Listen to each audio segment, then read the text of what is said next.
You fucking cuck. Okay, so Jesus can I ask you a Christ. question, please? She's actually called for people on Twitter to get swatted before. Now, this was made in 2021. She would, in the future, claim, oh, I didn't know what swatting meant back then. But, baseless accusations. Serenity will make whatever random accusation pops into her head at the time, sometimes quickly walking it back, sometimes not. She claimed I was a rapist. She walked it back later. She claimed Dylan Burns, a progressive YouTuber and Twitch streamer, was transphobic because he kept hosting me on her shows. She claimed my wife was transphobic with no evidence, leading to a large amount of harassment from her community of bullies. She claimed Sansa was transphobic and that she was going to get him banned from Twitch. She accused Flamenco of taking part in doxing her mom just because Flamenco posted on Kiwi Farms. She randomly accused Chatlogic of being a pedophile, but walked it back once chat corrected her. She did this thing where she'd be like, oh, that person is a pedophile. And she'll watch chat for a while. And then if somebody posts something like, oh, I don't think that's true, she'll be like, oh, maybe not. Canceling obsession. Serenity is never interested in engaging in honest dialogue or having critical conversations on the internet. Rather, her goal is to mobilize her community to spam report as many people as possible in an attempt to have them banned off of whatever platform they oppose her on. After the recording responded negatively to her fake DMs, she claimed she tried to email his sponsors to get him dropped. I think he was transphobic against her, to be fair. I don't remember. Right, time to pause what I've been watching.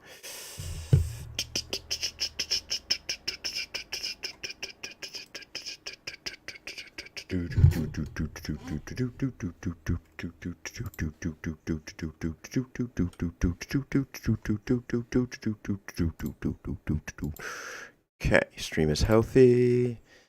Whoop. Oh no, I needed that other link open.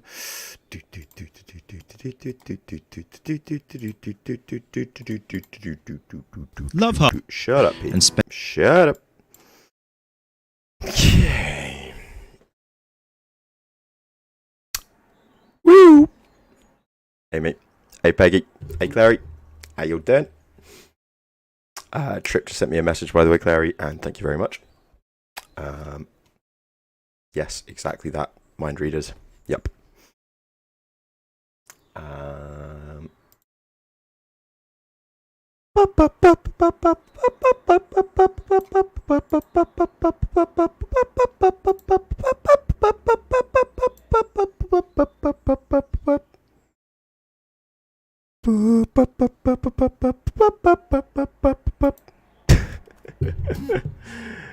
Okay. We won't be starting just yet, obviously. Wait, some people show up, etc., etc. I hope everyone's doing well. Is the chat showing? Yep, chat is showing. I don't really need. Oh God, that's ugly. God, that's hideous. Welcome, Elfin. Welcome, Tate. Welcome, Trip.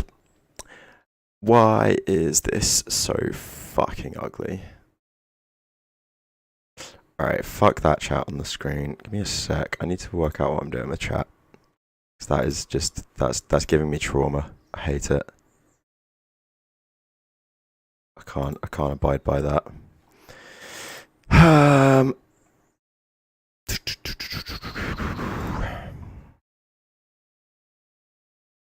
Add.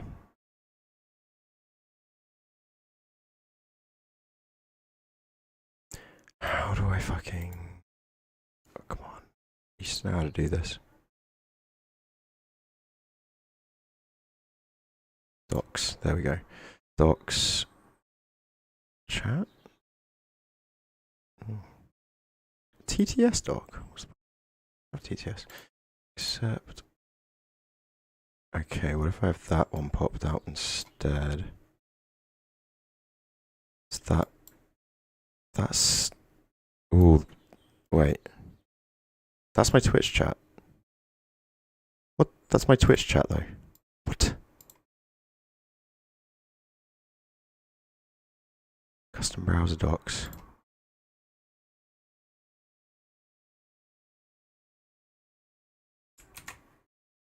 YT chat. See if we can make this work.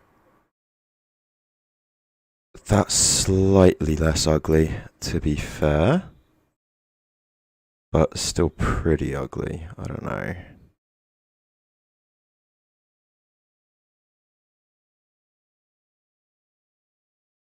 Alright, I'm just not going to have chat on screen. There's just not going to be chat on screen. Because fucking until I figure out... let's just do that now. Let's figure this out now. Let's do this real quick. What do I need? Like a OBS YouTube chat. YouTube chat. Yeah, I know how to display it, but how do I get like a nicer one? Give me a nice chat. Yeah, that's what I've done. Yeah, no, that's what I've already done, and it looks ugly as fuck. No, all these methods look ugly as shit. Right, fuck it. YouTube chat just sucks. Oh well. Oh fucking well. Oh, for fuck's sake, it's reverted itself back to top chat as well. Give me live chat. Fuck that noise.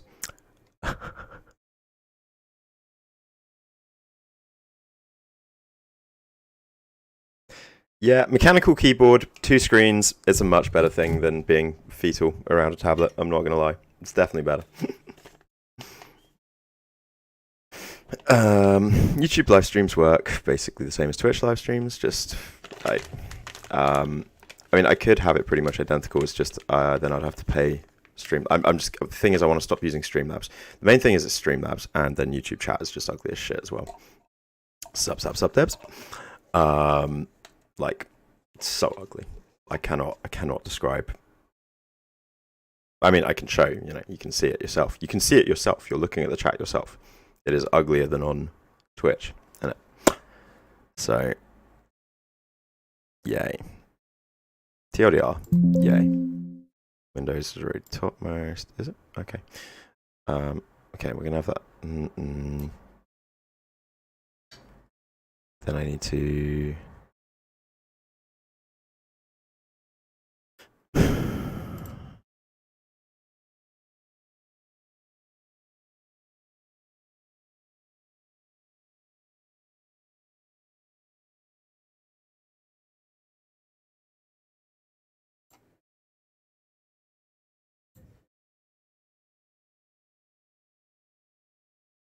Yeah, fuck it. Just no chat on screen. There's going to be no chat on screen today because it looks too ugly and I can't be asked. There we go. Jump scares.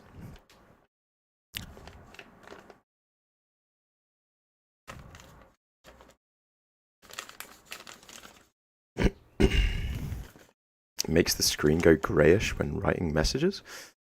Ugh. Madness. Madness. Right. I also can't see. Oh, there's so much stuff. This is really frustrating. Okay. Oh, I know what I need. I'm gonna need to have my live stream up over here.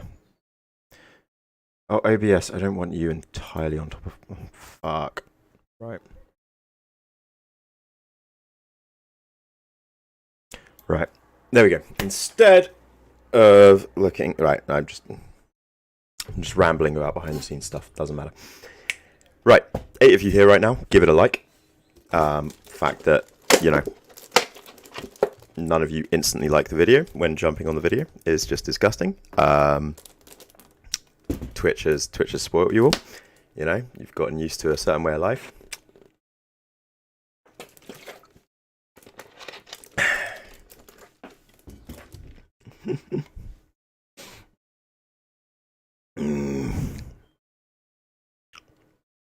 But I mean, at least one success, even though you can't. Oh fuck! You can't even interact with him though. I've got Pando in the corner, but you can't even interact with him. So there's 0 point in Pando being here.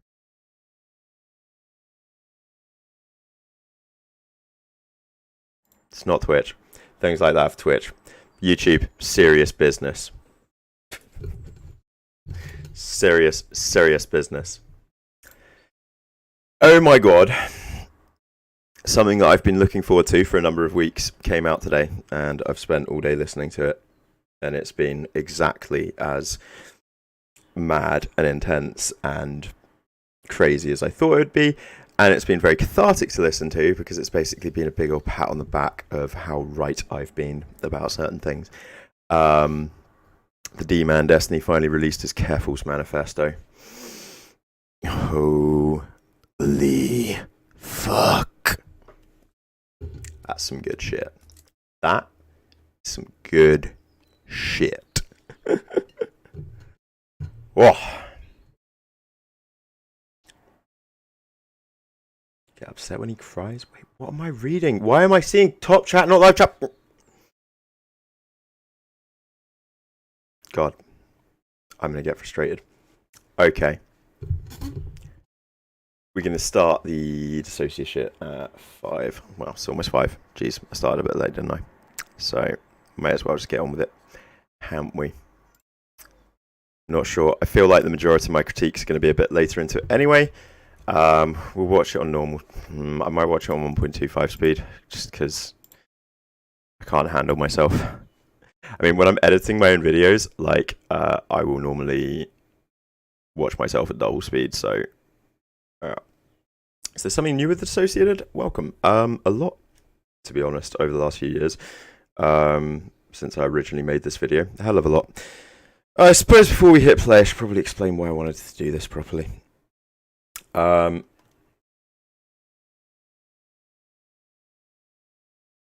I originally made the series, it was March 2020, very start of the pandemic. Very different world back then. We were literally living in a different world back then. I'm not going to lie. Pre-pandemic, things were very different. Out decorum, yep. Yes, you can say gay boy here. Anyway, Pete's not getting distracted by chat today. So I've wanted to well, I've not wanted to look back at this. Rather, I played a bit of this video recently in a stream. And by recently, I mean several months ago. And I just found myself cringing. I found myself absolutely cringing. I was too vitriolic. I went in too hard. I went in too angry. I went into... I have disagreements with the way I went about things. Also, as time has progressed, I've grown to know a lot more about the Dissociative situation and other things around it. You know, something that a lot of my Twitch viewers will know is, I discuss a lot more over on Twitch often, but I know a lot of behind the scenes stuff through links and sources and connections and whatever. And naturally, opinions on things will change and grow and evolve as time moves on. But also, I have changed a hell of a lot as a person since I originally made those videos. I've had some absolute complete life changes, complete upheavals, you know, crazy stuff has happened. And yeah, I just want to reflect on it and see how much of it I still stand by, because I feel I'm not sure I'll agree with. I know I won't agree with all of my old self. My way of speaking and describing dissociative disorders changed a lot. I've grown. I mean, over the last year, I've done a lot of research and study into it, and I've actually been writing a thesis on my opinions on it. And so yeah, it's time for me to reflect, grow, blah blah blah blah blah. That is what we're here to do. I'm going to be up here. I'm going to be up here because then we can have subtitles. Well, YouTube allows good quality. Awesome. Sup, Pouncy? People are slow before people are slow now. Yeah. Oh yeah, a lot has changed. A lot has changed. A hell of a lot. The world has entirely changed since the pandemic. Quite substantially. It's quite substantially. Maybe not when you own a farm and live on your own farm, perhaps, but... So I feel like I'm still going to agree on a lot of my original opinions, welcomely. I just want to see. I want to see. The main thing is I've I've calmed down a lot as a person. I was honestly, I mean, it's something I speak about a lot. I spoke about a lot on my YouTube channel anyway. But I was in a difficult place back then. When I made the original series, I hadn't received my formal diagnosis. No, I had. What am I on about? Yeah, I had. When did I get diagnosed? Oh shit, I got diagnosed 2019, didn't I? Fuck. No, I had been diagnosed. No, I wasn't medicated. That's it. I wasn't medicated for ADHD yet. I was only medicated for my bipolar back then. I hadn't started medication for ADHD yet. So I've now been on Elvance for like 2 years. Been on Teampinata for like 3 years. I'm a very different person these days. And yeah. Yeah, I'm not an angry 28-year-old anymore. I'm a calm down 31-year-old. So I just want to have a little bit of a cringe and see what I agree with, see what I stand by, and see what I disagree with. And if there are any apologies I feel I owe to Dissociated as a human being, I feel like this is probably the best way of me doing it, right? Ultimately, this is where the most views I've ever had in talking about the subject have been. It's the correct way of doing it, I figure. You know, I could shoot them an email or something and be like, hey, you know, I still disagree with you in a lot of ways, but I'm sorry about how I expressed some things in the past. She's probably never going to see that. So I think this is the best way of doing it. Hello, lovely sweeter than Sally to and above patrons. Who was the lady who was sitting next to us because we were all on different tables? It was the psycho. Oh my god. And get ready for still lots of cringe. Therapist, wasn't it? Everything was fine for like the first 4 hours. We had a break, came back, and this lady was essentially found out that we had the ID. I told her already that we were there as professionals. She's like, oh, what do you do? And I was like, I run a mental health education service. She started talking about DID, and I was like, well, before she puts her foot in it about anything, I'm going to let her know that I have it. And she turned to me and she just went, do you remember your trauma? 1, it came out of nowhere and I was really surprised. 2, I was there as a professional and was not expecting it, nor was I prepared. I mean, fair enough. Right. I took the piss out of her for this completely. I will say, how dare that person say that? Like, what the fuck? What kind of fucking question is that? Like some random, like it's a thing, theoretically for students and professionals, right? Even if Dissociated wasn't a professional, she's at a meet for students and professionals. Who the fuck just asks somebody, did you remember your trauma? Like, fuck the whole, like, I'm a professional shit. Like, that's still cringe as shit. But also, like, somebody asking that question just straight up in that manner at an event like that is fucking weird. And as a professional, next to another professional, a psychotherapist who should know better, was not expecting. Yeah, but here's the thing. This is what the last year of my education and research has also shown and taught us, is that psychotherapists don't know fuck all. It's the most groundless, baseless bullshit qualification on earth. Any one of you right now could get yourself a psychotherapist qualification here in the UK and be BCAP recognised and registered within a week for the low cost of £60. Another professional in the psychology field to turn to me and ask me about my trauma. And I went from feeling like a professional as somebody who's made something of myself in the field. I thought it was really unprofessional. Maybe I'm overreacting, but it was just a lot of shock. And then okay, this is still a fire edit though. It was kind of a reaffirmation of what the university had told me, of because you have the ID, you're not capable of being a professional.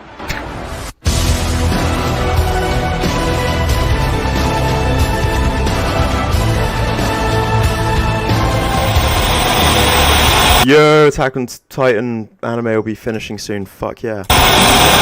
You guys know I'm capable. Good evening, good morning, and good day. And thank you so much for once again choosing to spend a little bit of your time with me. In March last year, I made some videos.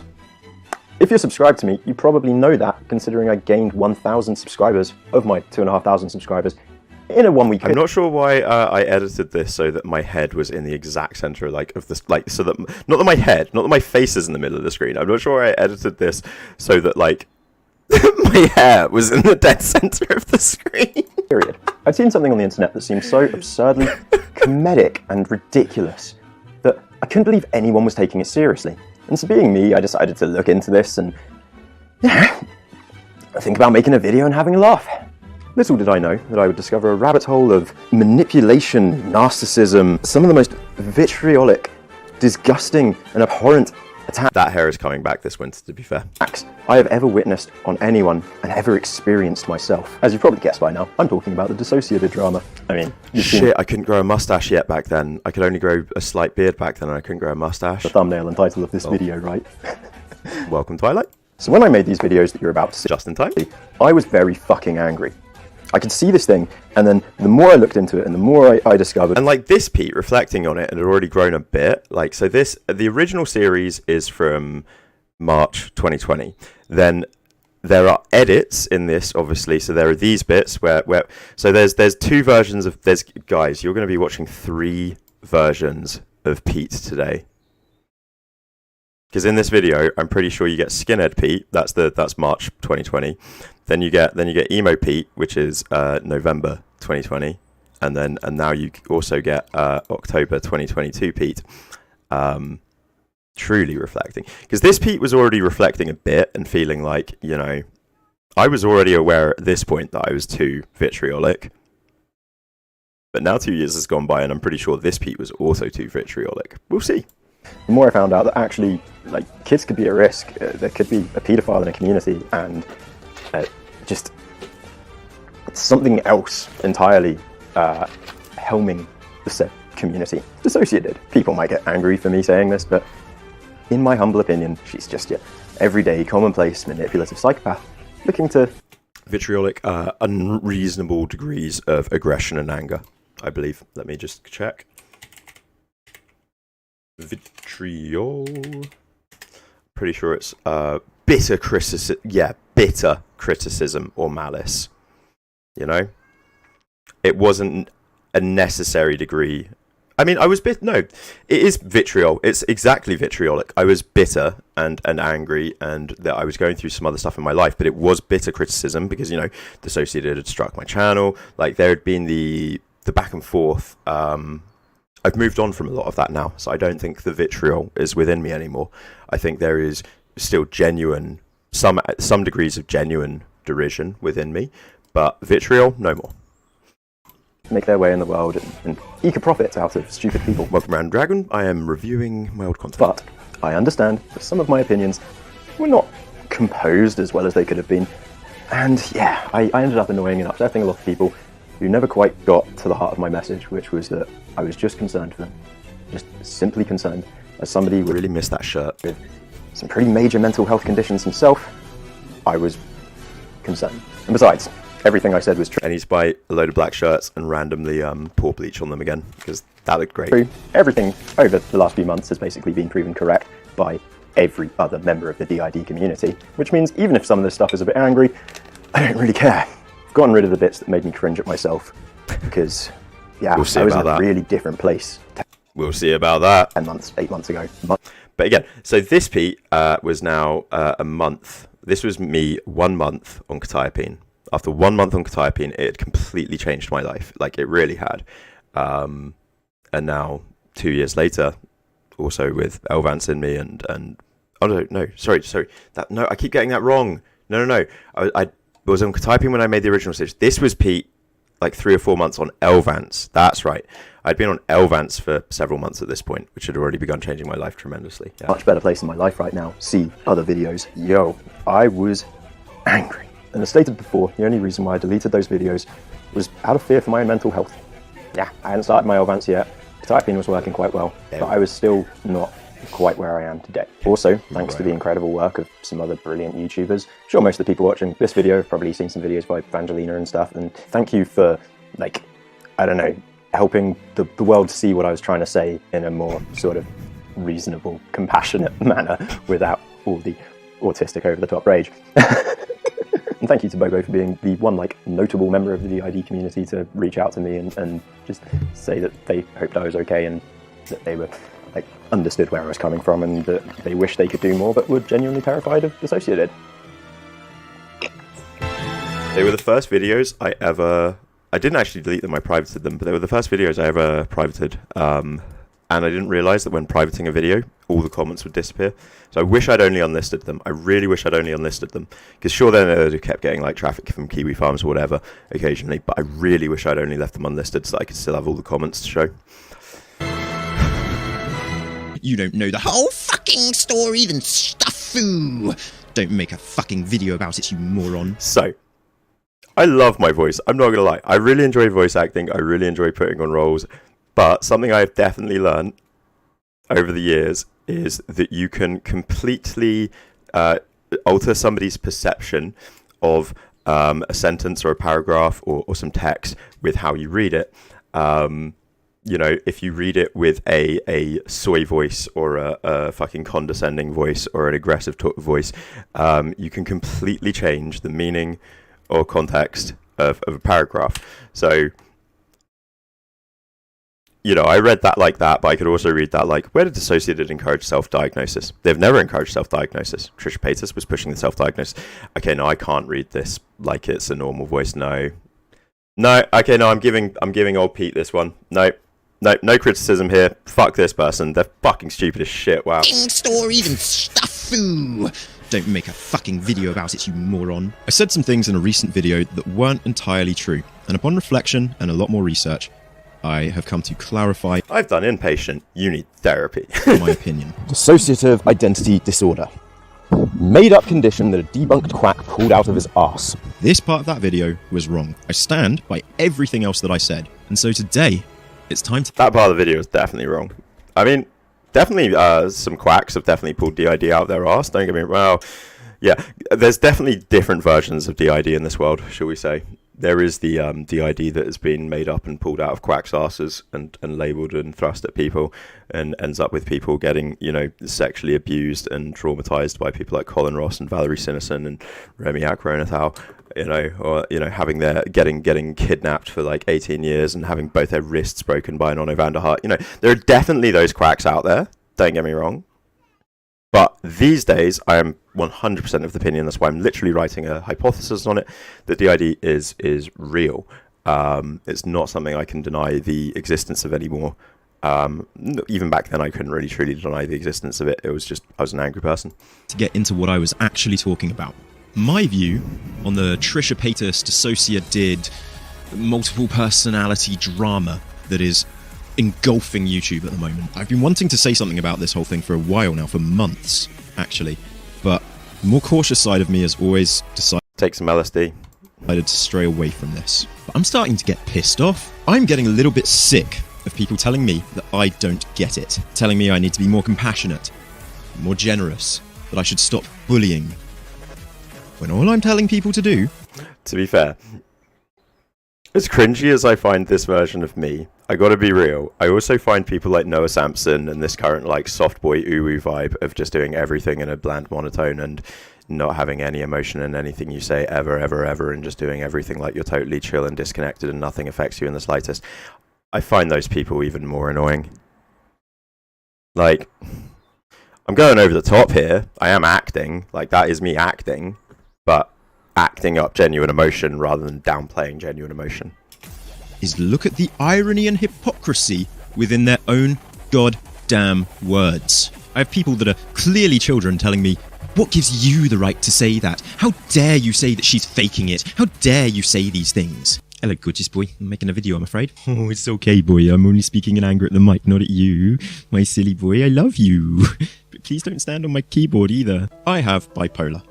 I was also diagnosed many years ago. People just teaching coping skills and strategies and like how to have conversations and move on. This is where, honestly, Twilight, this is upsettingly where a lot of like red pillars give much better advice than some of these other people online. It's true. Like, I fucking do not like Fresh and Fit and people like that. I think their content is gross, misogynistic, disgusting. But a lot of the advice somebody like Myron will give to men in terms of growing, evolving, improving themselves, coping skills, strategies, is far more productive, helpful, and healthy than other stuff in other circles in the internet. 100%. Go with Asperger's, although these days it's just called ASD. And I have spent the majority of my life with some real issues. When I was younger, my autism made it very easy for me to be manipulated and tricked. And even to this day, when it comes to things like advertising, I am an advertiser's wet dream. My brain is so subjective and easily manipulated by susceptible advertising or by somebody speaking at me in a powerful voice. It's ridiculous and I hate it. It's honestly taken me 25 plus years working out who I am and what opinions of mine are even my own. The shitty part about my bipolar going undiagnosed for over 28 years was that I've spent the majority of those last 28 years spending pretty much all day, every day wanting to kill myself. Having no idea why, just fantasizing every possible way of killing myself, planning it out in meticulous detail, and spending countless nights in just gripped by frenzies of insomnia, just fantasizing about how I was eventually going to kill myself. It spoiled to a real head last year. I'd written suicide notes to my best friends. I had told the doctors, I told my girlfriend I had a suicide date, everything was planned. And it was only through very expensive therapy and some life-saving medication that has completely changed my world that I'm even... And I was lucky. For me, taking away my suicidal ideations and the majority of my issues in life, it was actually as easy as waving a wand. There was a magic pill for me. Not one magic pill, it's a combination of magic pills. And don't get me wrong, there are severe side effects to them as well. Side effects that I still struggle with. Like I've gained tremendous amounts of weight since I made that video and lost huge amounts of muscle mass. It's something that really upsets me. But at least I don't want to die anymore. At least I feel like I can do things on a regular basis these days. And I know for me it's a huge... Back then I had a different version, a different way of motivating in some ways, you know. And the gym was a good escape at points. The gym was a good escape, but it was never anything that helped me get over my suicidal ideations, but it was a good escape. Now I don't need the escape anymore because I can actually concentrate on things that I love doing. But when you take a neuroleptic for 3 years, something that a muscle relaxant, an antipsychotic that also is a muscle relaxant for 3 years, it affects you physically. It's undeniable. You know, I denied the weight gain and muscle loss aspect of mycothiopine for a good year and a half, and now 3 years later, I cannot deny it. It has affected me in those ways severely, as has my living environment for the last year, though. That has also been a huge impact as well. Here today. Moving on. One of the associated symptoms of bipolar, something that can happen during manic phase, is sort of symptoms of psychosis. Feelings of self-importance, delusions of grandeur, but also some of the more terrifying aspects of psychosis. Hallucinations, be those both visual or auditory, panic attacks, dissociative episodes, some truly horrific things. I was a child when I was gripped by paranoia, and I had no idea why these thoughts and feelings affected me. This stuff was really scary. It got much worse once I started taking drugs. Under the influence of things like LSD and 2CB and 2CI, ketamine, I experienced some of the most... And just to reiterate, guys, when I say I had a concrete suicide plan, I'd written out letters, my family were terrified, everyone knew it, and I had a very concrete plan. You know, my bedroom is on the 5th floor of my house. I have a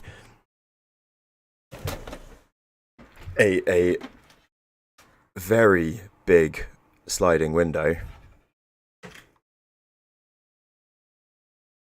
A very big drop. And my plan was to take one of my brother's 50-kilo weights, hold it and fall backwards. Pretty easy, right? Terrifying and horrific and traumatic hallucinations that I wouldn't wish them upon my worst enemy, genuinely.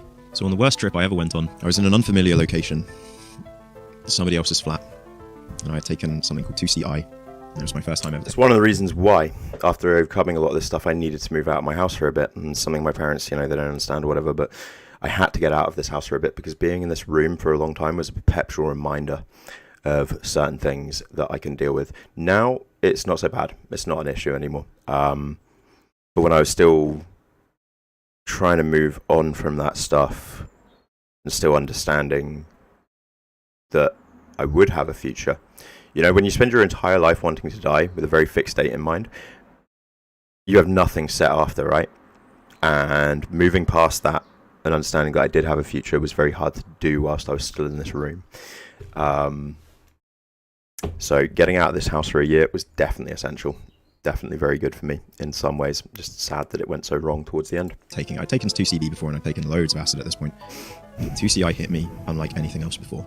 I was overcome by this wave of the most intense visual hallucinations I had ever experienced. Colours, sounds, nothing that made any sense. It was completely abstract. And the imagery wasn't frightening or anything, but I could feel myself falling and flying through this world of just visual noise. When I finally came to, I felt myself slam upon the ground. The imagery was frightening, by the way. I'm lying there. Am I talking about 2CB or Salvia right now? Hallucinations I had ever experienced. But 2CI hit me unlike 2CI. anything else before. Yeah, I'm chatting shit there. The images I saw and the hallucinations I had were also terrifying as shit. I'm downplaying it a lot there.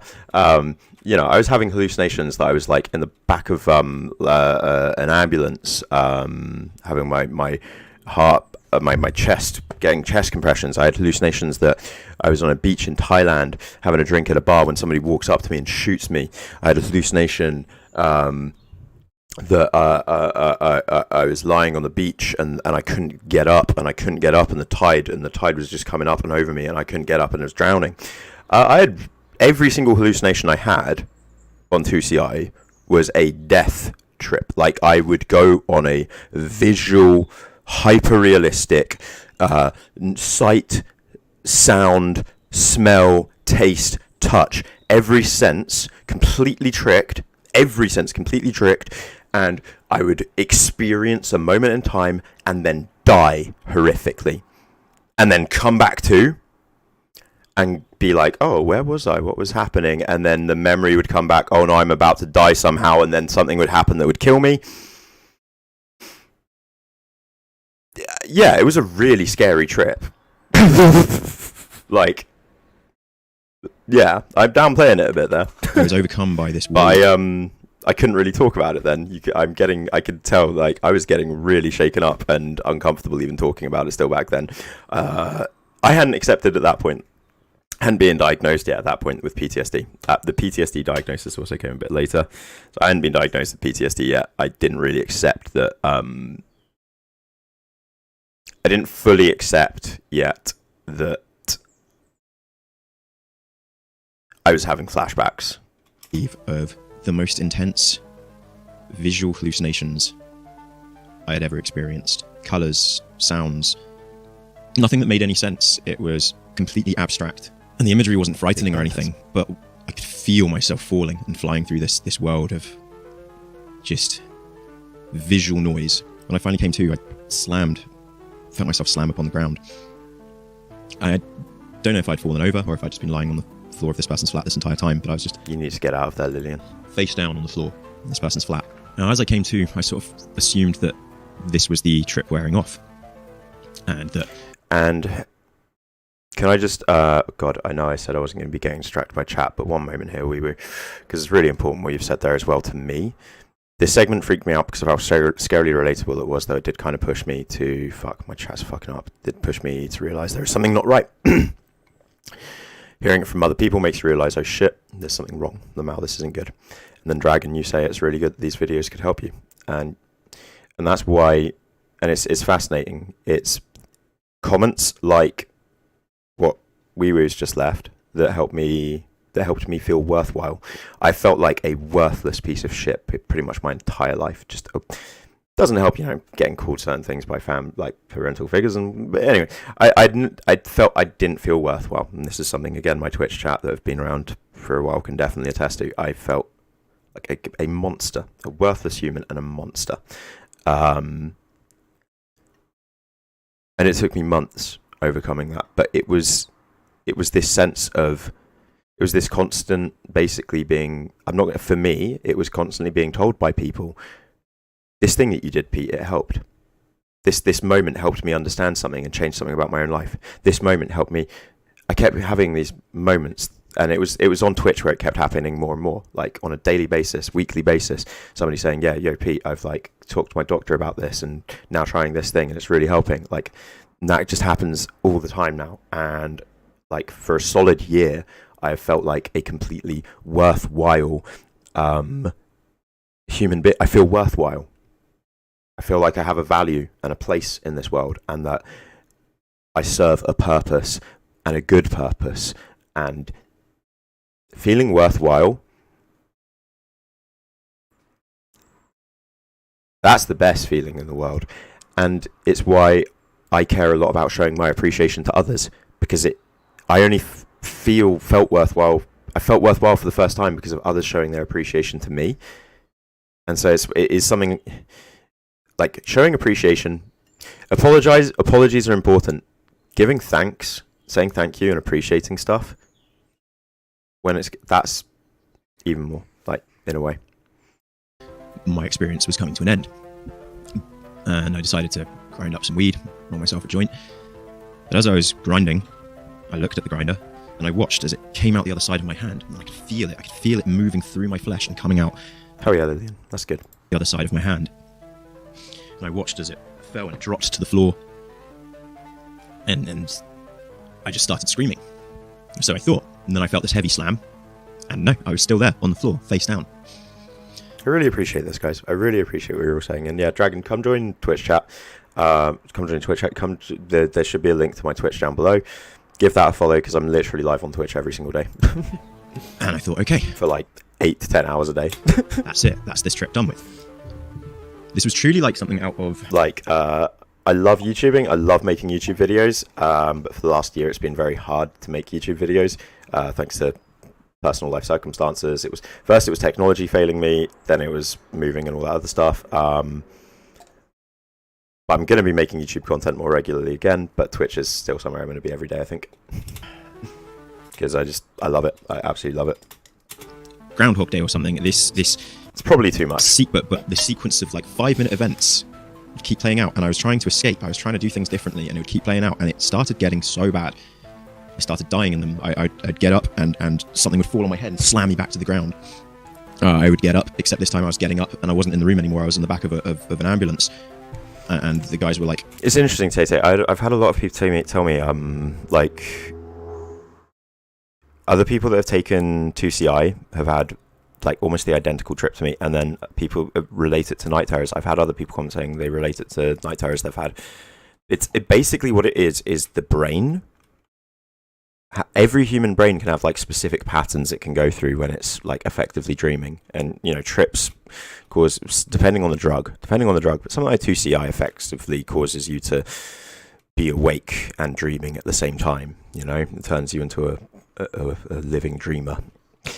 You're completely in this other realm, and yeah, it's probably very similar to horrific night terrors. Yeah, telling me to breathe and trying to keep me alive, and then I'd slam back down to the ground, and then I'd get up.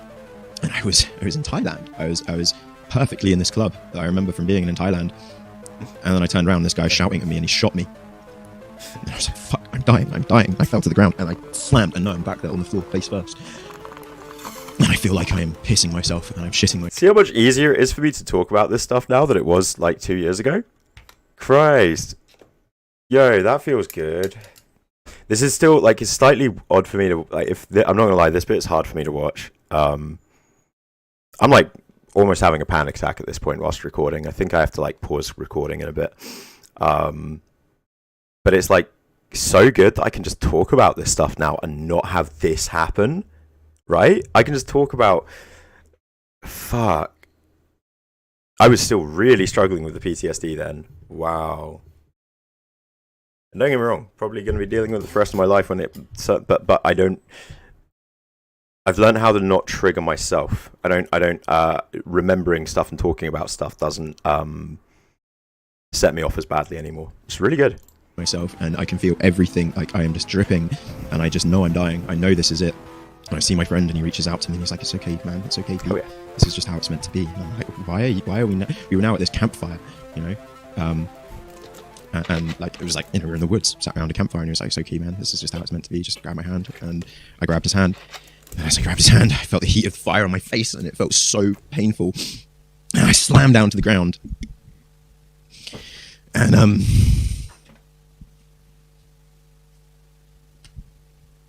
as I get up, I'm terrified. I'm just terrified. And it's in this moment I come to this realization. I died a long time ago. I've been dead for a long time, And this is part of this journey of me trying to work out the moment where I died, the mistakes I've made, and I've been dead for a long time. And this is just all part of this cycle of me traveling forwards, you know, reliving these moments in my life, seeing these truths. I had conversations with loved ones, I had conversations with family and friends, and every time I wake up slamming against the floor, my face smushed against the floor, and I stand up and I scream, am I Pete? Am I peeing myself? And this is the only moment of it that I know actually happened, because I told my dad about this recently. I'd never told my dad the story, and I actually told my dad the story when we were in the car going up to Birmingham the other day. I'd never told him the story before. Yeah, it's funny. that actually happened, and yeah, that was pretty embarrassing. And everyone starts laughing at me, and I just crawl up on the ground, just crying to myself. So the main thing, like TCI, one of the fuckiest things with it is it completely takes away, like I say, it tricks sense of smell, sight, touch, taste, sound, but touch. And when you, like, if you know, when you, it's why I can't, this is something, like, you know, where I talk about, like I've still got I've still got some real hard triggers to overcome. I don't know how to do it, but analgesics, things that numb you, right? So numbing gels, things like Oragel, like when you go to the dentist. No, I can't deal with it. Last time I went to the dentist, they put some of the numbing stuff in my mouth. I was like, let's give it a try. I can't remember entirely. I just started panicking. I think I basically threatened to punch the hygienist. I know that much. I know I threatened to punch the hygienist. And then spent like half an hour with, you know, they've got like those like micro pressure hoses, just like blasting that in my mouth, trying to get it out of my mouth and bring sensation back. And once sensation was back, they did the tooth drilling and cleaning, and it was my first time in the dentist in 8 years. And yeah, I was in that chair for 40 minutes with them drilling the plaque off my teeth. In a lot of pain, but pain 100% better than no feeling at all. Like, don't get me wrong, I don't like pain. I'm not a masochist. I don't actually like pain. I'm not one for pain. But not being able, having pain in my mouth after not having any feeling was like coming back to life. Yeah.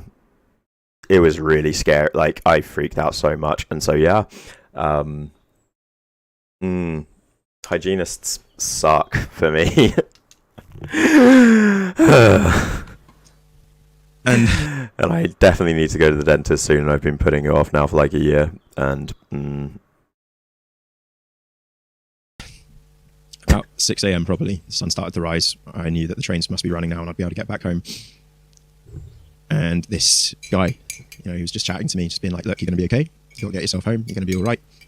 Once you're home, you're going to realize this was all just a really bad trip. You're going to be okay. Everything's going to be fine. And, you know, he helped me the entire journey back home. Like, I was with my friends, but I couldn't even talk to them. They were chatting and still enjoying their own trips, but I just had the worst time. Thing is, pain is often, when we take painkillers to suppress every form of pain, we make the pain worse. Because often those pains are there to warn us of something, right? So a good example, me and my toothache. I can keep taking painkillers and ignoring the toothache, or I haven't been taking painkillers for like a couple of months, 3, 4, 5. I don't take painkillers actually, but the point is, or I can deal with the pain and have it as a constant reminder that I need to fix something. And, you know, just this guy was just chatting to me, telling me everything was going to be fine. But I also need to fix it. And I trusted him, I believed him, because I called this guy the Overpete. I'd met this me countless times before when I'd been really too drunk. Normally from actually alcohol, from being really too drunk, and he'd, you know, put his arm around me and be like, you're going to be okay, Pete. And I would fully have these conversations with this other me. And he just, you know, he helped me get through this all, helped me be okay. That was my subconscious. This stuff, I wonder if it's because I have such a visual brain. You know, some of you have like aphantasia or not very visual brains, and like I have an incredibly visual brain. I've always been very good at visualizing things, you know. It's why I've quite a high IQ. My spatial reasoning is very good. Good with the visual. I wonder if that is also why when I've been extremely drunk, off my face on certain drugs, I'll have seen. I mean, I know things like alcohol are hallucinogen when at very high degrees, but like, I've hung out with the overpeat too much. Conscious. It wasn't another person. That was my subconscious mind, and the drug-induced delay between my subconscious and my actual conscious was causing this effect of having a conversation. The actual hallucination-inducing drugs combined with a brain that is very susceptible, a brain that is very susceptible to influence, manipulation, advertising. I respect that call out, Past Pete. A brain that is very susceptible, a brain that is very susceptible to influence, manipulation, advertising. All of these things, you know, they compound and they make these things occur. Now, the problem with this trip is it left me permanently terrified. I never took a drug again afterwards. I still smoke weed, yes. Everyone knows I still smoke weed. Big whoop. But I stopped doing drugs, fled London, went back home. And for the next... And now have medical weed prescription, which has actually been very helpful, very useful. It's very different to street weed. This was in 2012 and I still deal with this today. So for the next 8 years now, I've had PTSD. Now, I maybe okay, I did accept back then that I had PTSD. I hadn't had it. I don't think I had a diagnosis back then. Myself often call it mild PTSD. Yeah, I didn't have a diagnosis back then. I don't compare the experiences I that was like have to those of somebody who's gone through war.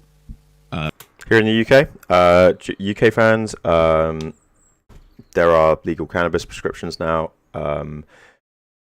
I can drop a link in chat. You know, experience shell shock. I don't compare my experiences to somebody who's, fled.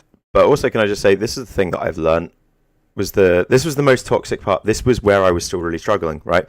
This is why I couldn't recover. This is why I couldn't recover from my PTSD. Because I didn't accept that I had PTSD at all. And I viewed it as this mild version, as I said here, it wasn't shell shock. Yes, Clary, do you mind? Sapphire or any if there's a master link to a selection. But yeah, getting a prescription in the UK is now far easier than people realise. There are prescriptions for a whole variety of uses and needs, and it's cheaper than buying street weed. So it's just not, the government really actually don't want you to know, but legitimately. But it is fully legal, absolutely great. Experience shell shock. I don't compare my experiences to somebody who's, fled a country, who's a refugee. The PTSD. For PTSD and OCD, they gladly, especially if you've already had a history, if you've got a history of using cannabis, the only time they get iffy with prescribing it basically is if you haven't got a history of using it. If you've got a long history of using it with a diagnosis like OCD and PTSD, then they'll be like, yeah, go for it. It's much better than street. The PTSD these people experience is horrific. Safer. I didn't realise what I had was PTSD until again I was diagnosed with having PTSD. When was I don't think I was diagnosed at this point. I'm pretty sure I'm chatting shit there. I'm not going to lie. I need to look into that. I wasn't diagnosed. I'm just going to call out past Peter. I had a suggested diagnosis at that point in my life. There was no way, I didn't have a formal diagnosis yet. I had a suggested diagnosis.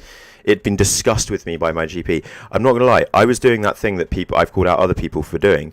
Past Pete I'd spoken to my GP about PTSD. I didn't have a formal diagnosis of PTSD.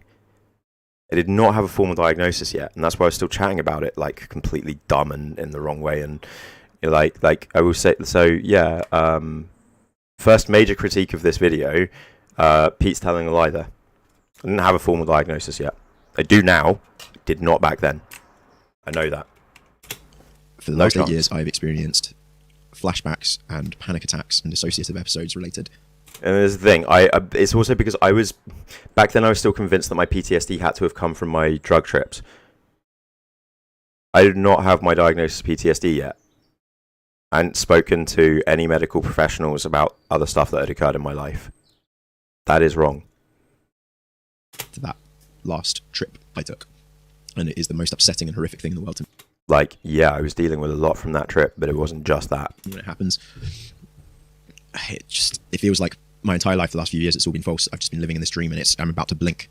Any second now, I'm just going to blink. Ow, fuck. I'm just going to blink and wake up, And it's all going to have been false, and I'm actually just there in the hospital, dying. I have dealt with that fear for a really long time now. But for the last 3 years, it's been getting much better. This was with the help of my partner and my brother, it took me years to talk about this with anybody, but I finally told my brother that I was experiencing these flashbacks.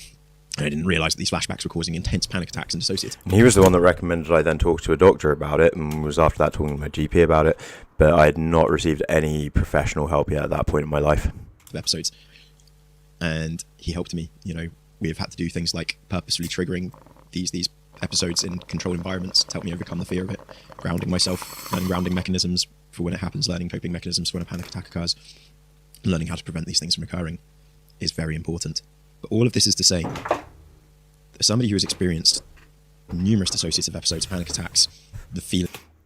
Still I was actually thinking of plugging this one in soon because it's a bit more practical for here. This is a cardioid, but also a studio mic, so it's more useful for different environments, basically. This mic is better for this environment. Feelings of certain feelings and symptoms of psychosis.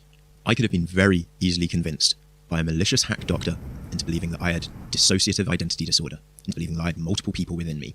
I could have been encouraged into embracing these feelings and these beliefs.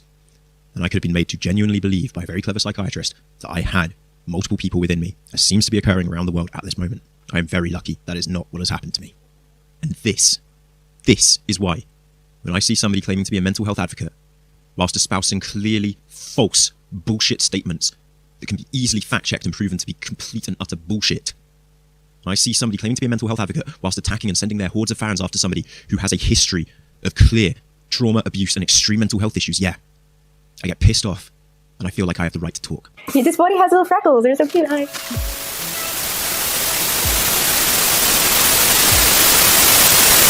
The fetishization of somebody's mental illness. Dissociadid fans, in general, sicken me. I love how Riven carries the body. It's very, I'm trying to be intimidating, but my best friend is right here, and all I want to do is attack the brush. It's really adorable. I think it is wholly wrong and disgusting to fantasize and fetishize somebody's mental illness. Well, that's just great. I have a crush on Kyle now. I have a crush on Riven, for God's sake. Flip's table. Why are they both so hot? Saying this shit is wrong and gross. It's kind of fucking disgusting. Maybe it's wrong of me to suggest that any of this might be Dissociated's fault. Yeah, I still stand by this, to be honest, and like I just don't really like it. I don't know. If they would just be like, I have a crush on Dissociated, oh my god, she's so beautiful, I think that'd be fine. Oh my god, they're so beautiful. I still find the specifying of alters to fancy an odd thing. I'm not sure it's right to suggest that a content creator be responsible for the actions and behaviours of their fans, unless that content creator is actively encouraging it. Damn, even your makeup is different. Chloe didn't use black liner on inner lower lash line. Your voice dropped, its a lower accent is less British. The way you talk, the way you move, wow, it's so fascinating. A bit sad and happy, but integration means progress on your mental health rights. If it's This old Dissociated fan, I wonder, they need to check out Mara. I'm happy for you and wish you all the best. I am so fascinating, aren't I? Lucky Dragon, you too, and I hope you catch you around soon. Love heart that one. Dissociated claims to be a mental health advocate, teaching people about dissociative identity disorder, but there is no channel on YouTube that dramatizes and fantasizes about it nearly as much as she does. Like, oh, well, why did you make those choices? So I'm just gonna move my face again. I was meant to put on subtitles, and then I've put on subtitles because I think I'm pretty easy to understand. So I'm just gonna. Like, oh, well, why did you make those choices? I'm trying very hard to stay in a place. Yeah. Right. During this video, I'm pretty sure I used more Entropy clips because they had this big fallout, and Entropy was like calling them out basically slightly for being a faker. But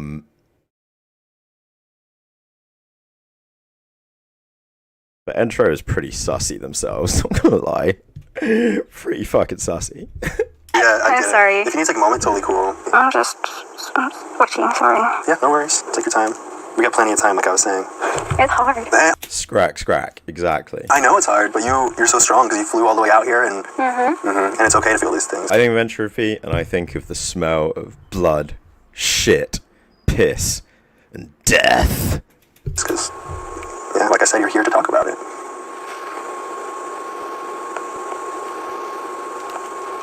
You want to take a quick moment? Sorry, what? You want to take a quick moment off the stage? No, I'm here now, sorry. Okay. Like, I'm dissociating now, and... I know of some psychologists currently writing papers on that exact subject trip. One of them is a Twitch streamer called Not So Erudite. You should check them out. I think you'd like their content. I think you'd disagree with them a lot of the time, but I think you'd also like their content as a whole. Take your time. Let me know when you're ready.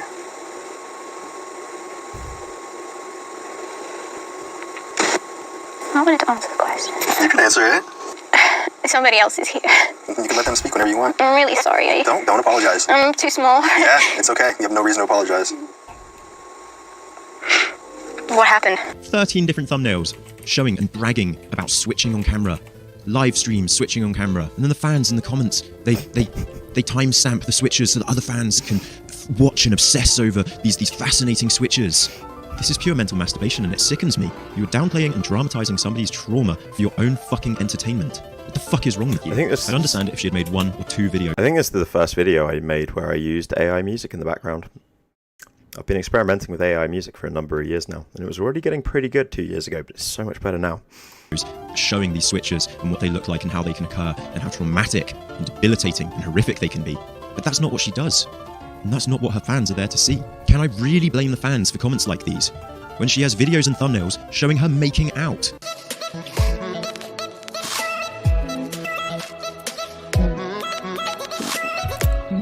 Yo, I forgot about this shit. Oh my god, this shit is so bad. But again, I wish I'd made this video about Teampinata instead. This is my main call out for old Pete. Dissociated was what, like 8-9 years younger than Teampinata? Teampinata had been a content creator online for much longer and had helped Dissociated with their original initial blow up. Dissociated ended up much larger than Teampinata, but that was not the way. And when they started dating, Teampinata was by far the larger content creator.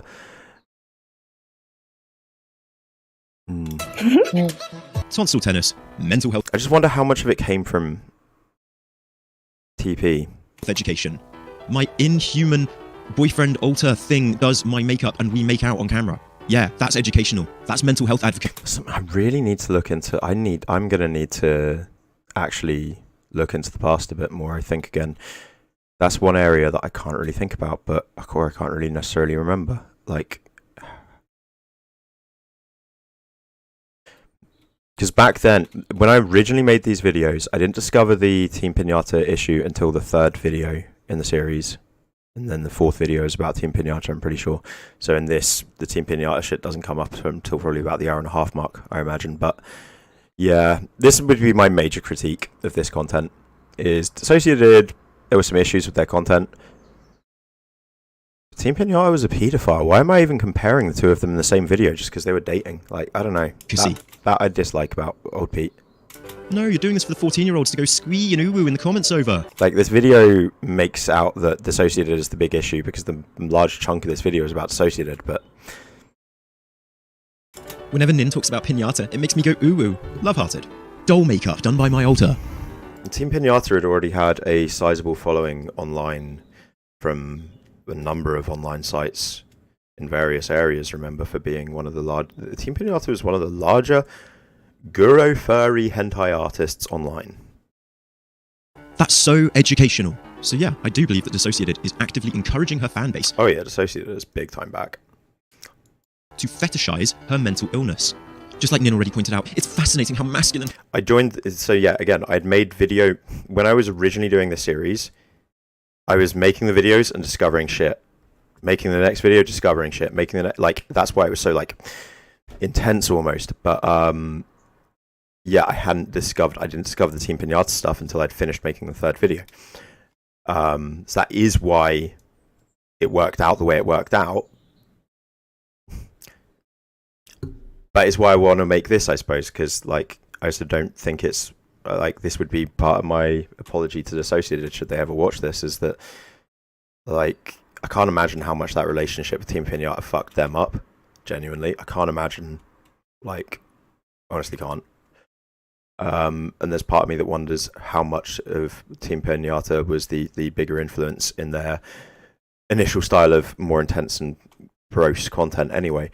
Like, I don't know, I can't imagine Dissociated, even if they were to get a partner in the next week, like, shoving their tongue down said partner's throat for a bunch of videos. You know? Maybe I'm completely misreading Dissociated, but time has progressed, and I don't think they're that person.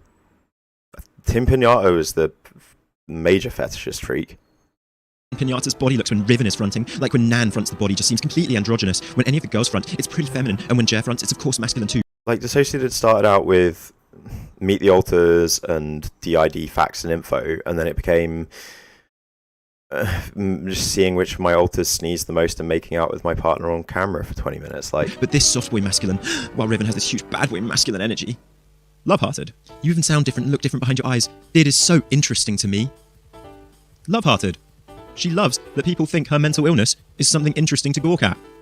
That's not normal. Right, I just want to further explain this issue. To those of you without any mental health issues or mental illnesses, these things may seem fascinating, interesting, but... and sadly, I think it can be very hard for people, including myself, to see or understand abuse when it is occurring in sapphic relationships, you know. But I'm sure there are people in this chat right now that can probably attest to the fact that abuse can occur within a AFAB on AFAB relationship, female on female relationship. There can still be abuse. Around so openly obsessed. Manipulation, control.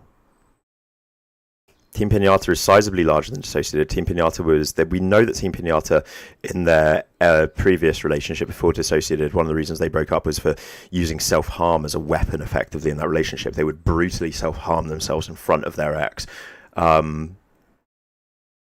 Assessing and studying us like we're some kind of specimen or lab rat in a zoo. Well, it kind of makes the rest of us feel uncomfortable as fuck. And that's why I personally don't like this mental health advocate encouraging this kind of behaviour. Because I know for a fact that everyone I know with a mental illness does not like being studied by fucking randos on the internet instead of a fucking doctor. So I was meant to be less angry. Whoop!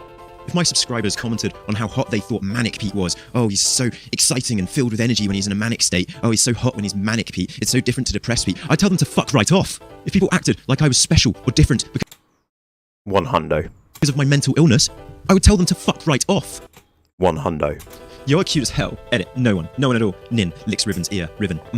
This all presents itself as nothing more than the need to be different. The need for attention, the need to be special, because you have no actual defining features, characteristics, or talents that set you out from the rest of humanity. And so you have to fall back on lying and manipulation. Nobody should want a mental illness.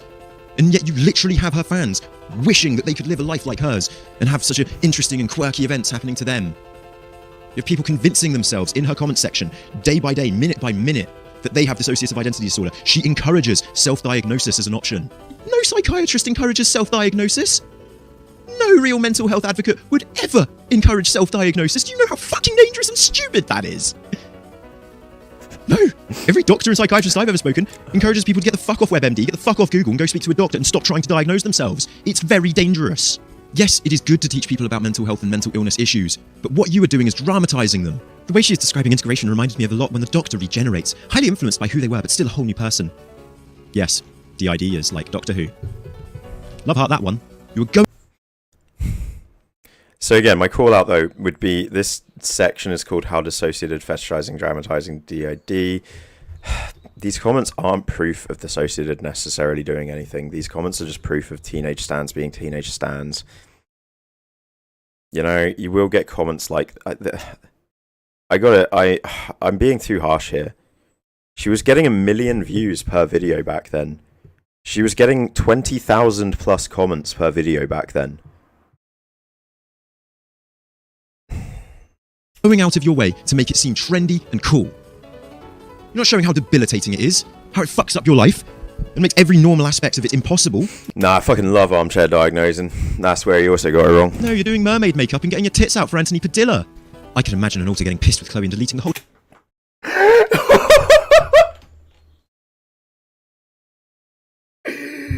Yo, Pete, chill.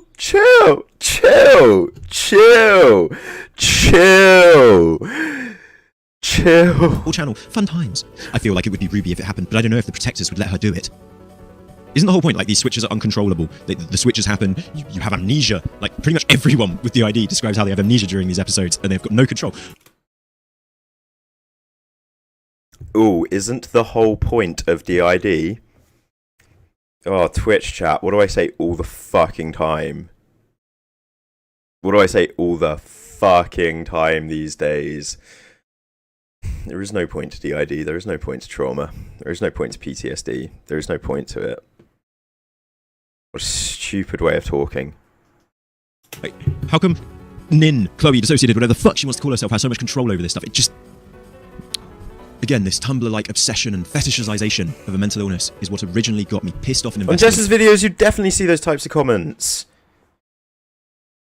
You'd see it everywhere. Yeah, you'd see people fetishizing Ed and Jamie. Fuck, me and Jess had a fucking private chat about that one.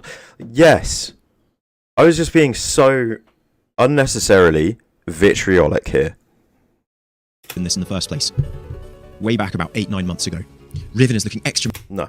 Dissociation is everything and nothing. Yeah, I do love to say that. But no, what I'm more calling out is you can't, like, there is no point to DID. Of course there's no point to it. The fuck are you on about? Masculine. Isn't that the point of DID? No, shut the fuck up, Pete. What the fuck are you on about?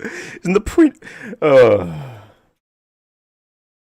No, because Pete, if a switch is somebody... This is the thing. Now I understand that, you know, if we are to understand what is occurring during a switch, it is very similar to what's occurring during... It's a PTSD flashback. It's a different form of PTSD flashback, effectively. In the... This is... And I'm overly... This is the thing. I'm overly simplifying right now. I'm overly simplifying this, okay, guys? I'm not speaking at depth or at length on this right now. I'm still writing my hypothesis. But to oversimplify things, if a switch is, in essence, a PTSD flashback, then, yes, there could be certain alters could have developed to fulfill certain purposes, or, again, that we could expect a certain degree of stealth within some forms of switches, but it doesn't mean that every switch would be accompanied with some form of stealth. And, again, we don't know what alter might appear, yeah, it's... I'm just not speaking on it correctly. I didn't know enough yet. I'm still researching. I'm taking my time on this. And now I'm stuck between damn hot. I know. I would love it if she could make a statement of commenters on her channel. I would love this if she could make that statement saying that those types of comments are inappropriate. Yes. I think she has... Has she ever... I think maybe in like one of her braided podcasts or something, she possibly said like it made her uncomfortable or something. I'm not sure. Ultimately, here's the thing. We all love getting thirst trapped.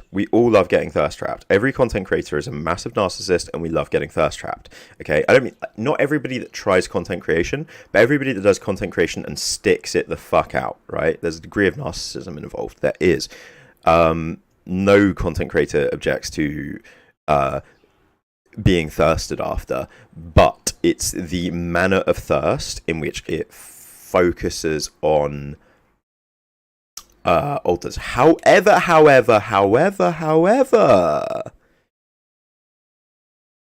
I, for the longest time when I found out about Teampinata Nan, thought that they were AMAB, assigned male at birth. I thought they were sexed male and gendered. I thought they were transitioning to female. When I found out about Teampinata, and transitioning to... Yeah, when I first found out about them, I thought they were AMAB and transitioning to female.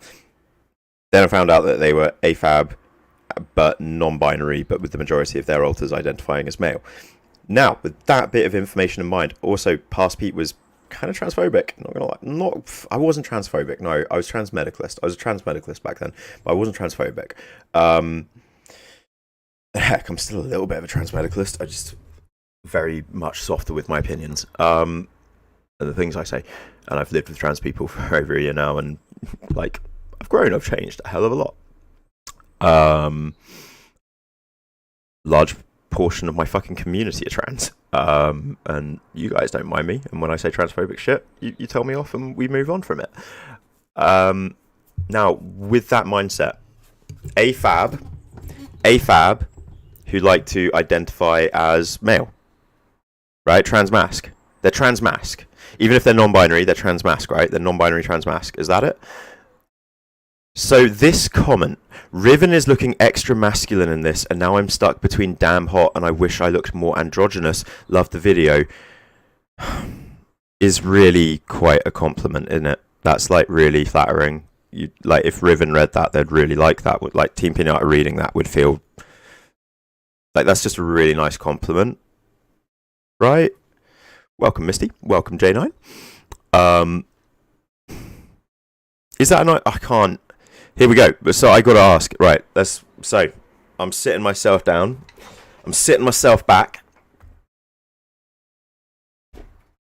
Got one person saying it depends. It could be chasery. I'm gonna. What's worse? A comment like that. Right. Here's the question. No. Here's the question. Let's go back in time 2 years. What's worse? A comment like that, or me in this video calling out trans trenders, using that term explicitly and talking about how trans trenders are like a big issue or something at some point. What's actually worse? That should be the question. Ooh, you're so masked can be weird sometimes. A bit too close to my mic. Thank you. Yeah, I am. It's less bad. It's just still cringy. Okay. It's like too much. It's too much, isn't it? It's just too much. And I wish I looked more androgynous. Love the video. It is this that was truly the initial... I still think that's probably... Again, I'm just thinking, like, if I got a comment from somebody saying, like, yo, Pete, you're looking, like, pretty ripped today, extra masculine, not gonna lie. And, no. And then if they followed with, I wish I looked more androgynous, I'd actually get, yeah, no, then I'd want to bitch slap them, actually. I'm not sure. Stun lock too long. Let's move on. And now I'm stuck between damn hot and I wish I looked more androgynous. Love the video. It is this that was truly the initial spark to getting me pissed off. Riven is a cross between touch me and die and ooh sparkly, and I think that's super wholesome. And I have spent months not wanting to blame Dissociated and just ignoring it. Just yeah, shit like that's always going to give me a little smile. Saying, screw it, Pete. She's got her issues. Let's leave her alone. There's no point weighing in on this. My instincts were right. And then the Trisha stuff happened. Issues. Let's leave her alone. There's no point weighing in on this. My instincts were right. And then the Trisha stuff happened. Trisha's like, oh, she just looked like a crazy person. And then like stops and like looks at the camera. And it's like, oh, that hurt a lot more than I thought it would or whatever. That feels a little played up, but... And then Trisha... Yep, thank you, Clary. Fucking like streams, guys. I made a video where she... We are on YouTube right now. I always forget, like the stream. ...was like yelling at Anthony. Nin responded as if the video had been at her. Nin, this is like... She mentioned your name once, just like quoting what she said in the other video. She's like, no, it was towards us. Okay. Then she posted the like, Trisha paid us the aftermath or whatever. And we were like, Nin... Wait, was there a Twilight reference in the comment as well? What are you doing? Why did you make a video and tag her? And I don't want her compliments to be, you're so masculine.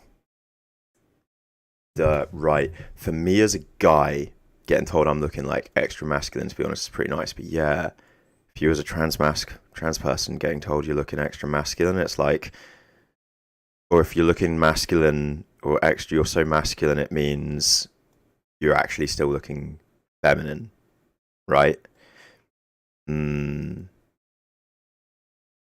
Right? Yeah, I'm thinking about it. I don't think I ever complimented my housemate in that manner, to be fair. I was like, yo, dude, you're looking tight today. That's probably my favourite comment. Or like, I love the fit. Lex had some pretty fire fits, you know. Lex is pretty drippy when he wants to be. Yeah, I always just compliment the fit, I think. And she's like, well, people want to know what's going on with that. I was like, but you tagged her in the title. That is only going to spur her to respond. Like, that's going to make things worse. You need to change the title. She was like, no, it's fine. Well, it wasn't. And the Trisha thing got bigger. And people got more distressed because they were worried about Nin. People were panicking. I tried to, like, do what I could to help. But she just kept getting into it. Kept making, people panic on her behalf. Oh, yeah, she did. Don't go around claiming that you're all this wonderful group of educational, mental health advocates when you're just another typical toxic bullying fandom. Nobody is denying you. I love the, shit. I'm meant to be criticizing this, and I'm just like, oh, I needed this. I'm not going to lie, guys. I needed this, not only so I could get out some stuff that I've been wanting to say for a while, but also as, like, a reminder, inspiration as such, like, need to remotivate myself a bit, and this is remotivating me because, like, if a video I made like 2 or so years ago, if I still like the editing in it now, then yeah, it's pretty good editing. Don't go around claiming that you're all this wonderful group of educational, mental health advocates when you're just another typical toxic bullying fandom. Nobody is denying you may have issues with your mental health or how you feel, but before making any claims about any... You pass so well, you don't look trans. Yeah, fair. Whereas the way that I have... yeah, Yeah. type of mental illness, you have to be diagnosed by a professional and do a proper research to present scientifically supported valid facts that will not cause any misinformation. And as a result... Whereas when I told my trans mask housemate that I thought that's a fab transitioning male, and I told them, I was like, fuck. No shit, I thought you were a dude transitioning into a female. I thought you were AMAB. They were like, And I was like, wait, is that a compliment? And they were like, yeah. Oh. No harm to a group of people suffering from the specific mental illness you mentioned, and people with mental health issues in general. Oh my God. Trisha's self-diagnosing. There's only one person who can be blamed for that. Based on your guys' logic. I mean, personally, I wouldn't blame anyone else for it, but you guys like to blame other people for all of your problems, so I think it's fair for Trisha Paytas to blame Nin for the fact that she's self-diagnosing, seeing as Nin has literally written essays on it.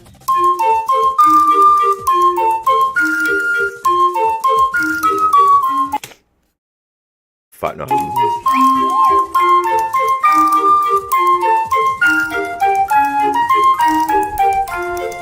I caught myself on camera showing my mental illness. No, you didn't. You just dropped a cup. No, you didn't. You just crammed food in your mouth. Usually the changes aren't that fast. Great acting, though. You dare to accuse her of faking a mental illness whilst lashing out at anyone that would dare accuse you.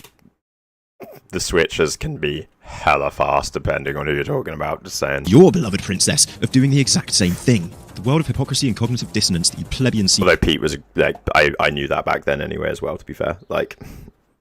Yeah, just this was again, I should have just made a separate video just about the hilarity of Dissociated fans versus Trisha Paytas fans, or just Dissociated fans versus Dissociated fans arguing about Trisha Paytas, because that was honestly just the funniest thing. This is the funny bit, you know. I love that, the fucking Dissociated fans just being like, actually I know more, but actually I know more, but actually I know more. To live within. It's kind of disgusting. All of them being like, you should check out this great educational channel Dissociative. But I'm telling you to check them out. And pathetic. They need to ban her from YouTube and delete her channel. And with your fam, Dissociated is now getting mean comments from Trisha followers. And like Carl from Dissociated said, it's already caused them to split and another alter to appear. She needs to be stopped. The chicken nuggets can stop her, but we can, damn it, and we will. And this is why Trisha's been saying lately that she fears for her life, because of the amount of people telling her to go kill herself and saying that they... Like, straight up, also, this is... Fuck. Mini segue. Fuck. Stop sunlocking yourself, Pete. But this is why Kiwi Farms shouldn't be taken down. This is why Kiwi Farms needs to still be up. And it's fucked that it's been taken down in this manner. Because YouTube comments are just as fucking bad. Do you know how many people get doxed on YouTube? Do you know how many people get doxed on fucking... Twitter? Do you know how many people get doxed on every fucking platform? Will stop her any means possible. Mental health advocates, absolutely. I literally saw people on YouTube and on Reddit doxing Trisha Paytas and saying that they were going to rape and kill her. Goddamn sick little twisted bullies. And as for somebody like Dissociated, Nin, Chloe, whatever the fuck she wants to call herself, she could have done what Blair White did. She didn't have to dramatise the entire situation, blow it 1,000,000 times out of proportion. No, she could have tried talking to Trisha, the exact same thing. God, do you remember when Blair White was still semi-respectable? Blair White did when Trisha was confused about whether or not she might be trans. And yeah, Trisha is a bit of a troll, but it's still better to talk to her, educate her, have calm adult discussions with her, as it is with any human being, than to launch wave and after... Blair White came off the back of that conversation being like, yeah, Trisha, you don't fully get it, but if you're non-binary, fair enough. Like, they both came to an understanding in that conversation. It was a fantastic conversation between the two of them. Like, you can have your issues with Blair White all you want, but the fucking conversation between Blair White and Trisha Paytas on her confusion over transgender stuff was a really valuable convo. The wave of cancel culture and attack. Trisha Paytas. God, we should watch that soon on the channel. We should watch that. That's fucking old now. That's good. Has hit our system real hard. We've seen a lot of other systems splitting, new alters being created. The other thing is, we were one of the systems who had a new split because of this stuff. The fact that you have the gall to say this shit. Her video caused many systems to split and form new alters. Why the fuck are you watching it then? Just click off. That's still disgusting. That's still fucked up your belief. What the fuck was Dissociated doing and saying there? Why the fuck was she saying that? This is the bit, like, these days, God, I swing back and forth all the time between Dissociated have DID, does she not? Or does she just have, like... does she at this point have full-blown iatrogenic DID? I think there is a very good possibility that she has full-blown iatrogenic DID. Ergo therapist-induced, professional-induced DID. Which, by the way, that is sadly, at this point, the most documented and fucking completely proven form of DID. It is a well-documented, well-proven, well-studied fact. And this is one of the reasons for me completely believing in DID these days, because we have completely studied and documented and recorded the fact that you can induce it in people. You really can. A therapist can implant false memories and implant alters into a patient. That is completely doable. It should just never be what a therapist is ever trying to do, you know, ever. Ever. But that is completely doable. Does Dissociadid have some form of iatrogenic DID? Totally possible.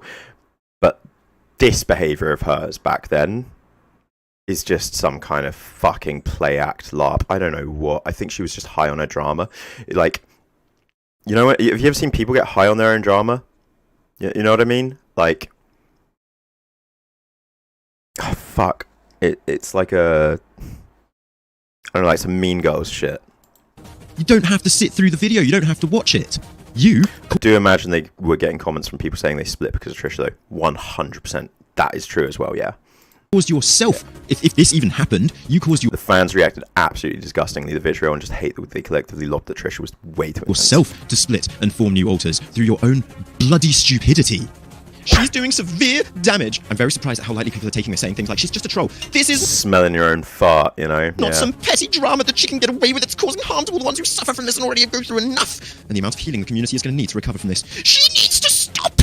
She's destroying all the effort people have done to stop the stigma around DID, educate others about it. Many systems are splitting and suffering because of this. She's causing systems to be afraid of. Like, again, if anybody has ever caused any people with DID to actually, like, if any online persona has ever caused any person suffering from DID to actually split and cause some kind of new alter or something, it would be Dissociated in the content that she's put out there. It really would be. If anyone was causing people without DID to embrace the idea that they might have DID and split in this, you know, in the endogenic DID sense that we see all over TikTok and Twitter, was that Dissociated doing that? Yes. It wasn't Trish Paytas doing that. Yes. Yeah. Like, which is what kind of makes this comment absolutely hilarious, because this should just all be about Dissociated. Talking about the disorder, which before all of this was already difficult enough flashbacks of the traumatic events in their But I also want to say, Dissociated back then, I don't know. I haven't watched much of her content recently. I don't know.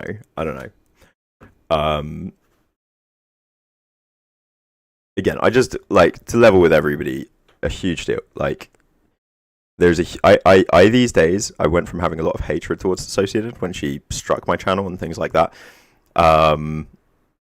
But these days, I have zero hatred left in me towards her at all. And I do have a lot of genuine sympathy, empathy, and compassion towards what she's had to deal with like, Sergio Costa. It's been... I like, after breaking up with somebody like Teampinata, and again, even if at first she defended Teampinata, well, most people defend their partners and stuff before they accept their partner as a monster, right? That's very normal. Understanding some of the stuff there is to understand about Teampinata will have really played havoc on her mental health and on her mind. And during that moment in time, Sergio Costa came in acting like a friend, acting like a nice guy, and then genuinely using his power and influence and other things to just be the ultimate creeper, who then also went behind the scenes and manipulated people on Reddit and other places to just make, like... You think Kiwi Farms and stuff was bad? Sergio Costa and Dissociated will even agree with this. Nothing in her life, nobody in her life has been as horrible, cruel, disgusting, scary, verbally violent, you know, the things that he has written towards her, as Sergio Costa. He is a loathsome, despicable, lecherous freak. life that leads to this illness. And I have a lot of sympathy for having to deal with somebody like that. And by deal, I mean getting tricked, believing that he was a safe person, a good friend, and all this other stuff, and then having him manipulate and twist it all on her and all this other shit. I feel really bad for her about that shit. Again, as a content creator, as somebody, you know, I was terrified when she struck my channel and stuff. Fuck how scared she must have been when Sergio used his powers, used the fact that he had a password and stuff to do that. Like, oh. We had a lot of flashbacks from watching the Anthony video, which obviously was extremely aggressive. There was a lot of threatening behaviour, a lot of lunging at the camera, swearing directed particularly at us and at Anthony. Just a lot of aggression, threatening behaviour. Yeah, this content of hers, Misty System, she was embracing the drama, she was high on her farts. This shit, so stupid. The worst sort of content any content creator could ever make. A lot of content creators were making shitty drama vids like that back then, though, I will also say. But yeah, this is the worst way to go about a drama. Like she handled it entirely incorrectly. One more defense, though. She was what? How old at this point? 23? How old is she here? Like 23 or 24? I always forget how old she is. Isn't she like 23 or 24, right? At this point in time, where these videos are being made. Like, I don't know. Was she 23, 24 now? Was she like 21, 22? Was she like 22 back then? It's like, can any of you honestly say you would know how, can any of you honestly say that at 21 or 22 years old, you'd have known how to handle, you'd have known how to be a decent adult and all this stuff online? Would you have known how to be a responsible content creator on YouTube with 1 million subscribers at that age? Would you really? Would you really? Because I wouldn't. I didn't. I'm still figuring out how to be a responsible content creator. It's a constant. You have to constantly learn. You have to constantly challenge yourself. You have to constantly figure out what is right, what is wrong. And I try to stay on the right side of things by being a bit overly cautious in general these days. You know, but zero chance. She left themselves open to everything that's happened, but Sergio was a twat for exploiting that. And again, she was so young. She was a fucking, like, 21 or something. I mean, 21 or 22. Like, again, I would not have known what to do. I would have been freaking the fuck out. Again, I was, as a 29-year-old adult, when I got a little lick of the attention that she gets, I got a lick of that attention, and it caused me to have a complete meltdown, panic, freak out, remember? Like, how stupid could I have been at this point thinking that she should have been a more responsible, correct content creator? So wrong. What was I on about? Nah. And obviously, as people with DID, in our case, there were times in our past where we... Like, she's being completely stupid as shit right now. But can I also say, Trisha Paytas, as much as I love defending Trisha Paytas, can I also throw this out there? Trisha Paytas does know how to handle attention. Trisha Paytas is the ultimate drama farmer. Trisha Paytas was a 31-year-old lady at this point who knew exactly what the fuck she was doing. She has her shit with... the main reason why Trisha Paytas did this, she doesn't have much of an issue with Dissociative. You know who she has an issue with? Anthony Padilla. She fucking hates Anthony Padilla and Anthony Padilla's wife. That's like... That was the main issue for Trisha Paytas. Like, it's... defend ourselves when we were treated like that. And there were... You didn't handle the amount of attention you got well. I did. I fucking handled it awfully. I fucking yeeted myself off the internet, deleted all the videos, and did nothing but, like, gardening vlogs for 3 months. You know? The screen there to protect us, so obviously that caused some flashbacks. And I found this clip in this video of yours very triggering. Yay! I love you. I love you. Trip, you sound exactly like the red pillars that I love watching when I'm not on stream. But again, a little bit of toxicity every now and then, or a little bit of, like, again, it's what I've been saying. I don't, like, I can't stand the soft uwu boy approach to everything at the moment. It fucking pisses me off. It really does. It feels more disingenuous. Like, yeah, people were toxic shits, but at least they were genuine.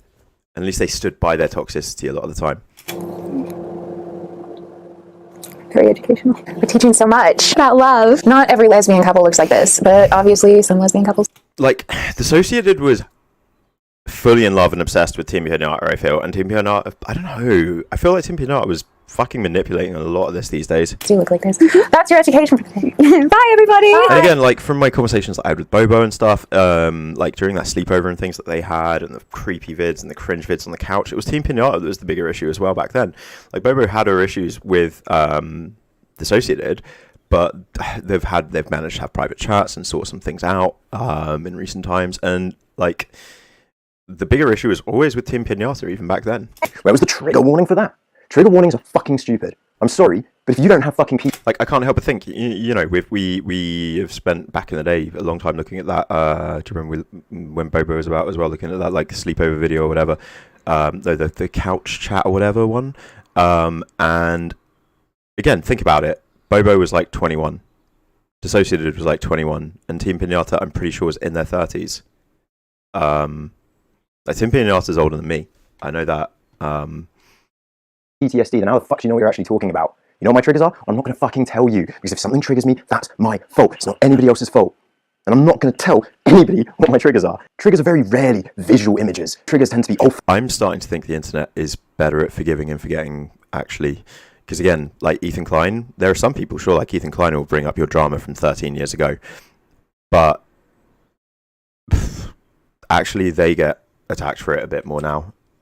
You remember I was saying that like recent Hassan, Ethan Klein one where they were attacking train wrecks and stuff? It has backlashed against them the exact way I said it would backlash when we were watching it. Exactly. Which part still stands? This part still stands. Let me rewind a sec because I'm not paying attention. And couples do look like this. That's your education for the day. Bye, everybody. Bye. Where was the trigger warning for that? Trigger warnings are fucking stupid. I'm sorry, but if you don't have fucking PTSD, then how the fuck do you know what you're actually talking about? You know what my triggers are? I'm not going to fucking tell you, because if something triggers me, that's my fault. It's not anybody else's fault.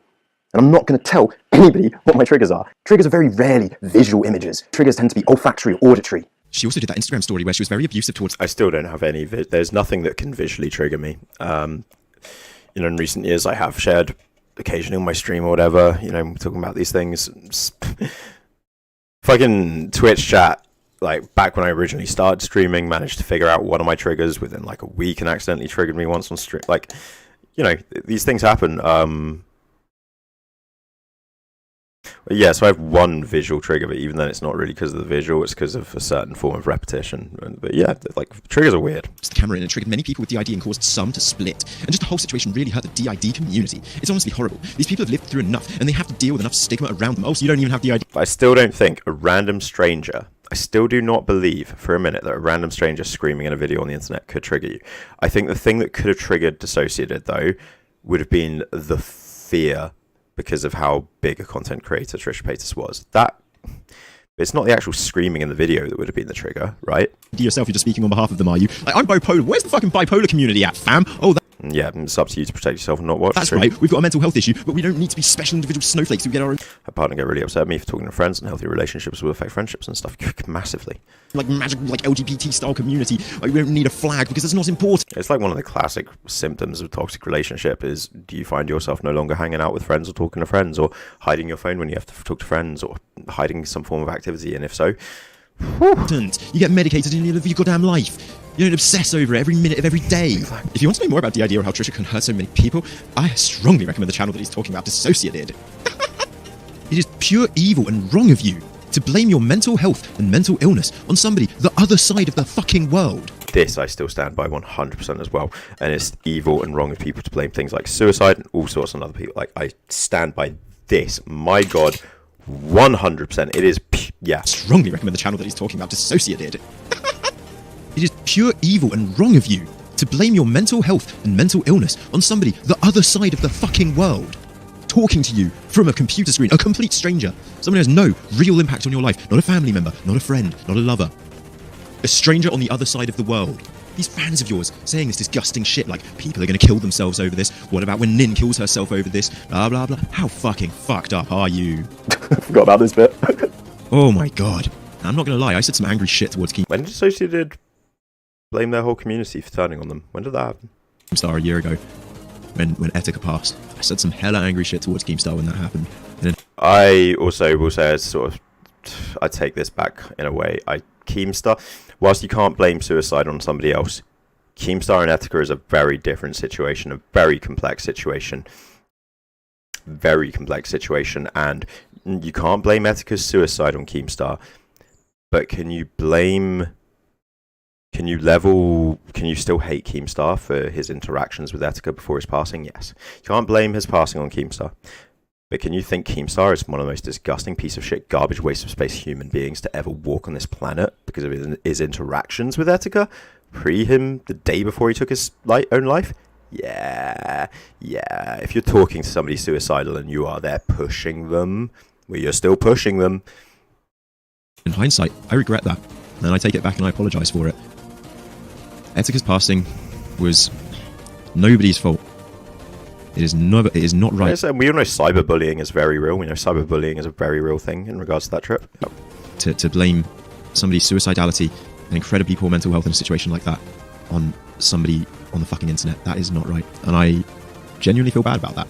But I can admit I have learned from these mistakes. Yeah, I thought with that post that you're talking about there, Debs, weren't they talking about... I thought they were talking about Jess, Bobo, Entropy, axolotls. I thought they were talking about the Did community when they said that. I thought they were talking about those people in that post. We can try to do things a better way. We had a lot of flashbacks from watching the Anthony video, which obviously was extremely aggressive. There was a lot of threatening behaviour, a lot of lunging at the camera, swearing directly. I still don't get how watching... No, like, if that was causing you flashbacks, I would still say this. Stop watching the video, you fucking dumb fuck. Particularly at us and at Anthony. I'm sorry, Chloe, but you need to take some fucking responsibility. Trisha Paytas did not cause you to split and form new alters. You chose to watch a video that happened... Like, assuming that Dissociadid did split and form new alters off the back of watching that video, Dissociadid did that to herself. She chose to do that, and she did that to herself. To possibly trigger you. That was your choice as an adult human being. How dare you? That is disgusting. Yeah, no, I remember that. I do know the post of which you're talking about now, and I'm fairly sure... I think a lot of people reading it felt like it was being targeted... Like, a lot of fans or ex-fans reading it probably did feel it was aimed at them. I'm, like, pretty much 100% sure that was about Bobo Jess, Axolotls, HP... God, there was one other name in their fucking... I can't remember who was the other person in their fucking group. Who was the other person in their group? There was somebody else in their group. Of you to say that. I started watching a Kyrgyzstan video recently. It started causing me to have a panic attack, and I clicked the fuck off of it. It was horrible. It was really triggering. I'm not going to say to Kyrgyzstan, you need to delete this video. We should deplatform Kyrgyzstan. We should get rid of them because they caused me to have... I need to find that fragmented psyche. FP. Oh, they still are fucking creepy. Of course. Have a panic attack. I need to go back and find that Kyrgyzstan video and see if I can watch it at last without it causing me to have a fucking panic attack. No, I caused me to have a panic attack by clicking on a video. That was my choice. I take authority for my... Because that video I know it was a Kyrgyzstan video on death. Goddamn fucking actions. The internet is not your safe space. People will dislike you, people will disagree with you, and sometimes for no good reason at all. But I'm afraid, in this instance, there are some very good reasons for people disagreeing with the bullshit that you say. Should have guessed that people would get angry at me for this one. Yeah. Trisha's like, oh, she just looked like a crazy person. And then like stops and like looks at the camera. And it's like, oh, that hurt a lot more than I thought it would or whatever. That feels a little played up, but... Like, I watched the video one, and there's a girl, Dissociative or something, I think she's British, and like, I watched it and I was like, oh, like, she seems crazy, but I know that's like...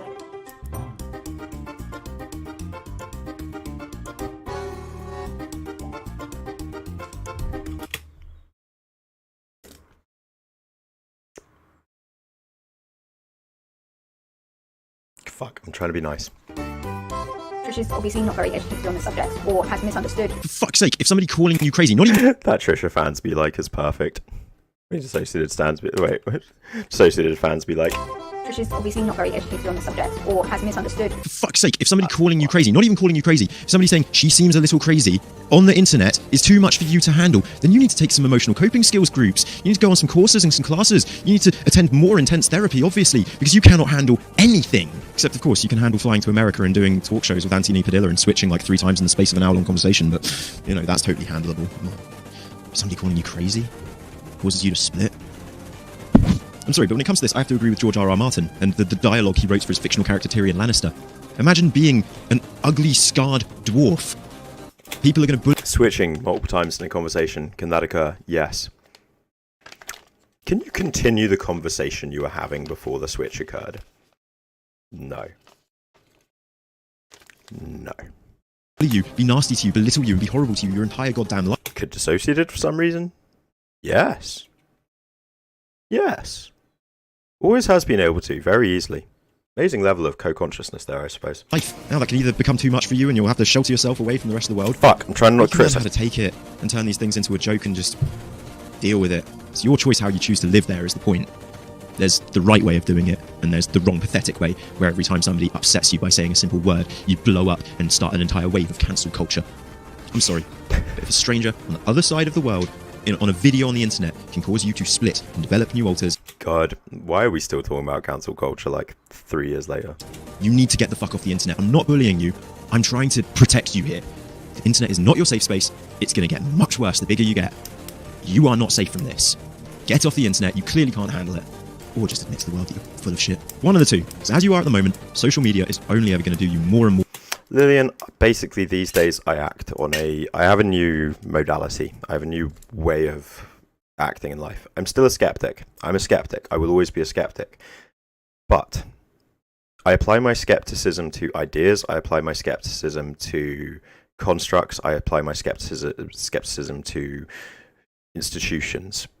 Will I apply my skepticism anymore to individuals that I talk to?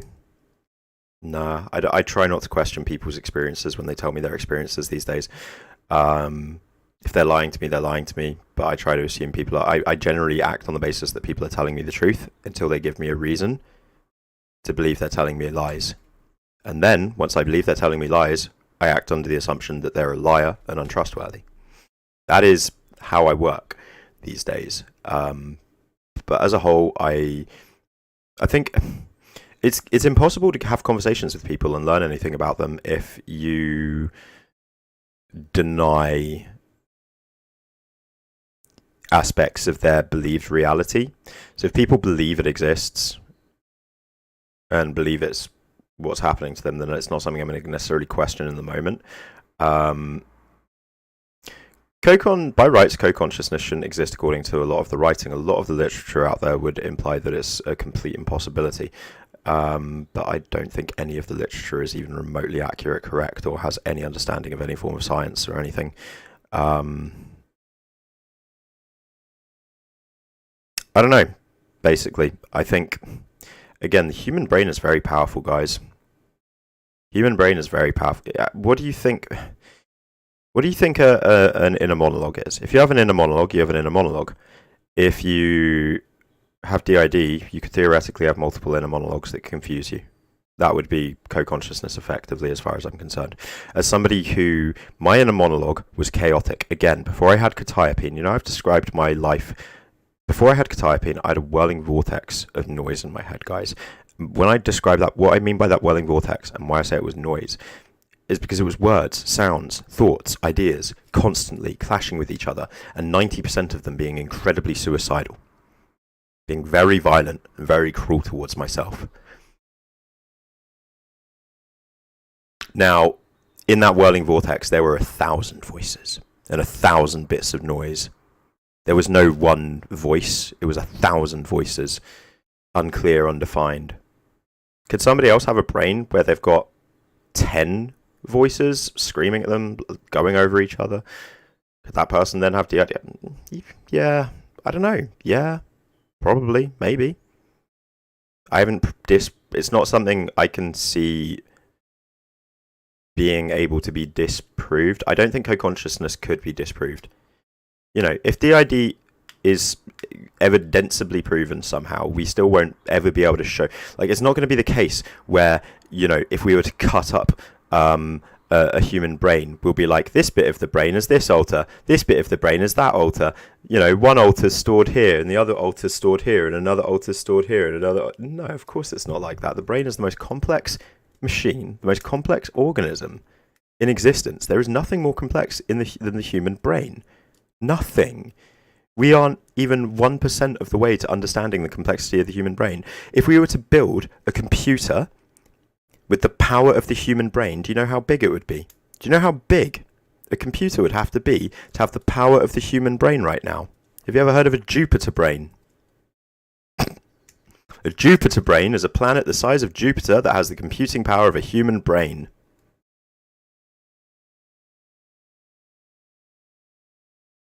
So, can that machine be capable of running multiple programs? Your computer. Think of your computer. How many programs can it run simultaneously? 10? 20? Can you have 30 tabs open on Google Chrome whilst playing a video game, while streaming, if you have a computer as powerful as mine? Yeah.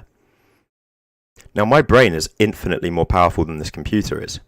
How many programs do you have running in your brain right now? Think about it, guys. You have a program running that keeps you breathing. You have a program running that keeps your heart pumping. You have a program running that keeps you hearing. You have all of these subconscious activities within us are effectively like programs, apps. Think of them as applications on your phone, or programs, or EXEs on your PC, okay? They're all running, all simultaneously, doing what they have to do, right? We do not yet understand how powerful the human brain is. Not fully. And could other people have brains that are doing some weird shit because of trauma or illness or other things? Yeah. I have PTSD. Yeah. I've taken a lot of drugs. Yeah, of course. Fucking of course. There's a bit in my hypothesis that I'm writing on DID, there is a bit where I write, you know, as somebody who has sat in a room talking to various versions of myself that I could see, touch, hear, you know, just sat there casually talking to different versions of myself. If my brain was powerful enough for that to have been a real experience that I remember visually and perfectly to this day, can DID be real? Of course it can. Of course it can. Do we understand it anyway yet? No, I don't think we do. I think we're very far off understanding it and most mental illness, to be fair. And if you were to talk to my ADHD psychiatrist, she would agree with you. We don't understand all the mechanisms behind our ADHD yet. We're still figuring it out. We got very lucky with certain stimulants. We know some of the reasons why stimulants help people with ADHD, but we actually don't understand all the mechanisms behind it yet, not even close. So, I'm just not going to be arrogant enough anymore to categorically say something cannot occur. I'm not that arrogant. I'm not that arrogant or naive or that ignorant to say categorically, no, the human brain cannot do that and that can never happen. Is co-consciousness common? Maybe. I don't fucking know. I don't fucking know.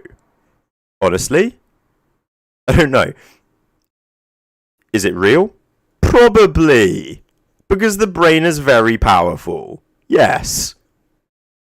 That's as simple as it is. And I think if you're going to like categorically say otherwise, as I've said, you're naive, arrogant, and ignorant.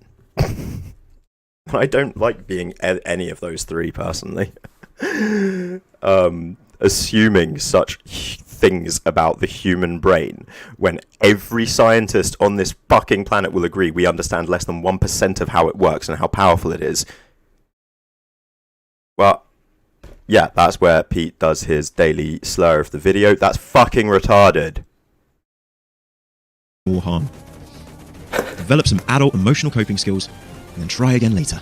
Half the reason I know you're full of shit is that your fans' arguments are all over the place. There's actually like 10% of people who have DID who haven't specifically had any childhood trauma, but I totally agree with you. That I do not believe for a minute.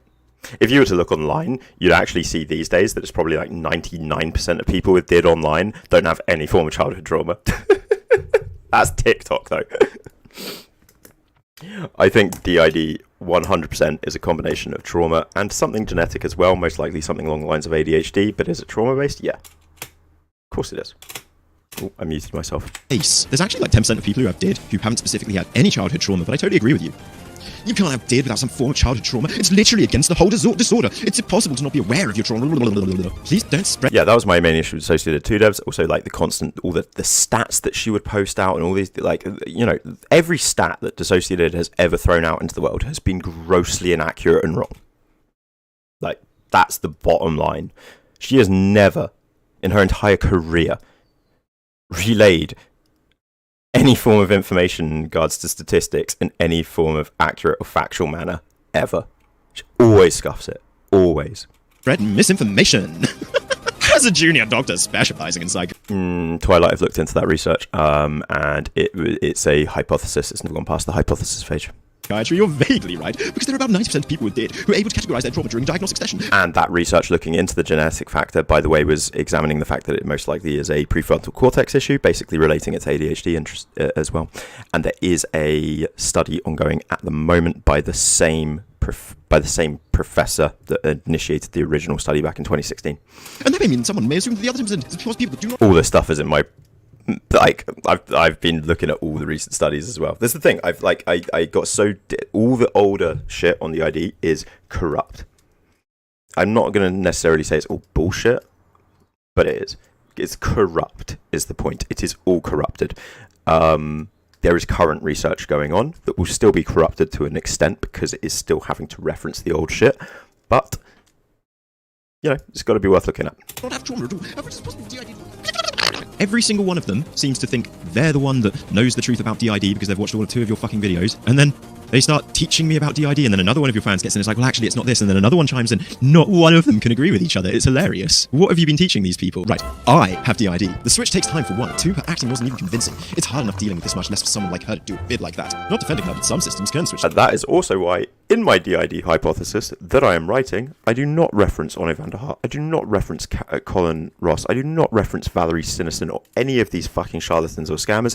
Instead, I am referencing doctors and psychiatrists and professionals that have written and researched and worked in fields like trauma therapy, just trauma therapy, or in fields of ADHD psychiatry, bipolar psychiatry. I'm looking at, we need to start from scratch. That fast. I switch that fast sometimes, and I know that many of my alters, including myself, have dropped the... And then self-diagnosis and malingering, they are the plagues of TikTok. They are, and it's not just DID, it's ADHD, it's tics, it's everything. You know, ADHD is probably the biggest one if you look at mainstream media. We didn't know we were holding when we came to the front. That being said, the whole thing looks really fake for sure. Sure, I hope you're not defending her, because she literally just attempted to make a massive fucking joke out of your community. It makes me sick. She should be booted from YouTube permanently. You know, I was booted people from their society and actually put them into like concentration camps for making jokes of them. Nazis, they really didn't like people making jokes of them. They'd kill them for it. How is Dissociative creating this? The Nazis would also put anyone with DID in a fucking gas chamber too. Just saying. Literal Nazi-like brainwashed fanaticism within me, with my fucking Ashkenazi background and my mental illness, all you lot with your DID, we're all getting sent to the wall, I'm afraid. her cult. It is terrifying. All systems are different. Some have quick switches and some don't. It depends on the situation. Trisha does. But my God, this just, you know, here's the other thing, guys. This shit, it does remind me a hell of a lot of what else has been going on recently, but not with Dissociated, but in regards to Careful's and her community. Like, Dissociated basically laid the foundation, like wrote the guidebook on how to weaponize an audience in some ways. But at least Dissociated did it as fucking like a 21, 22-year-old. Careful's, meanwhile, is like 28, 29, and using that playbook fucking perfectly, you know. Nobody has weaponized an audience quite to that same degree. Doesn't have it. Trisha most likely has histrionic personality disorder. Yes, I have DID. Some of my switches are quick, some aren't. Everyone has DID now, apparently, for one, and two, they all know how to diagnose somebody else. Switching... Guys, there was a recent report on this really interesting stuff, by the way. You know why TikTok is pushing so much like mental health stuff, and it seems like it's like actually corrupting the youth and making people worse and blah, blah, blah, and all this stuff? Well, to quote Donald Trump, cause China! There's been some research revealing that the TikTok algorithms are pushing Americans and Westerners towards pro-CCP content, Chinese Communist Party content, and anti-America. Like the algorithm is specifically funneling people into like anti-America, anti-imperialist content, and towards pro-China content. They're trying to. The Chinese guys, they're feminizing this. It's the soyification of the West.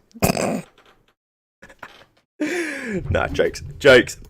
But there's literally something like TikTok is fucked. Is the point? TikTok is evil. Doesn't make you drop stuff, Lamal. Again, people without DID telling people who supposedly do have DID what you can and can't do when you have DID. And I've looked at all their accounts. They all follow Dissociated. You absolute little shits cannot keep your stories straight, and all you can do is argue with each other and undermine this illness further. That's all you're doing. All you are doing, Chloe, is undermining this illness further. That is apparent based on your audience's comments. Mental health advocate teaching people about mental health, also just completely lying, pulling statistics and figures out of her butt, making it so that everyone who watches her videos doesn't have a clue what they're talking about, and continues to spread fallacies and lies all across the internet. And again, this was the biggest issue probably with Dissociated's content, is just how it dramatized. This video is just too... it's too vitriolic, this whole thing. Even if I'm seeming a bit more chill at this point, I gotta say it's just too vitriolic. Like, why am I making such a big point? I've made the point.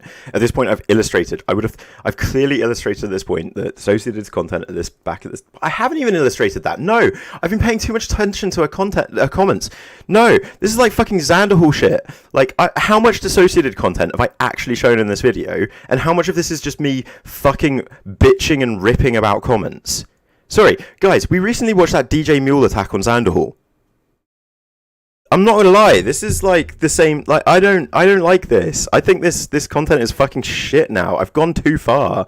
Like, just move on, Pete. Get the fuck over it.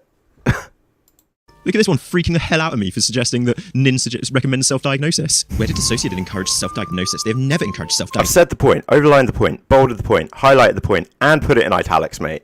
Trisha Paytas was pushing the self-diagnosis thing another Ingrid. Overlined and underlined, and put it in, like, a different font. Doesn't know whole fucking story. You don't know the whole fucking story, then stuffu. Don't make a fucking video about it, you moron. Look at this expert. Chloe has written multiple... Wait, that is great, though. That is... This is just the best comment. But, Pete, I've already shown this comment, though. This is the second time I'm showing this comment. Oh, it's because I started this segment with a bit of that. Diagnosis. Where did Dissociative encourage self-diagnosis? They have never encouraged self-diagnosis. Trisha Paytas was pushing the self-diagnosis thing another ingrate who doesn't know whole fucking story. You don't know the whole fucking story, then stuffu. Don't make a fucking video about it, you moron. Look at this expert. Chloe has written multiple papers on self-diagnosis. Are you an amoeba? You watch 2 of her videos and you now think you're an expert, and so you flood anyone who has any rational skepticism with your comments of... Oh, welcome, Emily.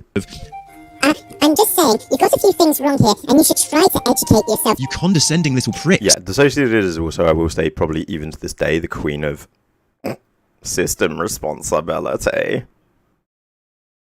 She's still not quite figured that one out, shall we say, but...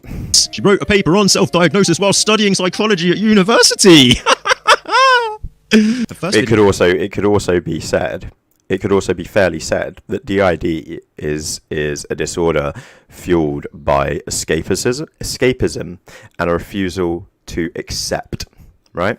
One understanding of how alters can be formed is during childhood traumatic events, a purposeful, a chosen, a forced dissociation, detachment, and compartmentalization of said events to the point of developing separate states of being that have zero real connection to each other, right? So this is why system responsibility is so important, though, isn't it? System responsibility is the most important thing for anyone with DID in order to overcome their own DID, because it is it's the symptom. Not having responsibility for, like, it's about... This is it. Like, you have to have responsibility for shit you've done, and it's about understanding you're not responsible for the trauma you've experienced, but you have to gain responsibility for the actions of those alters as an adult, because if you keep disconnecting and detaching from it, well, how could there ever be any form of recovery, fusion, whatever you want to call it? I hate the word fusion. I'm never using that word again. All I can think of when I hear about fusion. Like, I love Jess. She's great, but final fusion is the stupidest term alive. Can we just call it integration? Can we just please call it integration? Please. Please. Please. Please. Please. Please. Please. Video of March 24th, 2018, exactly when DID was becoming mainstream and popular and talked about on the media and YouTubers were coming out with it. She's not had this forever. She's had this exactly since it became mainstream and cool. She claims to be this mental health advocate, yet her facts and figures are literally pulled out of her arse. People think that it's really rare, but the same percentage of people who have ginger hair have DID. What is that, 1 to 3%? 1 to 1 of people who have ginger hair have DID. This is data manipulation at its finest. Less than 1% of the world's population are ginger, but genetically it is nearly impossible for 70% of the world's population to even carry the ginger gene. Populations where the gene can be found, like the UK or USA, the number is actually 2 to 10%, a vastly different number when looking at populations of millions of people. And you're saying, oh, what do you mean, Pete? How many ginger people live in India or China? How many Chinese, Indian, African, ginger people are there? Which less than 1%. Less than 1% of Africa, of the African continent, are ginger. Less than 1% of China. It's literally like a 0.2% number. It is a completely unnatural, like, it does occur, don't get me wrong, there are still freak mutations that occur, but incredibly rarely. Incredibly rarely. Okay? What is the majority of the world? If we take the populations of Africa, India, and China, Well, out of the 7.9 billion people on this planet, that's like 6 billion of them, guys. I think it's 5 billion of them. It's more than half of the world's population just there. So then we look at places like Europe. Well, then we look at most of any Mediterranean people, Southern Americans, Mediterranean people, anyone with Latin ethnicity or Arabic ethnicity or anything like that, ginger, less than 1%. It's only Scandinavian derived populations, effectively. It's only us whitey whites that have the 2 to 10% number within our population demos. So again, that's 2 to 10%, not 3%. It's 2 to 10%. Yeah. Well, she said 2%, didn't she? She just says 2%. It's 2 to 10%. So it could be, you could more accurately say 6% or 5.5% if you just want to give one number. But 2 to 10% in the United States and England. Okay. Let's look at the world as a whole, and you now realize that entire number is like 0.5% or something. Ginger is very rare, and it's dying out. It's actually literally dying out. Yes, it is dying out because it's a recessive gene that gets overpowered by dominant genes. There are some dominant ginger genes, but they're incredibly rare. 1 to 3%. So normally you'll only get a ginger person if both parents carry a recessive ginger gene. Considering Asian parents, black parents, they will not be carrying that gene, pretty much. There are very rare instances, again. You do occasionally get rare instances. But it's lower than 1%. 1 to 3%, yeah. So data manipulation at its finest. What is that, 1 to 3%? 1 to 3%, yeah. Numbers that high have only ever been found amongst inpatients with pre-existing mental illnesses. More recent studies conducted by professors in Turkey have placed the number within the general population at less than 0.4%. If we look at dissociation as a whole, we can see that within the general population at numbers of 1 to 4%. Which means it's as common as bulimia, more common than schizophrenia. But in a far more interesting study on dissociation, that one we looked at at length on this channel several months ago, it was also found out that people that have never heard of the word dissociation have a 0% chance of it's one that, oh god, I can't do that exactly remember what that study proved, but it proved a really funny thing. It proved some very funny things in the process of trying to, like, they started out trying to look at the prevalence of DID within the general population and realized they couldn't look at the prevalence of DID within the general population because there had never been a study of the prevalence of dissociation with the general population. So then they started studying that, and then the study just evolved a few more times. It was great. Why should you do this? Oh, just Google it, guys. It's not hard. American population of schizophrenics is around 1.2%. Bulimia, 1%. This is simple fear-mongering. And again, when we look at numbers like 1% of the American population being bulimic, you actually then look at it more closely, and that 1% is given a 1% because it's like a 0.73 or something. You either haven't known it or you ain't known it. I just fact checked. This is fear-mongering, perpetuating stigma. This is terrible. Her claim, and Anthony Padilla's claim that as many as 3% of the population have. Me about to get my Asian DID figures out. Yeah, exactly. Let's look at the prevalence of DID within the South Korean population. Oh, it's 0%. It's 0% because it doesn't exist in South Korea. DID does not exist in South Korea. Let's look at the prevalence of shamanic women within the South Korean population, though. And then we get something very different to look at. DID, and it's more common than being ginger or bulimia or schizophrenia. Easily fact-checked bullshit. Most commonly cited numbers are 1.1% and 0.4%. Not paying for studies to further look into them. I've had people try to refute me by sending studies. Although, again, this was 2 years ago. Over the last 2 years, I've fortunately gained many university students within my community who have linked me to all the studies I could ever want. Over the last 2 years, I have devoured a number of studies, as many of you here know, on stream often on stream with you guys, here with me, and we break it down and we look at it together. We have looked at a lot. And yeah, old Pete, 2 years ago, Pete, you're right. I am right. Everything I'm saying here is bang on, I will say that. You're like, no, look, it's like as high as 10% within psychiatric inpatient wards. Not within the general population. Even there, something else, not just in psychiatric inpatient wards, that was in a psychiatric, this study was done in a psychiatric inpatient ward that specialised in eating disorder and dissociative disorders. So all the patients in that psychiatric patient ward had eating disorders or dissociative disorders already diagnosed. And of those with dissociative disorders, it was 10%. Mental houses. And even these numbers, by the majority of doctors, when she says no, within psychiatric inpatient wards. Not within the general population, in mental houses. Maybe not the best term there. Even these numbers, by the majority of doctors. How come I didn't get a single comment from people telling me off of that one? When she says, no, it's not the majority of doctors, this is bullshit, it's in the DSM-5. Just because it's in the DSM-5 doesn't mean the majority of doctors actually agree with it. That is a fallacy. I am sorry. They're right. Also, just because it's in the DSM-5 doesn't mean even the majority of American doctors have even read the DSM-5. Do you know how many American doctors use the DSM-5? None of them. Nobody uses the DSM-5. The DSM-5 is used by losers online. The DSM-5 is literally used by students, college students, and people online. Doctors, right? You know what the DSM-5 is? It's a collection of every single psychiatric disorder, right? In America. It's American-centric, and it's every single psychiatric disorder, right? Like, listed, basic diagnosis. It's not diagnosis criteria there. It's basic symptomology and classification. So, DID takes up, like, you know, it's like a 600-word entry on it, you know?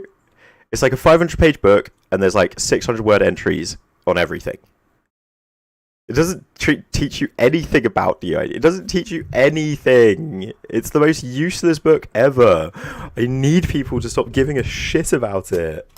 Very few doctors who are actually willing. And Brits, like the Dissociated especially, talk about the ICD-11 instead, fam, which is also full of shit. To diagnose it. The ones who are, there is a lot of skepticism placed on them from within the rest of the medical community. Ultimately, as with most mental illnesses, there just isn't enough research on this to fully know the truth. There really isn't. Espousing numbers as high as 3% and saying you're not dramatising the subject. Every kid who watches this in a school with the school I went to had 2,000 kids in it. Every kid there is now going to be thinking, oh my god, there's 60 kids in this school with DID.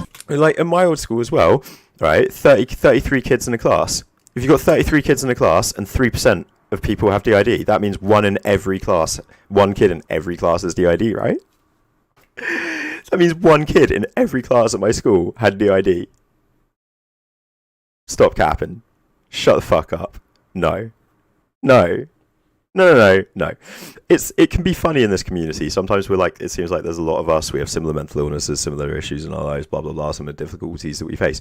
But then we remember it's because we found each other through content. It is it's not an echo chamber, but it is a literal community based off of certain dramas and interest in psychology and stuff like that.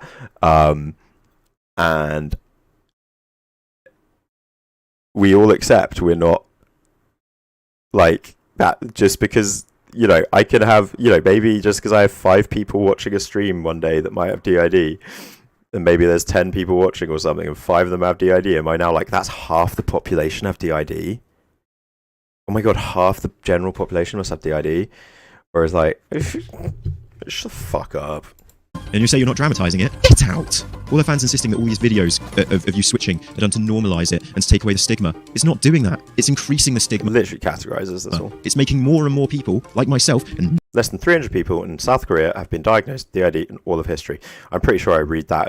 I'm sure I mentioned that in that like little video on my channel. Loads of us are now starting to come out of the woodwork because we're not going to be afraid of your toxic bullying anymore. I'm sorry. Some of us we're not going to buy it. That's fucking hilarious, Trip. That's fucking hilarious. But here's the thing. I've seen NHS stuff actually reference the DSM-5 before, and it just pisses me off and creases me up because I'm like, why are you referencing this when legally here in the UK we cannot use studies that were not conducted in the UK or with UK approval and supervision? What the fuck? The amount of clips that I'm just not even going to bother compiling and putting in here because it would make this video like 3 hours long of her going on about how it's not MPD, it's DI. So they probably just threw the DSM-5 in there because they know it's spoken about more online and more popular and more likely it would get a hit on the article, to be honest, or whatever. That's the reality there, right? ID because MPD is discriminatory and it makes people think of his personalities and blah, blah, blah, blah, blah. Yeah, whenever she talks about any other mental illness, she gets it wrong. She's constantly talking about BPD, which in the DSM-5 is actually categorised as EUPD now because BPD is considered... I love that. Fourth law. Love it. You know, Yo, over literally... UK recategorised BPD as EUPD like 3 or 4 years ago. Does anybody ever say EUPD? Ever? talking about BPD, which in the DSM-5 is actually categorized as EUPD now, because BPD is... That was the most failed renaming ever, and you know why? Because as dumb as borderline is, as dumb as the term borderline, like what the fuck does borderline mean? At least people now have, at least, 10 years ago when people talked about borderline, nobody knew what it meant. At least now people know what borderline means when people talk about it. Like, they have an idea in their head. It may not be very accurate, it may not be very helpful, it may be a quite toxic and derogatory and stigmatized view that they have in their head, but at least people have an idea of what they're talking about. Emotionally unstable personality disorder. Borderline? Do you want, like, personally, on your bit of professional paperwork, what would you rather see written? Something dumb and a bit confusing, like you're borderline. You have a borderline personality disorder. Because then you're like, oh, I don't have a full-fledged personality disorder, it's just borderline, right? That's kind of what it means to a lot of people reading it. Would you rather that or get told that you are an emotionally unstable personality disorder? You are unstable. You're an emotional wreck. It's like, just call them hysterical. Let's just call it hysteria again. If we're going to call it EUPD or EDD, let's just call it fucking hysteria again. Come on, let's go. Considered, a stigmatizing, and... To be honest, emotional dysregulation disorder would be much better than emotionally unstable. That would be a much better name. EDD would be a much better name. But even then, let's just hysterical whammon. Bullshit term doesn't help anyone. It's a much more useful term. You can't ever get that one right, can you? Mental health advocate that doesn't know shit. How can somebody with 22 alters maintain a weekly upload schedule where, by her own admission, she has missed 4 Sundays in the last 2 years? I can't do that. Do you know how many YouTubers can handle that? How come all these alters can handle this filming schedule or don't mind being on film? A Patreon for £50 a month where you can kick it with Kyle for an hour each week on the same time, each week with the same alter for £50 a month. And you say you're not fetishizing, dramatizing. Are you? That is something you can only do because she knows how many people thirst over Kyle. An Instagram, a relationship, a fiance to somebody that also has DID. Which alter is with who? Or are you all just with each other? Is that like a bloody 40-way relationship or something? I'm sorry, this doesn't make much sense to me. Don't tell me. Kicking it with Kyle. What a fucking god tier Patreon thing. I'm gonna go watch her videos because I've been watching them. Far too many of them. It seems if you're above the age of 18, all you can see when you watch her videos is a narcissist lying to a... Look at my little baby face. Look at my little baby face back then. Aw, how have I aged so much in 2 years? Child audience. Since uploading the first 2 parts to this series, my audience demographics have lowered by 8%. I have 8% more 13 to 17-year-olds looking at my content right now because I'm talking about DID. And you tell me it's not trendy and cool and fetishized and romanticized. No, this is fucked up. Mental illnesses should not be a cool and trendy thing.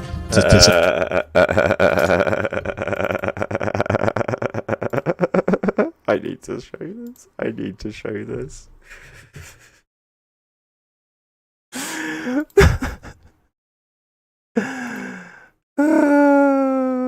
First, let me just open up, this is the second most viewed video on my channel. It used to be the sort of content I made more often.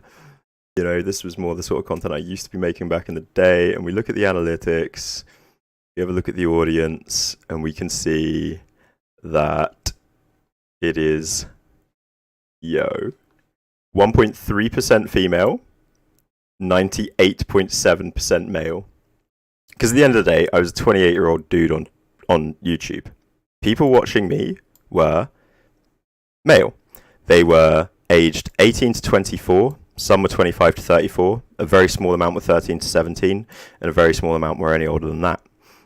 Majoritively 18 to 24. Okay? This was my average audience demographics back in the day, guys. Yeah?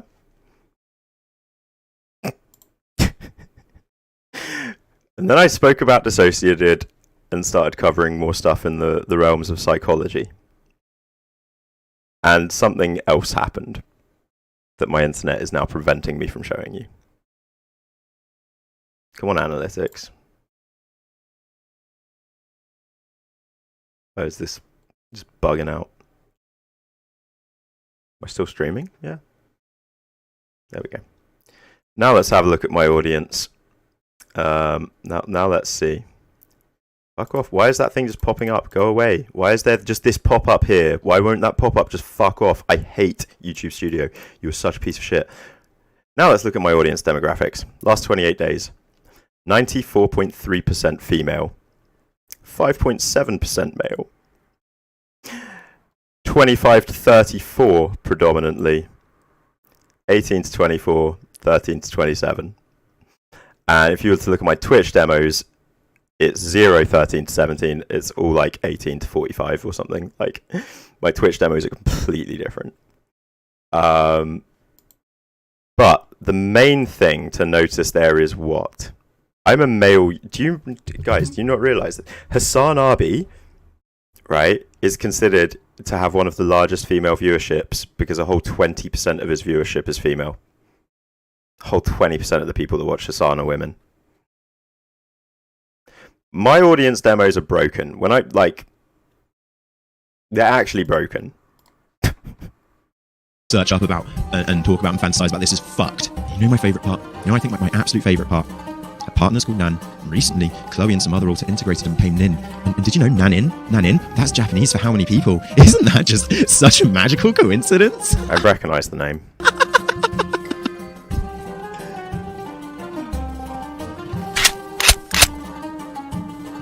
Too edgy. 3 edgy, 5 me. 3 edgy, 5 me. But again, I was really guys, I was legit suicidal when I was making this original bit of the video. Well, I was 3 edgy, 5 me. Now, it may not be your... I theoretically I wasn't suicidal anymore, just that's 3 edgy, 5 me. Fault, Chloe. But you have genuinely assembled one of the most hostile, toxic, flying monkey-esque, derogatory, condescending, and manipulative audiences, fandoms, I have ever seen on the internet. Your fans are as bad as those 13-year-old kids who were telling another little kid to go kill themselves. Trisha posted a video on her Instagram feed the other day of just so many comments from people telling... Wait, is Hatchery Eric's wife? ...her to kill herself. And if you go on Reddit, you can find these comments far too easily. Thousands of people just wishing and telling her to go kill herself. Such a well-intentioned, educational, loving audience. If that's Eric's wife, then yeah, she does have legit DID as far as I know, to be fair. Just I feel bad for her and don't want to talk about them at all. Not there.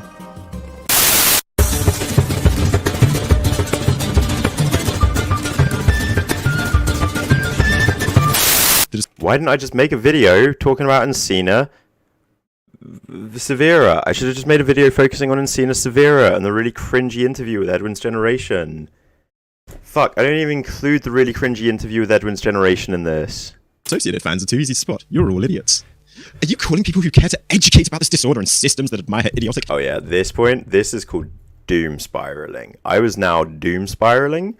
So yeah, this was like the third upload, I guess. And yeah, here comes the doom spiraling, engaging with the comments. Never do that, Pete. Never do that. If that's the case, please don't. The community, it's been hurt enough. I used to love replying to every comment I got on my channel. It's probably why many of you started watching me, in fact. I imagine is because you'd have watched a video and then I'd probably reply to a comment or whatever. Like, I used to reply to every comment I got on my YouTube channel. Dissociated fans did ruin that for me. Genuinely. I've never been able to reply to comments the same way ever again. Just stopped enjoying looking at comments after that. I understood what I used to love looking at my comment section because I'd get 1 or 2 a day. And when that changed into just, yeah, it's so bad, right? It's so bad for you. But when you start off like as a small YouTuber, it's really nice replying to comments and it's a very natural, healthy way to build an audience and a very loyal audience as well. Like, people enjoy commenting on a video if they know they're going to have a conversation off the back of it and we'll just have a bit of interaction. It's just nice. And when you engage with too much shit for too long, it ruins it and you can never go back. Already. If people get triggered by someone screaming in a video, then they should get off the internet and never leave their home. Pathetic, whiny snowflakes. Triggered doesn't mean mad. You usually can't help if you get triggered. In this case, it means she caused people to switch personalities with negative triggers, obviously. Oh yeah, she was purposefully manipulating them by putting these negative triggers in the video. Just stop watching the video. You're clearly very uneducated on mental health disorders if you do not know what triggered genuinely means. The problem with this section, DDLG and did in Encina Severa, is it just didn't need to be part of this video. This doesn't need to be part of this video. This should have just been a completely separate video. And thus the comments from Dissociative, like, this was just separate. And honestly, this is something that I probably should have spent a bit more time looking at and investing into, because as we did later on Twitch, and it was great, and it was interesting. Like, Encina is fucking creepy, in my opinion. They are. Where's Misty? You too. Catch you later, possibly, and if not, hopefully catch you on another stream. God, is no one going to mention how Trish can't even pronounce dissociate? Like, come on, if you actually had the disorder, I'm sure you'd be able to pronounce it right. No. No. Do you think I can say the name of my medication right? I've been taking it for 6 months. I can barely say the name of my medication. People say things wrong all the time. People struggle with some words. You fucking are you a vernacular Nazi? Get out. I can say Katiapine now. Katiapine and Elvance. Miracles. Trisha calling someone who actually has DID crazy is disgusting enough, but self-diagnosing yourself, giving false information about DID, and not even understanding what she talks about? That's crazy. This is when I actually cried, because this is a mental health community. This is also an advocate that fired up her fans that led to some of the most horrific bullying I've ever read. Fans flooded Chloe's Instagram with such vile comments for Trisha before they led the charge over to Trisha, telling Trish, I hope you get Corona-19, or brutally ill because you deserve it. Well, actually, I think I know what they meant there. I saw a comment saying, I hope you get brutally raped. Telling a woman who suffered abuse and trauma that they want her to be brutally raped and die. They're doing this for you, Chloe. They're doing this for you. Are you proud? It's funny because after this video... Take that back. They weren't doing that for Chloe. They were doing that because they're sick prey fucking losers. I imagine Chloe would Dissociated would disown any of her fans that were saying stuff like that. And I also understand why if she didn't see that stuff or chose to ignore it, chose not to believe it. But I don't believe that she's the sort of person that would encourage, like... I do believe she would disown stuff like that. And people can say they're doing things for another person or for another reason. But no, nobody writes stuff like that for somebody else. They write that stuff for their own reason. They write that stuff because they're a horrible, nasty little shit. That's it. The people that jumped on the bandwagon to say they hoped Trisha got raped and died and all that stuff already hated Trisha before Dissociated. They would just enjoy it, like, or just the horrible people, horrible little people. People told me that they actually hoped the same for me. Yeah, so funny. But first, and I feel this is really, really important. It's just sad that a community where that stuff is meant to exist, I suppose, where community... Again, there's no, Pete, wrong. I can't say that they're... Shit in the troll's mouth, though. Guys, I'm trying not to get vitriolic. Don't remind me of stuff like that. I'd forgotten about that. True, yeah. Yep. Really important. I'm sorry, I have a genuine question for the people that have been commenting on my videos claiming to have DID. How old are you? If you're going to comment on one of my videos professing to have DID, I also need you to tell me your biological age, not one of your alter's ages, your birth age, your biological genetic age. Because I'm sorry, if you're below the age of 18, then I don't believe you've been diagnosed with DID. Psychiatrists refused to diagnose me with bipolar when I was 19 because of it's an incredibly terrifying label to be given for your entire life. The medications associated with it are scary. Doctors in the UK, generally really, even private, because that was at the Priory, are not willing to hand out diagnoses like that willy-nilly, especially not to children. So if you're going to comment on this video saying you have DID, how old are you? Now, I got a lot of comments originally from people saying they were like, I did get comments from people saying they're 14, they're 15. Most of the comments I got from adults, and again, I can look at my demographics not on that video, but the video that followed this whole thing when I did the fuck it, I'm out, that still remains, where we can clearly see the average age of people watching the Dissociated videos that I was making were, what? 18 to 24, 40%, 25 to 34, 48%, 35 to 44, 8.3%, 45 to 54, 1.3%.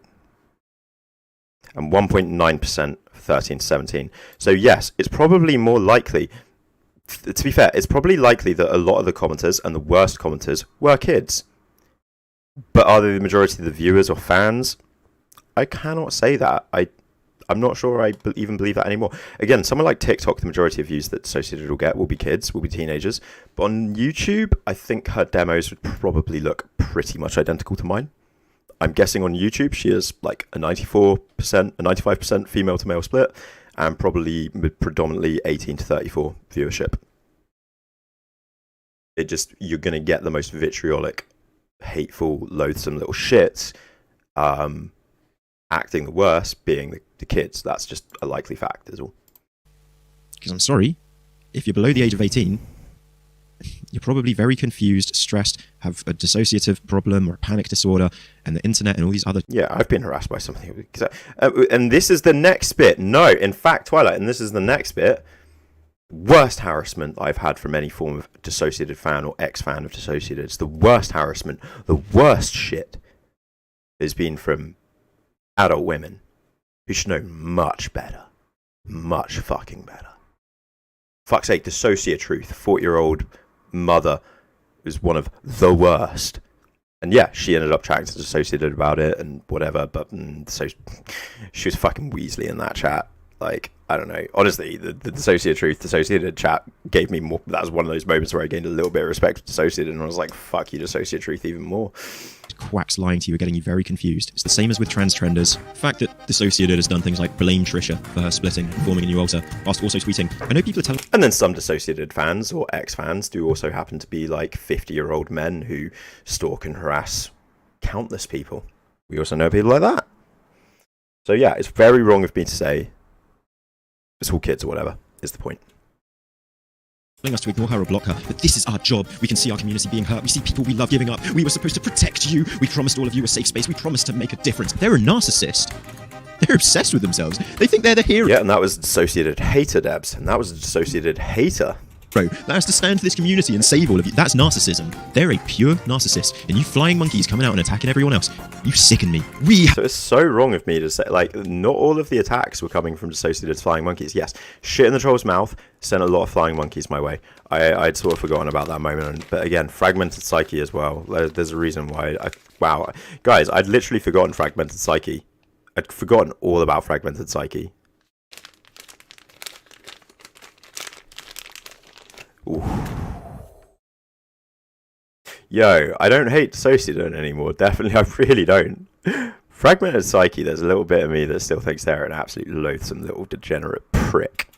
Have to stand up to this. This isn't about any one person or system, not us, not Trisha. This is about the fallout, how hard it is to get a diagnosis of misinformation on people disbelieving did. This is about seeing you being... I mean, again, they were a 30-year-old ass fucking adult. Without remorse and us saying no more. It is down to me to save you. It is my job. I must save you. Let me save you. What a goddamn Mother Teresa. That's what she is. She called us crazy again. This is not entertainment. This is not a subject where you can use thumbnails of yourself cross-eyed and call it a switch. This is not something anyone can reduce to being just about them and what they want. This is hurting people. Enough.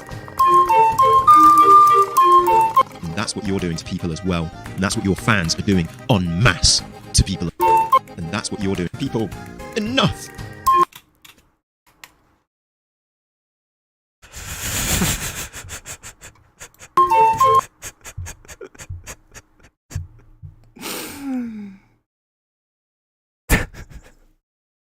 But what does this have to do with Encina and Pete? Just get over it. Get over it. This is way too much. How did any of you like me or think that, like, no, this is just way too much. This is so vitriolic. This should have been condensed. This did not need to be 2 hours long. This did not need to be 2 hours long. This could have been 30 minutes long or something. This is way too much. Oh my god. I'm so happy I'm doing this because, as I said, once I've done this, I'm probably going to private this. I won't private, but I will unlist this video. I am going to unlist this video once this is done. I want this reaction to this to be the thing that stays because this is mental. I don't want people to learn from this old video of mine, basically. I don't want people to think that it's the right way of doing things. This Pete here is the right way of doing things. Be more chill. Chill the fuck out. How can you have a go at people for being psychos whilst you're acting like a fucking... deranged psycho yourself, mate?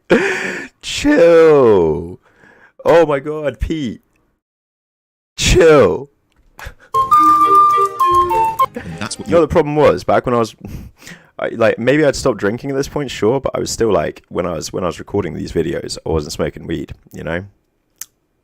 Just wasn't chill. You're doing to people as well, and that's what your fans are doing en masse to people as well. It is not a topic for your entertainment. We are not your comedy or horror trope. But that's exactly what you sell it as! Yeah, also look up fugue states and dissociative fugue.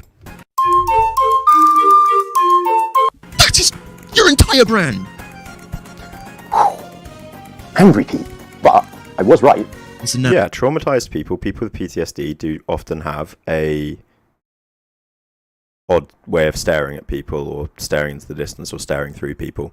And it comes from being able to, like, just dissociating, coming back in, out way too often. Now, as a response to all of this cancel Trisha bandwagon, Dissociated exploding and taking over YouTube and possibly catch you later. If not, sweetest dreams, my friend. Now turning into a leading mental health advocate. Despite as I have shown. Yeah, it is. Again, there's a difference between daydreaming and, like, excess dissociation because you've got PTSD. Being a demonstrable liar. It can also be autism.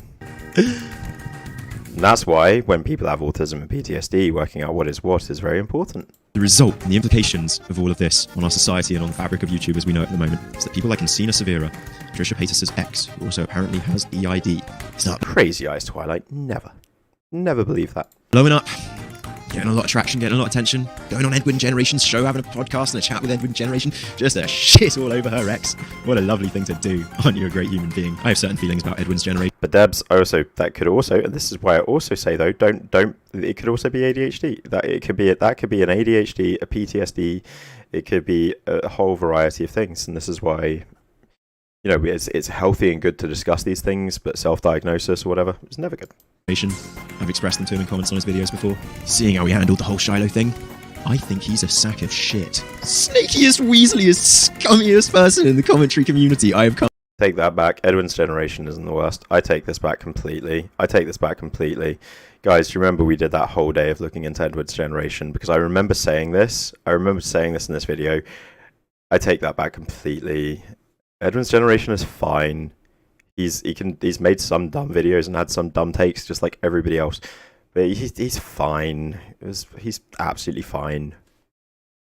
Like, Pete, chill the fuck out. Come across by far. Jesus. Yeah, but there's a difference between not liking Edwin still and this thing. I think he's a sack of shit. Snakiest, weaseliest, scummiest person in the commentary community I have come across by far. Like, that's definitely not true. He is not. There are much worse snaky... Deaf Noodles? Deaf Noodles, anyone? Deaf Noodles? Oh, sorry, no, he's a comedian, I forgot. Jesus! It's like a Latino Leafy or something. What is going on, people? Encina Severa. He does got that weak chin, though. Sex, has DID. Do got that weak chin, though. Has a child altar, has a fairy altar. Makes numerous videos and Instagram posts. There's a child altar and a fairy altar. Hey everyone, Insta Severa here. A flag. Debs, the average kid with ADHD gets told off 2,000 times per year more than a kid without it. Like, I think an average kid gets told off, admonished, I think 500 to 1,000 times per year growing up. Average kid with ADHD gets admonished or told off 3,000 to 5,000 times per year growing up. Because sit still, pay attention. Chatterbox, sit still. Why aren't you listening? Pay attention. 100 times a day. Adds up. Dog. You become the naughty kid. This is not one. It's not acceptable. It's not acceptable. Loves the child altar. People love the child altar. She loves dressing up. Right, so again, Pete.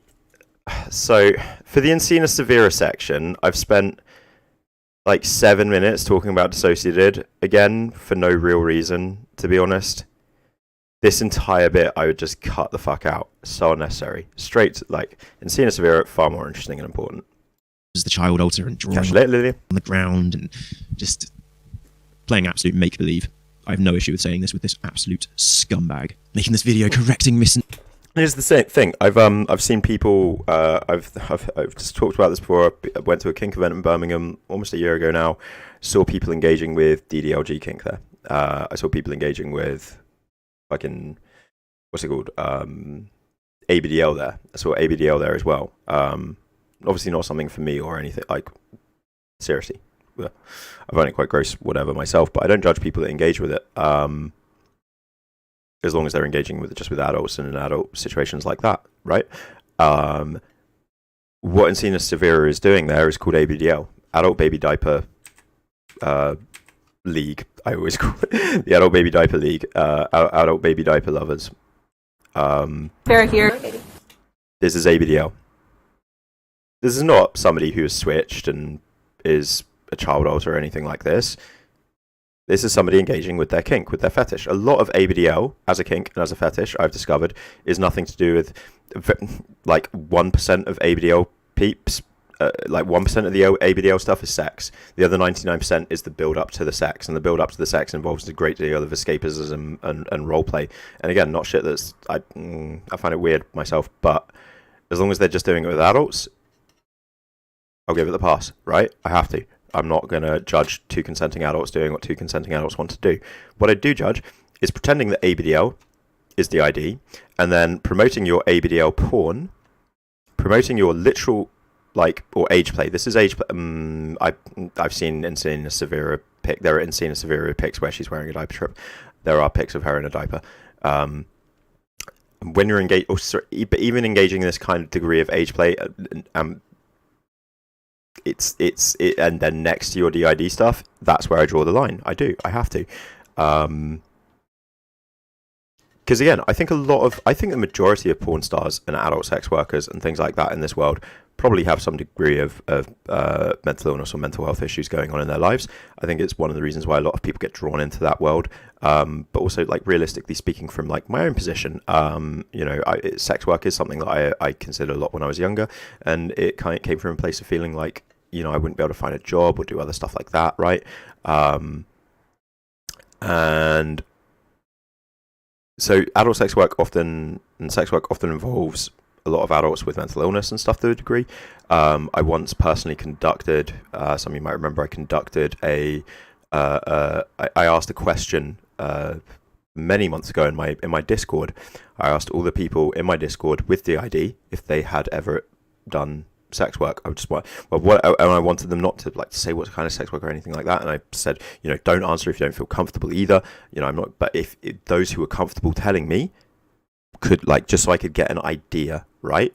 Just so I could get an idea of what the percentages were, and it was more than 90% of people with DID that were willing,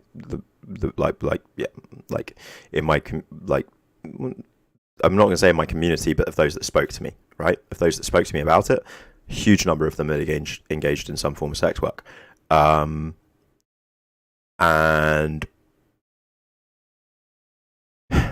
making content trying to educate people about a severe mental illness, side by side, advertising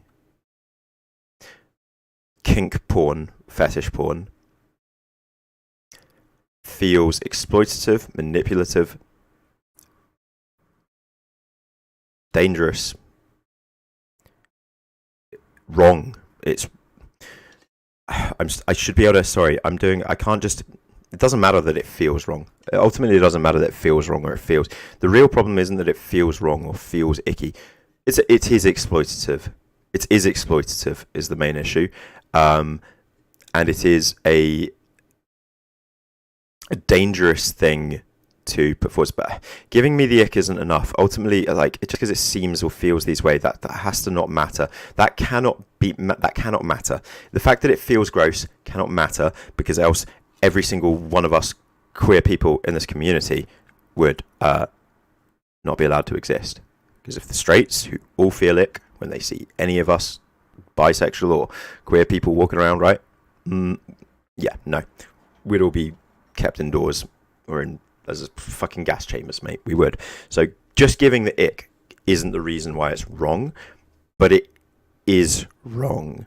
And it is wrong because of the exploitative nature, the fact that it seems like something with her platform and position, something that can be emulated, or almost she presents it almost as a healthy and positive thing, whilst the reality is it's a very dangerous image to put out there, because anybody else probably engaging with this, it will be harmed by this sort of behavior. It's harmful behavior to mix mental health advocacy with kink sex work. That is never going to be a good mix. A flag. A frog. This is what another one. It's another circle. A lot, yes, that is a big part of it, Debs. Loves the child altar. People love the child altar. She loves dread. But then also then some people have traumas that make it impossible to develop a kink or something there, and not all kinks develop from traumas. Most of my kinks do not come from any form of trauma, I would say. I cannot think of any kinks that I have that specifically come from any form of trauma.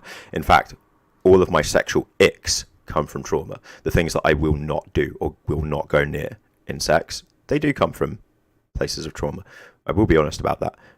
But I personally don't think I have any, but then I do also know other people that have experienced severe sexual traumas, and their kinks are entirely around that, and it is entirely a way of regaining control, and it is therapy for them. It is completely therapy for them, and I will not judge that. Whatever means you find in your life to help you overcome the pains that you've suffered and the difficulties in your life, as long as those means don't hurt other people, then engage with those means. As long as those means don't hurt you, then engage with those means. But what Encina is doing, she's engaging with those means, but it is now hurting others. Yes, dressing up as the child altar and drawing on the ground and just playing absolute make-believe. I have no issue with saying this with this absolute scumbag. Which family vloggers? Can you give me the name? Making this video correcting misinformation. You correcting misinformation. You and Edwin's generation. A man who, in my opinion, managed to make Keemstar look less sleazy. Okay, I still stand by that. The Edwin's generation Keemstar debate is hilarious, but Pete, include an example. Why am I not including an example? There's the Edwin's generation and Sina Severa chat that is just like, why do I not include? I know I don't include any clips from this. I know I do not include any clips from this at all. And like, there's so much in this that's pretty hilarious and saucy. What were we talking about? Yeah, I was just asking about the... Mainly, like, she calls out Dissociatid's way of switching and then, like, has her own... The same goal. She calls out Dissociated switching a lot at some point in this video, and then, but was also doing awareness and do it in the most cautious and appropriate way, so... Right. So it feels like a dreamlike state. Yeah, so there's different types of dissociating. It's the fluttering of the eyes and the purposefulness of it that I still cannot... Again, I've seen people when they've been triggered, be that PTSD. I've seen people experiencing a PTSD flashback. I've seen people dissociating. I've seen it. Doesn't look like this anytime I've seen it. It just doesn't. Sorry, hold on. That's okay.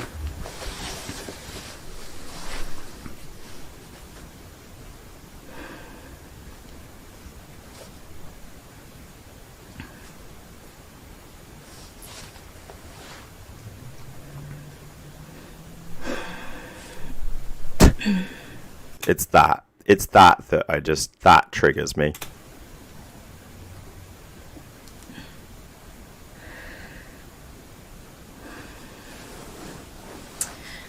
Really, I don't know that. I haven't seen that. Hi. Hi. Laura. Hello. It's this that I can't handle. This is full of shit. This is a LARP. I'm sorry. No, that's never. No. Laura, hey. I was just reading your entry journal. Like, no, I don't. Oh, I'm not going to spoil this yet. But I could have just shown I'm not that. going to ruin this one yet. Let's look at some more of Encina's content. I know I don't show that. Hey everyone, it's like, I'm chatting all this shit about. But also, that didn't show Edwin's generation being a dickhead in any shape, way, or form either. Like, this is the thing. I don't know why I'm going off so hard on Edwin's generation in this. I actually can't remember. I do remember. It was because of the stuff he said. The Shiloh situation was... The Shiloh and Inissian situation was still a bit fucked up. But I don't know. I just went too rush. So I decided to put up another video of Minnie since I've had so many requests.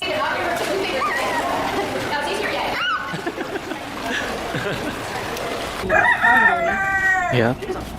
Maybe you should give him food then. Not all of it. Don't give him all of it. Yeah. Did you feed him all of it? That's all of it. You would freak it. Yeah, no. Yep. You're all dirty too. Oh, wasn't that video of her playing as a child so adorable? You know, Minnie, she's so adorable. Again, I would say when people switch or whatever, they might talk differently. I've never seen anybody switch and start talking like this. I've seen people switch and like talk differently in the sense that maybe there's more pauses, or maybe there can even be slight affect changes. That. Minnie saw this picture that fanfiction lover 23 drew of her. You could see the tears of happiness in her eyes. She has never seen a picture of herself on the outside, so this was so special for her. We have made a... I'm sorry. Fanfiction lover 23 drew this person's child altar pulling a fucking Ahegao face. And sticks it on their motherfucking Instagram. I'm sorry. Me character and an emoji, but this art piece was something that someone else created for her of her. Thank you so much. We adore you. Now, as well as a child altar, you may notice a few other similarities between her and Chloe. The hair, the makeup, you know. I'm not saying that parenting autism, I remember that. I'll make a note. These things are a bad thing, or people aren't allowed to do nice hair and makeup. Crikey, I've watched enough James Charles videos. The nude photography, the fake tits, nude photography, and then the next thing's her of a child altar. Nude photography covered in blood. Isn't that a bit triggering? Somebody who has, you know, DID, surely that comes from trauma of some kind. Her in bondage gear, nude, tits out. Is this normal? Wonder where the name of her altar comes from, because people are always saying, you know, these altars, their names aren't just like picked like that, like loads of... Yo, just quickly, which one? Like, this is something I'm genuinely interested in. Which one? Super small, or are we talking a bigger one? What are we... Is it parenting autism one word? Do I need to get rid of... Or is it...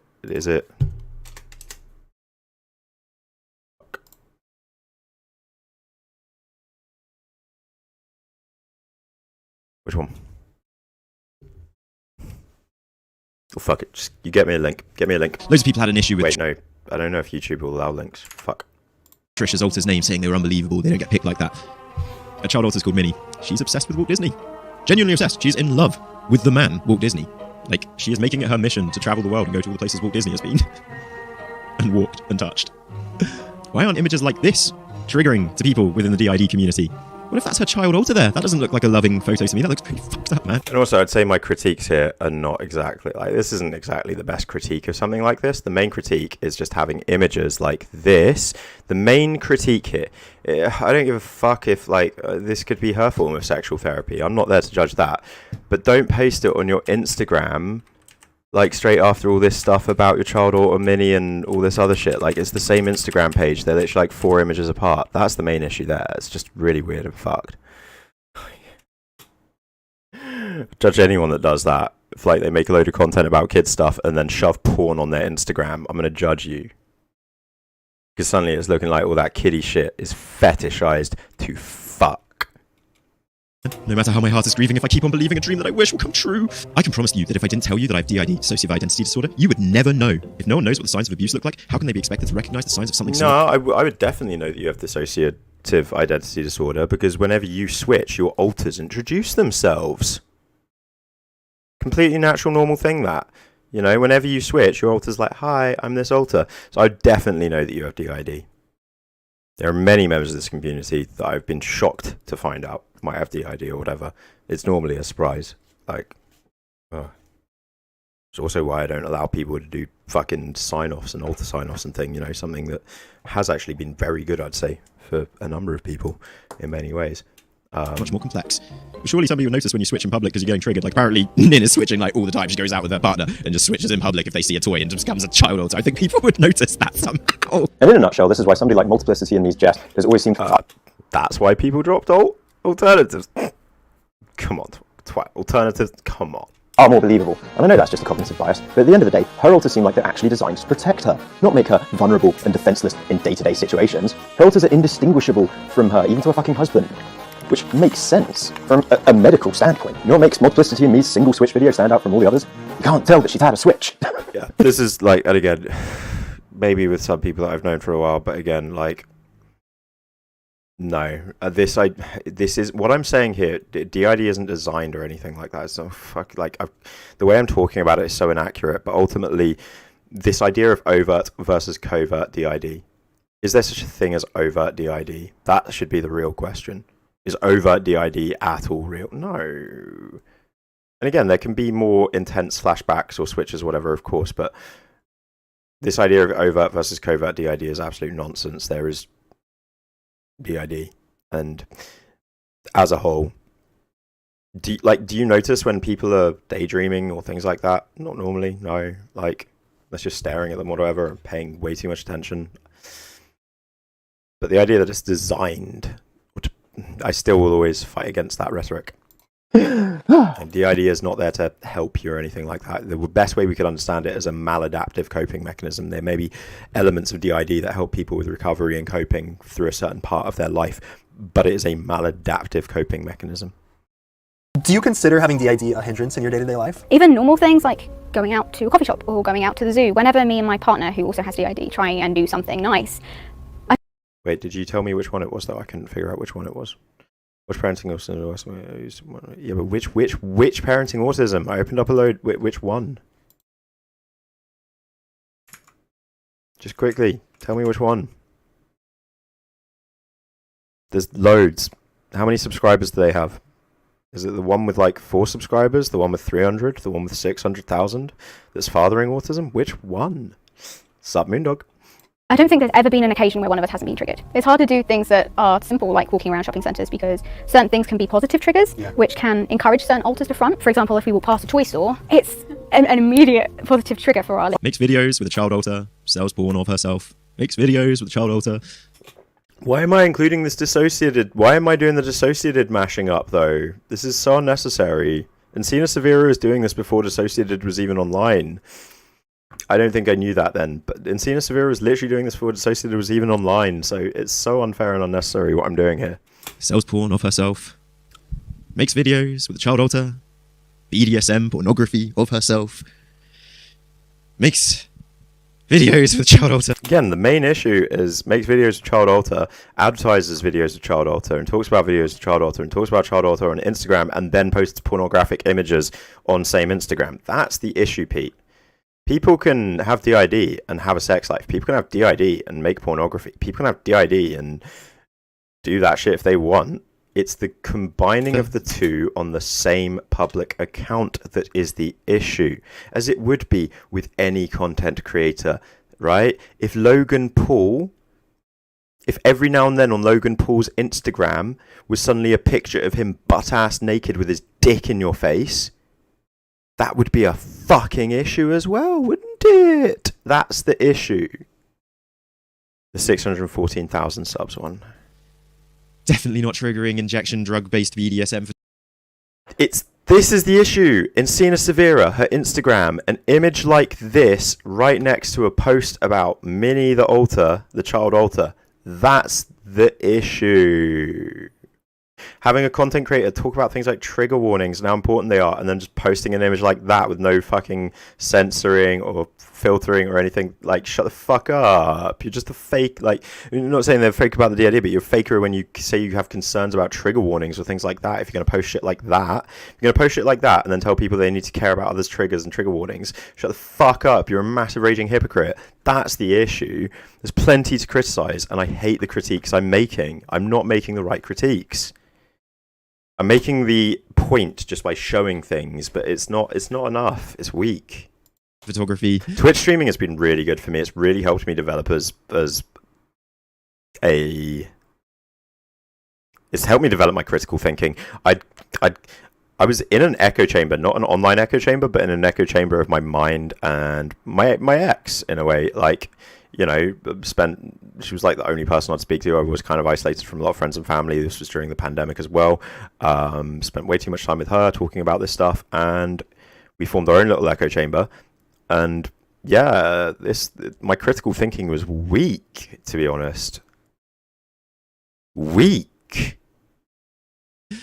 Nudes that she sells on. This is the world that we've created, where people aren't allowed to call somebody like this out on their bullshit. Like, I'm just appealing to people's like right-wing, moral, principled inner self, and it worked. It worked. Don't get me wrong. It clearly worked, because appealing to people's sense of ick and appealing to people's like unknown morals is very easy to do. That's literally why right-wing based video and media sort of pops. But it's I don't know. I've criticized so much of my old content on my other channel and stuff for being a bit right-wingy, and whilst I was definitely leaning more and more left with my politics at this point in my life, my way of criticizing people was exactly that of the right wing. I wasn't critiquing anything. All I was doing was saying, isn't this ick? Isn't this degenerate?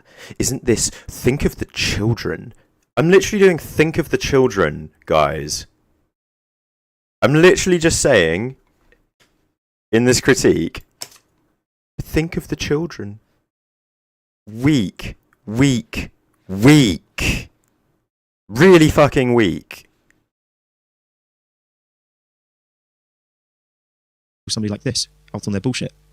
People are invited. Because again, I think Encina Severa and the way she puts out her content is actually kind of disgusting. It is morally abhorrent, but I have much better ways of explaining why, or should. I think these days I do have better ways of explaining why, as I've said, but I'm not actually sure I have even illustrated that correctly here. I'm kind of struggling with it. I've got this sense of why it's right and wrong, but I'm not sure I can accurately... No, I think it should... Do I need to accurately explain why, or should it just be patently obvious why discussing stuff like having a child alter and making images of said child alter and then posting pornographic images right next to it. Do I really need to explain why that is right and wrong, or does our moral sense of ick, is it just leading us in the straight way? Like, I think it is leading us in the right direction, but I'm struggling to explain the exact. It's like, how does her content endanger children in any way? I'm struggling with this. Fuck.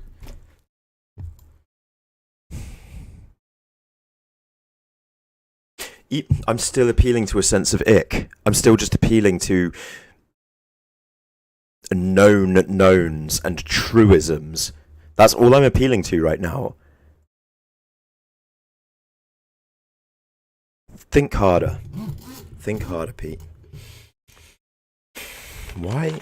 Because it is wrong. I know it's wrong, but I cannot explain it.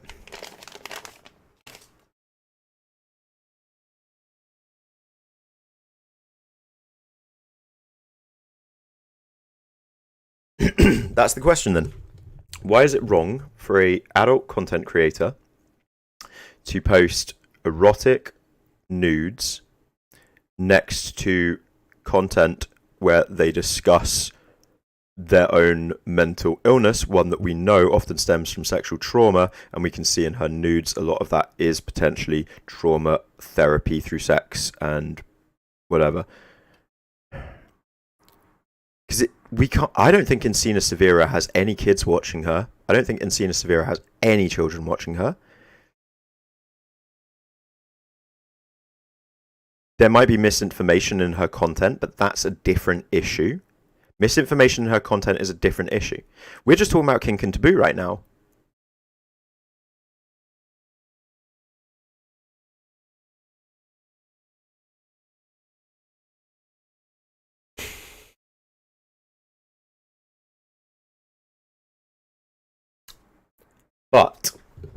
But no, I do know, because I explained recently why it would be exploitative.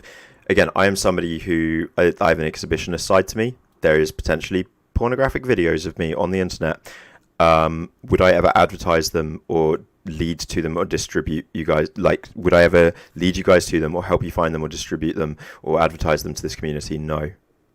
No, because on this platform, in this community, yeah, we discuss drama, we discuss the news, sometimes it's just video gaming, we also discuss a lot of really heavy shit and spend a lot of time discussing mental health things, okay? And if I were to take this community where we do have such a focus and mix into it some means by which I am selling and making a profit from selling my pornography, if I were to mix that in there, that is exploitation at its finest. That is the exploitation of a different relationship, a different social contract. Because as a content creator, we create social contracts, right? And when you mix something else like sex work into a social contract that does not involve it, that's exploitative of the audience that you have built. And Encina Severa's audience that she initially built was off of her DID and talking about her DID and being an advocate and raising awareness for it. And then she started advertising her prior and current sex work that she was making through those same avenues. And thus, that was exploitative of an audience that she had built that was there for a different reason. And in the process would have transitioned and shifted her audience to an audience of people that are potentially the exact people that her prior audience would have been afraid of. And there we can also see something truly insidious and gross at play anyway. Don't think I'm still appealing to just ick now, am I? I think that was a good explanation, right? I'm going to need to hear that back later and decide again. I'm not sure. I think that is right. Fighting her onto their fucking... Glorifies trauma to an extent, maybe appealing... There was an angle of it that felt like it was appealing or normalizing content to predators as well. Yeah, I respect your right to share your knob online. Do I want to see it, or you advertise that to us, or any of that? It would feel predatory, and you'd call me out for it. And if it were to keep happening, you would leave, and my audience would completely change and shift. Those of you who have been here the longest, my most diehard, would see a completely different person emerging before their eyes. That would be a corruption and an exploitation of a social contract that had been built and formed. Damn fucking straight. Yep, we got it. It's not. It gives the ick because there is a true moral issue at play there. 1 million+ subscriber channel. I just wanted to understand it. This is why I like streaming, because it gives me these opportunities to really think this stuff through and break it down. It's, like, I like essay writing and I like making videos and stuff, but talking about this stuff, just talking about this stuff naturally, you're always going to get to the bottom of shit in a better way, I think. To talk about mental health advocacy and correcting misinformation. The person who's selling pornography to the lowest common denominator of man. People are fetishizing childlike behavior and going and buying her pornography.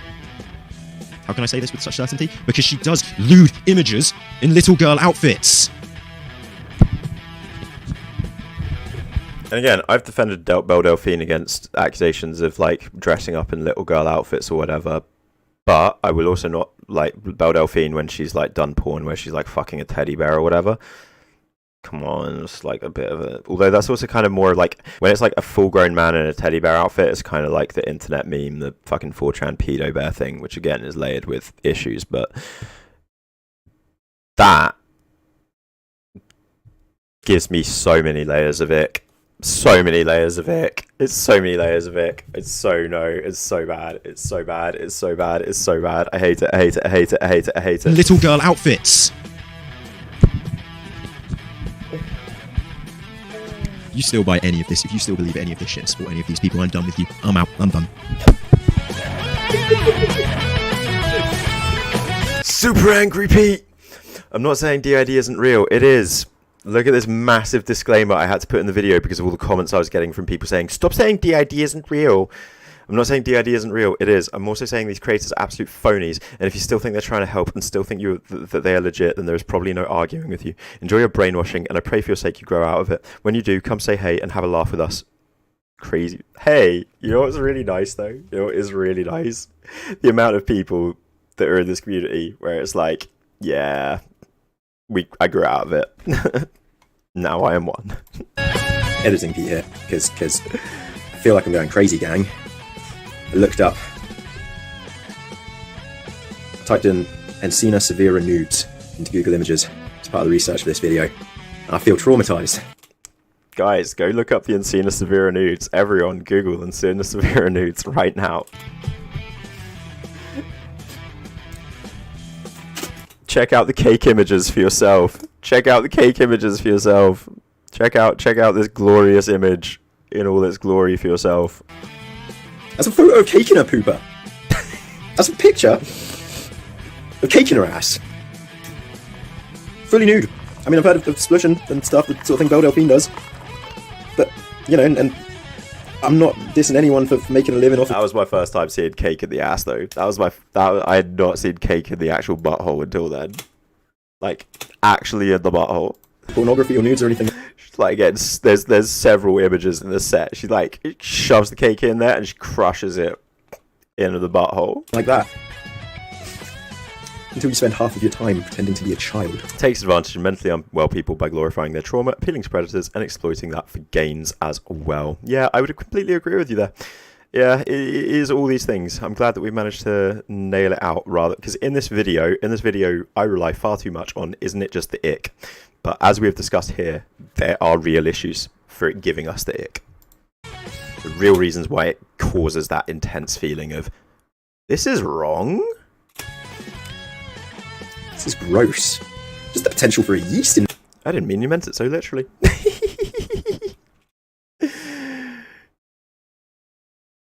Infection. This is giving chocolate cake a whole new meaning.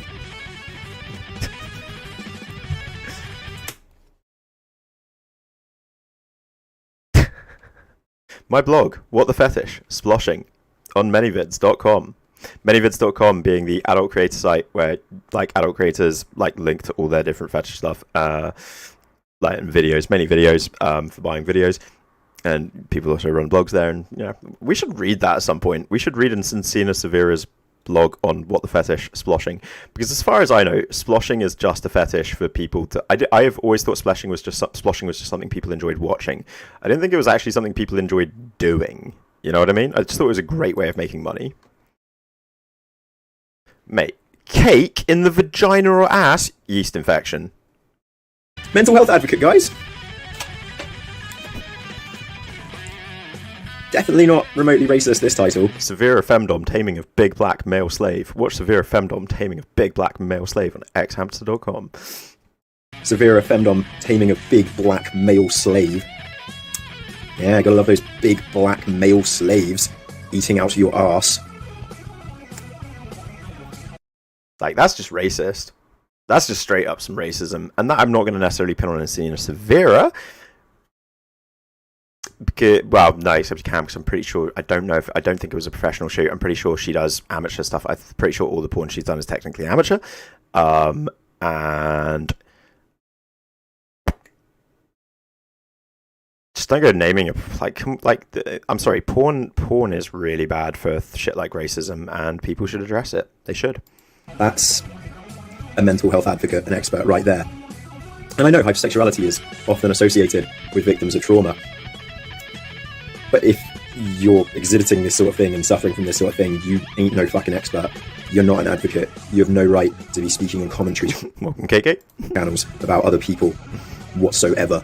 Don't have that anymore. This is disgusting. This is pure pedo bait. That I still stand by. It's not pedo bait, but it's. I hate to make slippery slope arguments, but. So I'm not going to make one. I made my points there, I think. Yeah, and like Belle Delphine is an adult making adult content for adults, and it's all about it's all she's done. Belle Delphine's entire career is adult content, and if anyone else wants to bring in anything else, that's on them. Her shit is an adult content creator. She's adult sex worker and one of the best paid in the world. Big up to her. That's all she's done. She's not tried to talk to people about mental health. She's not tried to do anything else. Yeah. It's not bait, but it's not bait. You know? Yeah, I know. What do you think, Dante? Pedo bait, isn't it? He's not here right now, but it's so nice being able to look back and see him there when he is. That's something I missed. Good evening, good morning, and good day. Thank you so much for once again choosing to spend a little bit of your time with me. In this episode, we are going to be looking at the truth. The non-clickbait title of this video would be... Loads of mods in chat now. The truth, nothing but the truth. Started off with no mods, now all the mods are here. I'll be speculating on rumours, diagnosing anyone. Whilst I may have my own personal feelings about Chloe and Teampinata and Encina, I don't encourage anyone else bullying them, harassing them, or going after them in any shape, way, or form. I just believe that as adults, we should be able to employ healthy skepticism and not let ourselves be bullied out of having a voice by people insisting that we're just being jerks. Now, before we... It's really sad when shirts... After you wash a shirt too many times, with fixed collars, rigid collars, the collars start to curl and go really shit, and it's just, I miss that shirt. Go any further, I would like to... You can see it was starting to curl, but it hadn't completely fucked yet. Well, it completely fucked there, but... To issue a truly sincere and genuine apology. I have never meant with these videos to make anyone feel invalidated, insecure, or like their illness does not exist. I am not saying that the idea... Yeah. Oh yeah, like, Past Pete was 100% morally right just then. And I did not explain my point of view or arguments in that last segment. I do have a lot of issues with this old vid. I really do. Here we get back onto the important stuff at last. Have questions about... And still not yet onto any Teampinata shit. Like...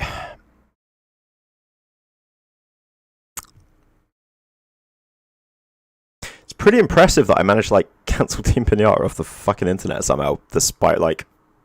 them only being like 30 minutes to the end of this, 20 minutes to the end. Wow. Fuck. About certain aspects of the illness and the diagnosis that anyone who has learnt about this illness should have. There is not enough research on the subject, and too little matches up and makes sense. I would truly like to thank you for the comments that you've left for me. You didn't have to take time out of your day to share with me these personal experiences, these stories, these fears. But you have done, and honestly, it's been really overwhelming for me. I'm still going to leave that 1% of skepticism even for myself, because that's what I always do. But I really want to thank you for taking the time to explain these things so well and so patiently to me. The explanations that many of you professing to have the ID have given to me in the comments down below make a million times more sense than anything I have ever heard espoused by Teampinata or Dissociadid. And that's not to say that we should believe things just because they conform to our... And many of you have gone and explained that stuff much better over the last year. Cognitive bias, that's not what I'm saying at all. What I'm trying to say is that those of you who have explained how these otherworldly alters are formed during childhood... You're trying to tell me what DID is just through telling me your own experiences, that's all. That's the thing, I've not had anybody like try to tell me this is what DID is, this is what it does. It's just like, tell me what's happened to you. Tell me about your life. Just tell me about your life. If you want to tell me that you have DID... Like, I'm not going to say I don't believe you ever, and then anyone with DID, if they just want to tell me about their life, to help me understand, they can, and it's helped. It's been very helpful. It's been also really funny and helpful watching the Did peeps flee the community. Had so many come and so many flee. And how the human brain can truly... Many flee and come back. So many just like... really believe and feel like it is one of these things. The explanations you have given to me there have resonated with me and made me understand it in a way far better than any of the 60 videos of Dissociadids that I've watched. I guess the thing is, when you guys are talking about it, it doesn't feel like you're making a joke of it, whereas in my opinion, a lot of what Dissociadid puts out there on the internet still comes across as demeaning and derogatory to the illness. My bitch got a body like Alpha. What up, dog? I'm the alpha. So you better watch out, bro. And that goes for anyone around us. So today, I took it upon myself to call the Pottergate Centre in Norwich, the same place that Chloe and many others, including Multiplicity and me, have apparently received their diagnoses from. In the process, I spoke to an incredibly charming and lovely receptionist. We chatted at length, and in the process, I managed to slyly probe and subtly ask a few questions, so that I could hear it straight from the horse's mouth, that indeed, Mr. Remy Aquarone and his team at the Pottergate Centre cannot make legal diagnoses. What they can do, and this is not to undermine the work they do, is make professional recommendations of treatment and therapies for the patient they're seeing to engage with, and a professional recommendation of a diagnosis, which will then take, here in the UK at least, signing off by your local community mental health team, confirming that you do indeed have said diagnoses, or paying out of your pocket to get a private psychiatrist to, after, then diagnose you properly. Question, why not just pay for a real psychiatrist first? A person with a doctorate who's specialised in the study of mental illness. This route involves potentially paying for the same diagnosis twice. Doesn't just potentially involve it, it does. This is or getting lucky. To say that to become a psychotherapist, a qualification that Mr. Remy Aquarone and his colleagues at his clinic hold, there is one doctor at the clinic, but she herself, upon asking today, is unable to make diagnoses. The qualification that these people hold is that of a psychotherapist. It requires 400 hours of supervised training to become a psychotherapist in the UK. There are many incredibly helpful and wonderful psychotherapists and counsellors in this country, but 400 hours of training is about as much time as your average year 10 and 11 kid spends studying chemistry or physics. I don't trust somebody with as much training as a GCSE kid in a subject to give accurate diagnoses. Over the phone, it was confirmed to me that the diagnostic process could take place over the course of a 2-hour phone call, and by the end of that 2-hour casual chat, Mr. Remy Aquarone would apparently be able to know enough to make for sure a diagnosis. Now, this doesn't add up to me. Now, these are the facts, but that's not to say that something about these facts doesn't seem a little bit off. I'm not going to show them because they have all my personal details on them, but this is my goddamn collection of notes. Since grown even larger. From the community mental health team, the acute mental health team, the crisis team, the eating disorder team, the priory, my GP, 10 years worth of suggestions, care plans, treatment plans, but never a solid diagnosis. Ever. It took until last year for me to get an actual diagnosis. The process of diagnosing my bipolar in the end was only possible because of this collection of notes and research that has been done on me by doctors over the last 10 years, and then an hours-long assessment that involved numerous questionnaires, which I know don't seem like the most valid things, but I'm just making sure I still have all the evidence just in case it's ever needed again. They are diagnostic tools, including questionnaires that were sent to my parents, my family, my partner. My mum and dad had more than an hour-long conversation with my psychiatrist before she was willing and comfortable to give me any kind of diagnosis. And in these meetings, in these conversations, they take notes about every aspect of your life. They learned my mother's backstory, my father's backstory. We learned things about my dad that even my mum didn't know. For a doctor to be willing to give a diagnosis on somebody's mental health, on a mental illness, takes a lot of time Even for an illness as well known and as well understood and as destigmatized as ADHD within adults, the diagnostic process still takes more than 3 hours and involves conversations with your parents and your family. And at no point have I ever had a receptionist at the Priory or my current psychiatry unit describe their process as the gold standard in diagnosing a mental disorder. There's not a single bad review or a single questioning remark about the doctor who gave me my diagnosis online, and if there was, I wouldn't have gone to her. She doesn't need to tell people that what she's using is the gold standard, because several thousands of successfully diagnosed patients speaks for her well enough. Without her reputation have ever coming into disrepute with the NHS or anyone. The fact that there is so much online discussion about the legitimacy of a man like Mr. Remy Aquarone is, to me, personally, very worrying and would make him somebody I would never, ever go to for a diagnosis. Just the fact that he can't diagnose me anyway, legally. And I suppose... Honestly, God, I'd forgotten about this. Consultation options for treating patients with dissociative disorders at outpatient level by the Pottergate Centre. This is written by Mr. Remy Aquarone, Centre Director and Analytical Psychotherapist, member of UK, blah, blah, blah, blah. Option 1, consultation options for treating patients with DID. Option 1, a single consultation visit. A single consultation visit to assess the patient. Help in the selection of a therapist, or meet with the existing therapist. Then meet with the multidisciplinary team and help formulate a treatment protocol appropriate for this patient. Immediately, so 1 appointment, then meet with the team to form protocol, and then I've never seen this anywhere. Like, this is honestly standard, except I've never seen a single consultation visit to assess the patient written. Normally it will be written, consultations with the patient as necessary. Consultations with the patient as necessary to assess their needs, help in the selection of therapist, or meeting the existing therapist, meeting the multidisciplinary. This is all kind of standard. And then some general training for NHS staff interested in dissociation might be included depending on time and priorities. So as part of, you pay Remy Aquarone 600 quid, yeah, for your diet, for your single consultation, and included in that price is them then training the NHS. This is like why so many people are being corrupted. Because then they're like, hi, he calls up on your behalf. He's like, hi, I'm calling up on the behalf of my patient. We can offer your nurses and some training. Spoken to my doctor. Yep. Trip. Remy Aquarone, in his own words, can diagnose someone.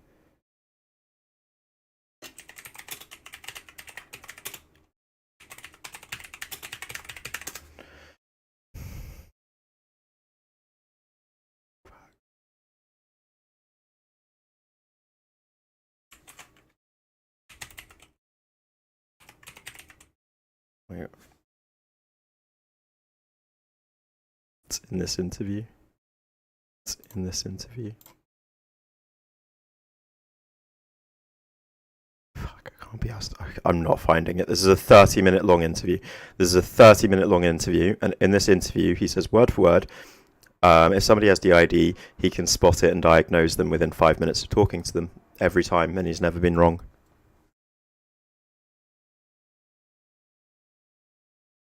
It's not that doctors don't believe the idea isn't necessarily real. It's just they admit they don't understand nearly enough about it, and there needs to be healthy skepticism aimed towards the diagnosis of it until more is understood.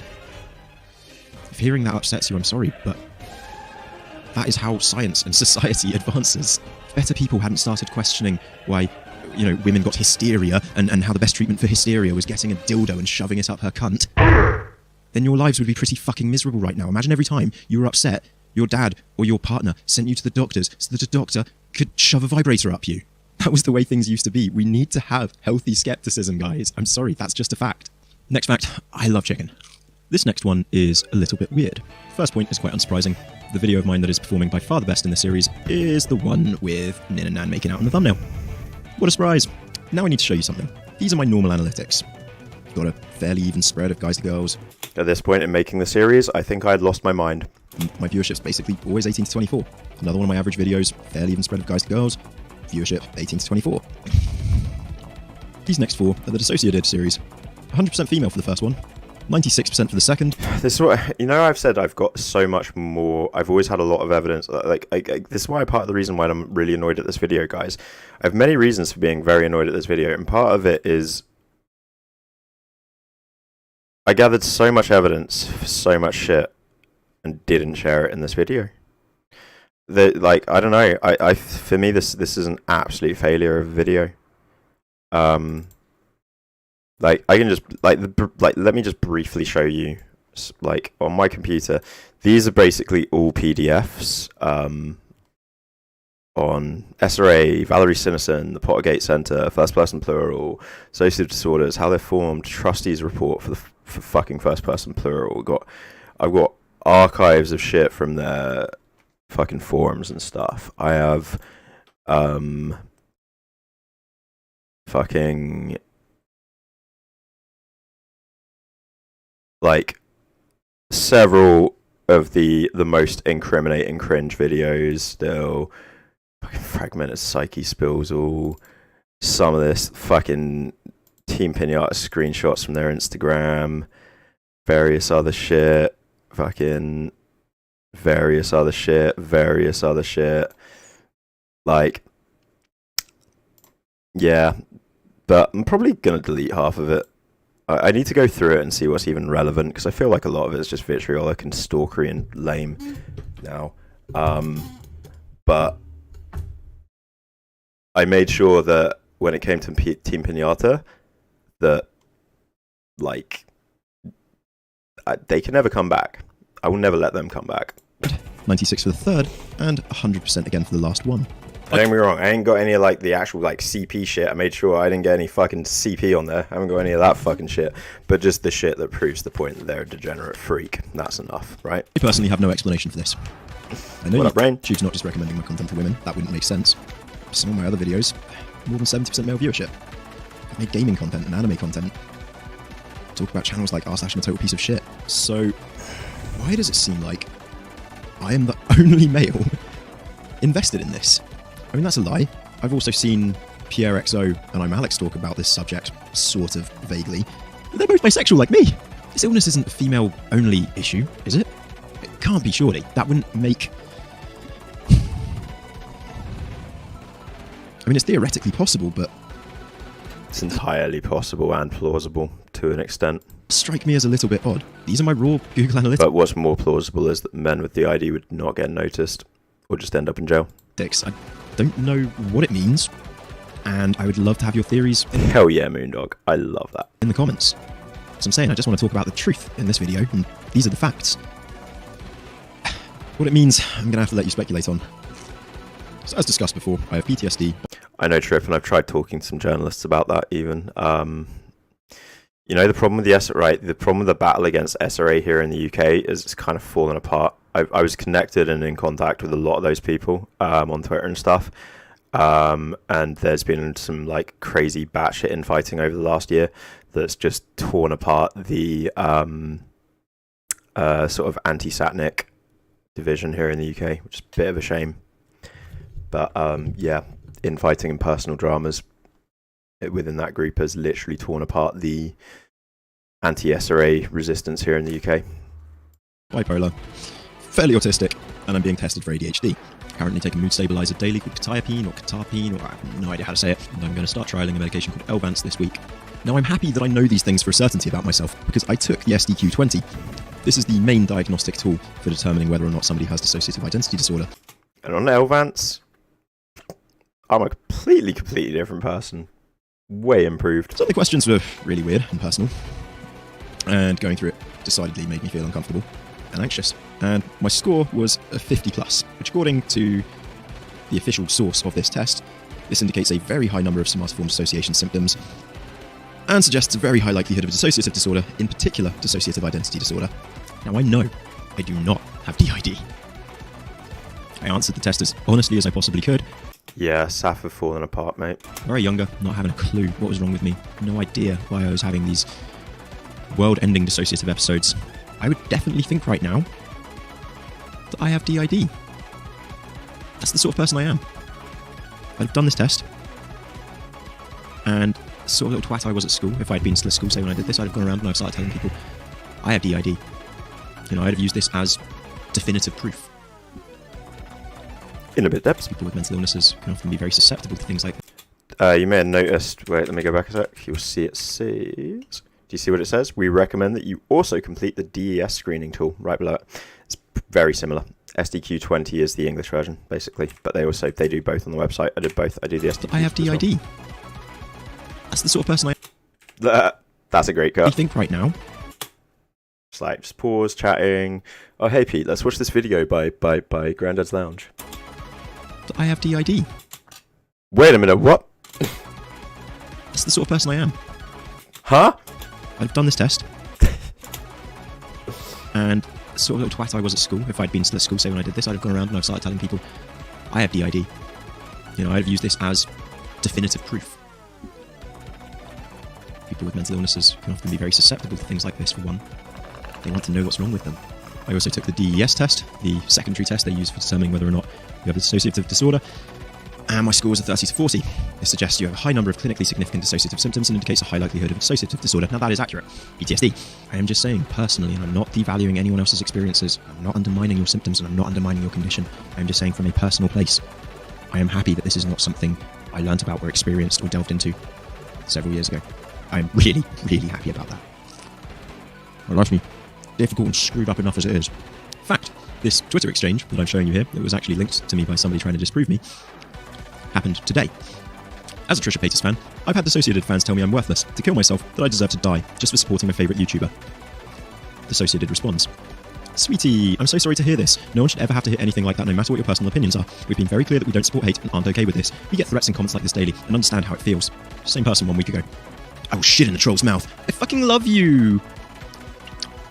Now, if that's not encouraging people to go out and shit in the troll's mouth, if that's not encouraging people to go out and spread hate, what else could that possibly mean? If that is not her encouraging her audience to go out and spread hate, then I don't know what else is. You don't have to directly say, I want you to go out and shit on people. That's enough, guys. This isn't speculation. This is fact. So yes, Amelia, this isn't speculation. This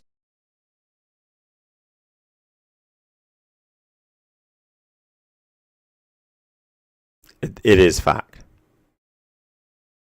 It literally is fact. Very much is fact. Big time fact.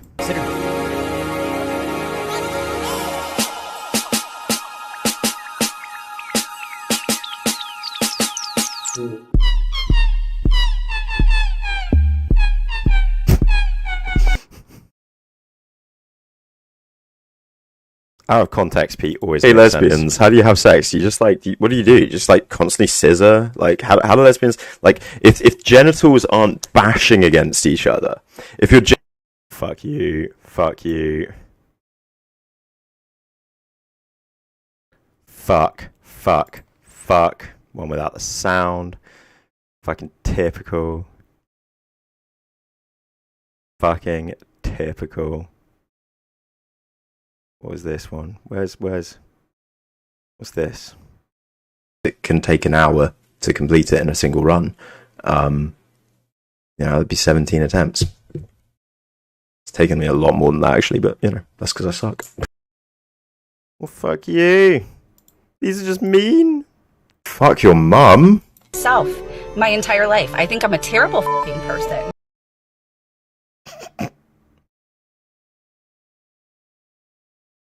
GDL exposed as a raging Tory.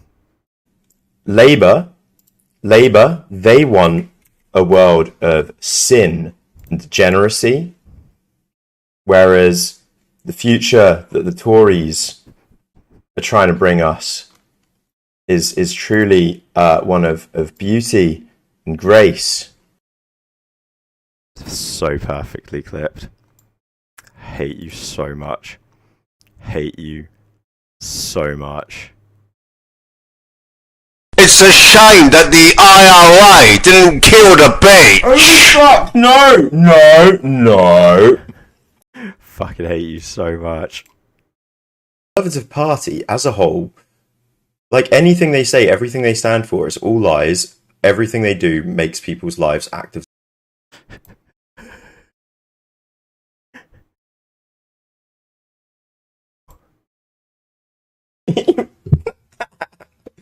Thing is, none of you saw my willy. That's the point. The worst thing is, I think it would have been better if like at least everyone had like the fact that nobody noticed it. Clary said it last night, and at first I was like, nah, it's not worse, but now it is worse because now I'm just gonna literally just post my willy on like fucking Twitter or something, just to get over and done with, just get the paranoia out of my mind. No, I'm not. No, it's not. That's not happening. It's never happened, and it's not happening. Okay. That's one of my alters. That was not Pete. That was someone else. Ethan Klein just publicly slapped Anyway. Thriller founder Ryan Kavanaugh in the face with his dick. Metaphorically speaking. Stop it. Get some help. And he did so with the help of... That was so funny. That was so funny. No. Your mum's a woman and I'm fucking her tonight. Wait a minute, what? You're a black disabled kid. Line up for the gas chamber.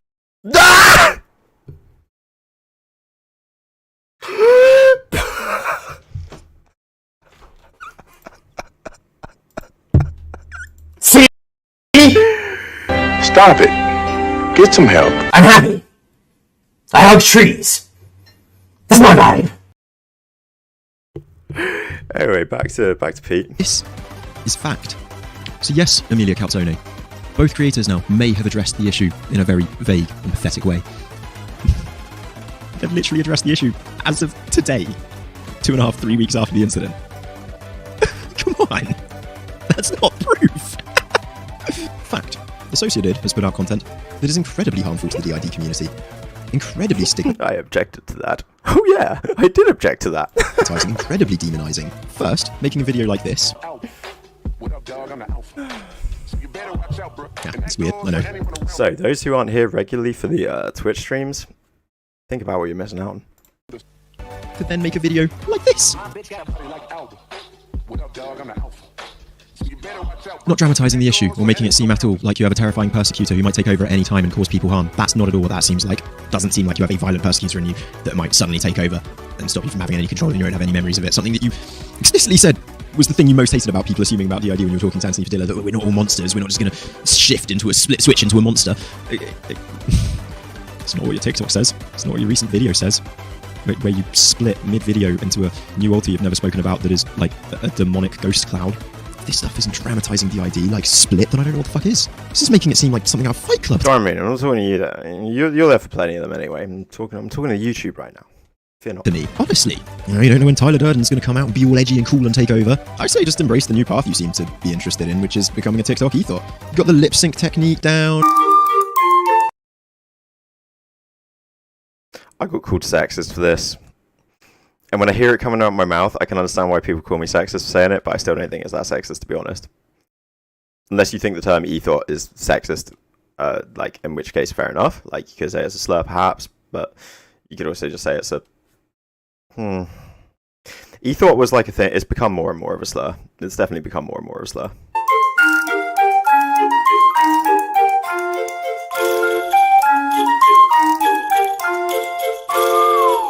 But the point is, just being an ego, if she just embraced the ego side of her life, I still think she'd just be a really good content creator, probably. I mean, she sucks at lip syncing or whatever, and loves like lip syncing racism and stuff, but like, should do well. You do the makeup good, you got the hot crazy eyes, you got a pretty good body or whatever. Plenty of guys out there gonna a little bit sexist. Fancy you on the TikTok doing those sorts of dances. Flashing your JJ to the camera. You didn't have to upload that, really, did you? No, you didn't. Yeah, I didn't have to upload this either, Pete. Pete, you didn't have to be honest, this line of attack is just totally unnecessary, Pete. You didn't have to do this either. This is completely unnecessary. I apologise. Oh my god. No, right, I knew it would happen eventually. Dissociated, if you ever haven't watched it, I'm really fucking sorry. This is completely unnecessary. What the fuck am I going on about here? Shut the fuck up, Pete. No, this is sexist. The words coming out of my mouth might not directly be sexist, but it's sexist because of the angle. It's sexist because of the message. The message that I'm delivering here is one of misogyny, rampant misogyny. I hate this. Shut the fuck up, Pete. You gross. Fuck this. Hate this. Hate this. Didn't have to upload that. This little oops, look at this thing that happened where I flashed my vagina to the camera. Besides the point, I'm just bullying now. Literally, that's just being a bully. And I admit that. That's fine. People are allowed to take the piss out of adults being cringy on TikTok. We do that all the time. She's 23 and she's doing dances with children on TikTok. I'm sorry, that's cringe. That to me is cringe. I can't help but find that cringe, and I'm always going to find that cringe no matter who does that. Duetting children is always going to be cringe. Embrace it. You could be a legendary ethot. No joke. The world's had Belle Delphine. Now we can have Belle Delphine at home. More facts. Nan is a 30-year-old who identifies as 23. I'm not sure why Nan being the primary alter is confused as to their real age, but they are. And this is Nan's old fetish website, outoftissues.blogspot.com. A little blurb about this blog. The sneeze fetish is defined by me as the enthusiastic, often sexually encompassing, deep attraction to sneezing. Those within the sneeze fetish community often enjoy specific facets of the fetish more than others, such as an allergy fanatic or a mucophiliac. I myself like sickness very much. So, realistically, I think what this video could have been is the introduction, which I think is important, even though that's probably the bit that has the most like comments from people saying like, what is this about? Why are you talking about this stuff? I still think that stuff is really relevant and good. And then I think this bit, so I think the first 30 minutes is important. I think the Encina Severa video could be a separate video and half the length. It's only 10 minutes there that's important, not 20 minutes there that's important. And then from here, it gets back to the important stuff again. So but basically an hour of this video, if I were to redo this today, I would literally chop out so much of this.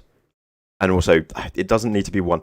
I get why I made it one grand thing, but now it would be better as 3 standalone separate entities, completely separate entities. I myself like sickness very most, and I also am enamoured with mucus, but I enjoy pretty much all aspects of the fetish. Not kink shaming, but I mean, mucus, that is just gross, buddy. That's really gross. I've drawn quite a lot of fetish-related stuff over the years, and I'll be posting these drawings on this blog in one place, so those who share my sneeze affinity can view all my work in one place.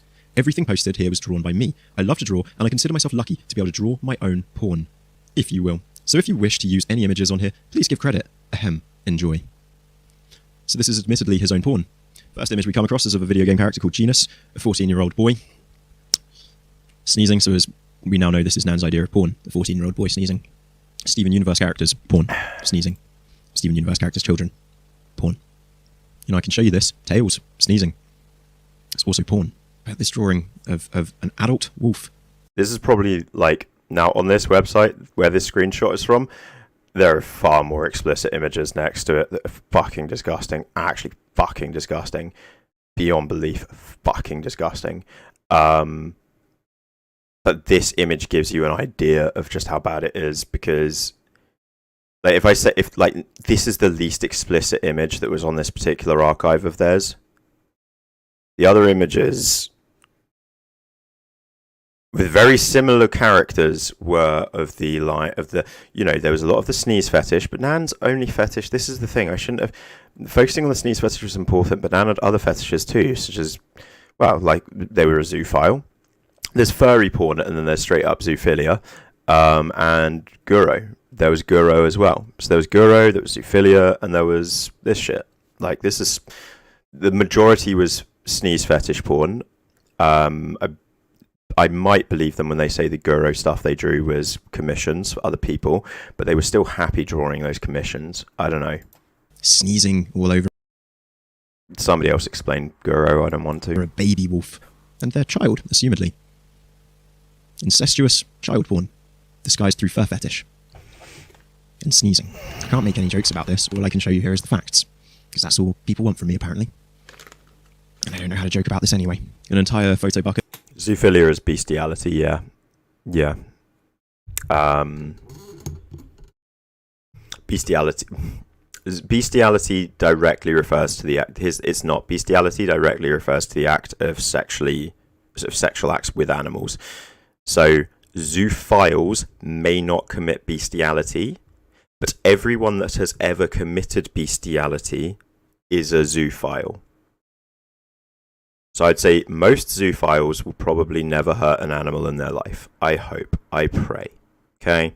I'm not going to say that every fucking furry is going to hurt an animal. But is every furry, if they're jacking off to furry porn, they're technically a zoophile at that point, yes? And I don't believe many of them will ever go on to hurt animals. I don't. You know? But everyone that's abused an animal in a sexual manner is a zoophile. And you could also, zoophiles like to distinguish by saying those people are zoosadists. But that's not accurate. They're zoophiles and they've committed bestiality. The term zoosadist is a cope from within their own community. Zoophilia is a classification of philia. Philias being sexual deviancies normally. Are they sexual deviancies? Are all philias sexual deviancies? I can't remember. Of their artwork, their works in progress. I think so. I think philia means sexual deviancy when philia is added. Every single one of them sneezing fetish porn. Like, not that that's where it differs from kink, because philia also implies, like, kinks are taboo, right? Kinks are taboo, right? But it doesn't mean kinks are bad. Whereas philia generally applies a bit of a negative angle to the kink or fetish. It means love, doesn't it? It means love, right? Involving characters across the spectrum of ages. Ugh. This isn't okay. There is a... So, I remember this image violates our terms of use and has been removed from view. That happens quite often on this blog, and yet not often enough. I have to cut the recording here, I remember, because, like, had I not, like, you know, I was screen recording, scrolling down, and as I scroll down, it shows, like, a fucking horrific image that could not go in the video. But that is... probably still have that. This isn't okay. There is a reason that lolicon is illegal in the UK. Fetishizing children is never a good thing to do. We should not be... Fetish means you need it, kink means you like it, right? I have lots of kinks. I don't know if I have any real fetishes then, to be honest. Making child porn in doing so. Why do people always say people have foot fetishes then? People always say I have a foot fetish. I don't need to suck toes to get off. What? Why does the second anyone is like comments on feet told instantly they have a foot fetish? Huh? We encourage adult predators to act out upon their fantasies, and this is a fact. This is a thing that Right, what am I saying here? I'm rambling. Right. I need to listen. Sure. This isn't okay. There is a reason that lolicon is illegal in the UK. Fetishizing children is never a good thing to do. We should not be making child porn. In doing so, we encourage adult predators to act out upon their fantasies, and this is a fact. This is a thing that psychologists and scientists have spent a lot of time studying. And when you encourage a culture where the sexualization and fetishization of children is allowed, you start to head down a very, very steep and disgusting path. And this is why I was so angry in the last part, and this is why I was calling these people sick and disgusting. Because this is where it leads to. Children being fetishized. Children being lusted after. Both Nin and Nan partake in age sliding. Nadia is perpetually 17, a child. Riven prefers it when Nin is a little. The fact is that Nin is an enabler of Nan's predatory behaviour. How about this artwork of Nan's? Again, I needed to show proof. What I just said there is true. It's something that I found out from Teampinata's posts, and it was actually from Teampinata. You know where? That's right. I remember where that was found out from. Teampinata's replies to people's comments on their videos, and also sometimes on Dissociatid's videos. Teampinata replied to way too much, and in very incriminating ways a lot of the time. But I wish I had included the evidence of what I am saying here, because there is evidence for what I'm saying here, and I'm not showing it. Weak. But again, the evidence was the truth of my words, I suppose, and Teampinata's yeeting themselves from the internet. Riven prefers it when Nin is a little. The fact is that Nin but is it's this stuff. So again, Teampinata, fuck using the term Riven order. Teampinata preferred having sex with Dissociadids, teenage and child alters. I can't say child necessarily. They always spoke about protecting those, but teenage, like all of Dissociatid's teen alters, supposedly teen alters, the 15-year-olds and stuff, or 17-year-olds, were also the ones that supposedly engaged with the most sex with Teampinata. Now, realistically, Teampinata was having sex with another adult human being, yes. But depending on the severity of the switching, again, if I were to, assuming Dissociadid suffers from DID to the extent that I believe many of you do, that is tantamount to rape at that point. It's not about the physical age difference, it's about the fact that we're describing somebody having sex with somebody else when they're in the middle of a dissociative panic attack. When Dissociadid was experiencing some form of dissociative panic attack that she wouldn't be able to remember. When Dissociadid was experiencing dissociative panic attacks that she wouldn't be able to remember, Teampinata enjoyed having sex with them. That's the issue. I don't give a shit that these alters are supposedly 15 or 17 or anything like that right now. The issue is the way it would have affected her life should the DID for Dissociative be real.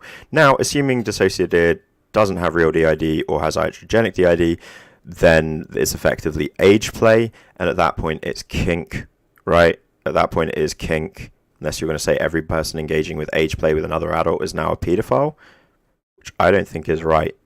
That's not fair. I judge you if you think that way. That's not fair. Can't say every adult engaging with consensual kink with their partner is a pedo. What the fuck? Are you psycho? What's wrong with you? No. But assuming it's not iatrogenic DID, assuming that Dissociatid's DID was very legitimate and real, then yes, this is the same as somebody liking to have sex with their partner when they're sober and their partner's drunk or something, right? It's horrible. No worries, Twilight. We'll catch you soon, hopefully. You understand? It's horrible. It's dictionary definition and abuse. An abusive way to have sex. Can't imagine wanting to bone someone when they're dissociating. Yeah. That was the issue with what Teampinata would talk about in their replies to people in their comments. I might try and look through the screenshots I have to see if I can find the evidence for this, because I know what I'm saying is true. I know what I'm saying in this video here is true at this part. I'm not critiquing necessarily what I'm saying. I just wish I'd provided the evidence for what I'm saying here, because I know the evidence exists, and I'm fairly sure I got screenshots of it. 99%. Nan's predatory behaviour. How about this artwork of Nan's own little altar? It's just like a lot of screenshots to go through. Like a lot of screenshots. Okay? Lots of these. Oh, it's a lot of Reddit. Oh, Teampinata also had an account on Reddit where they would reply to things.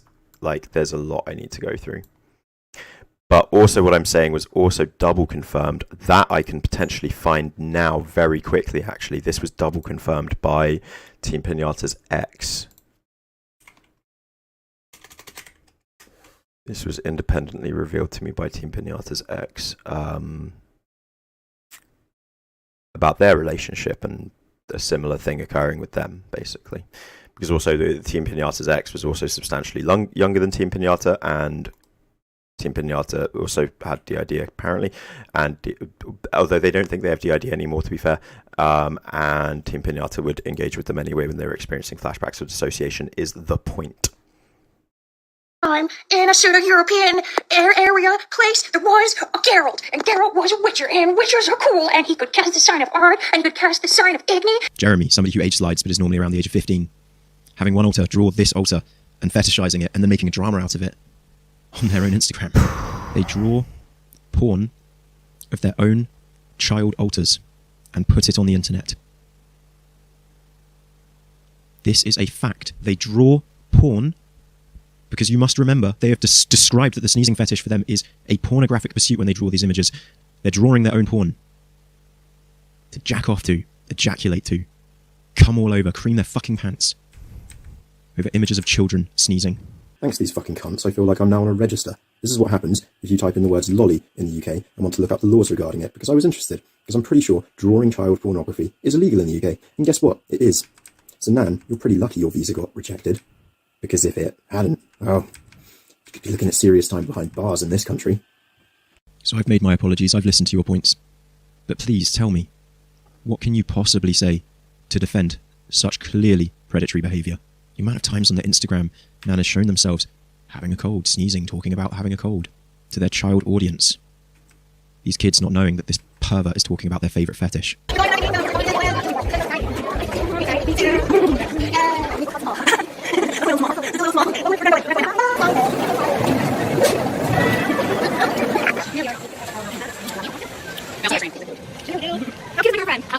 Imagine masking one of your favourite sexual desires in a way that you could display it and talk to children about it. No, that's crossing a line. If you cannot see this for what it is, I'm not going to bother arguing with you anymore, because there's little point.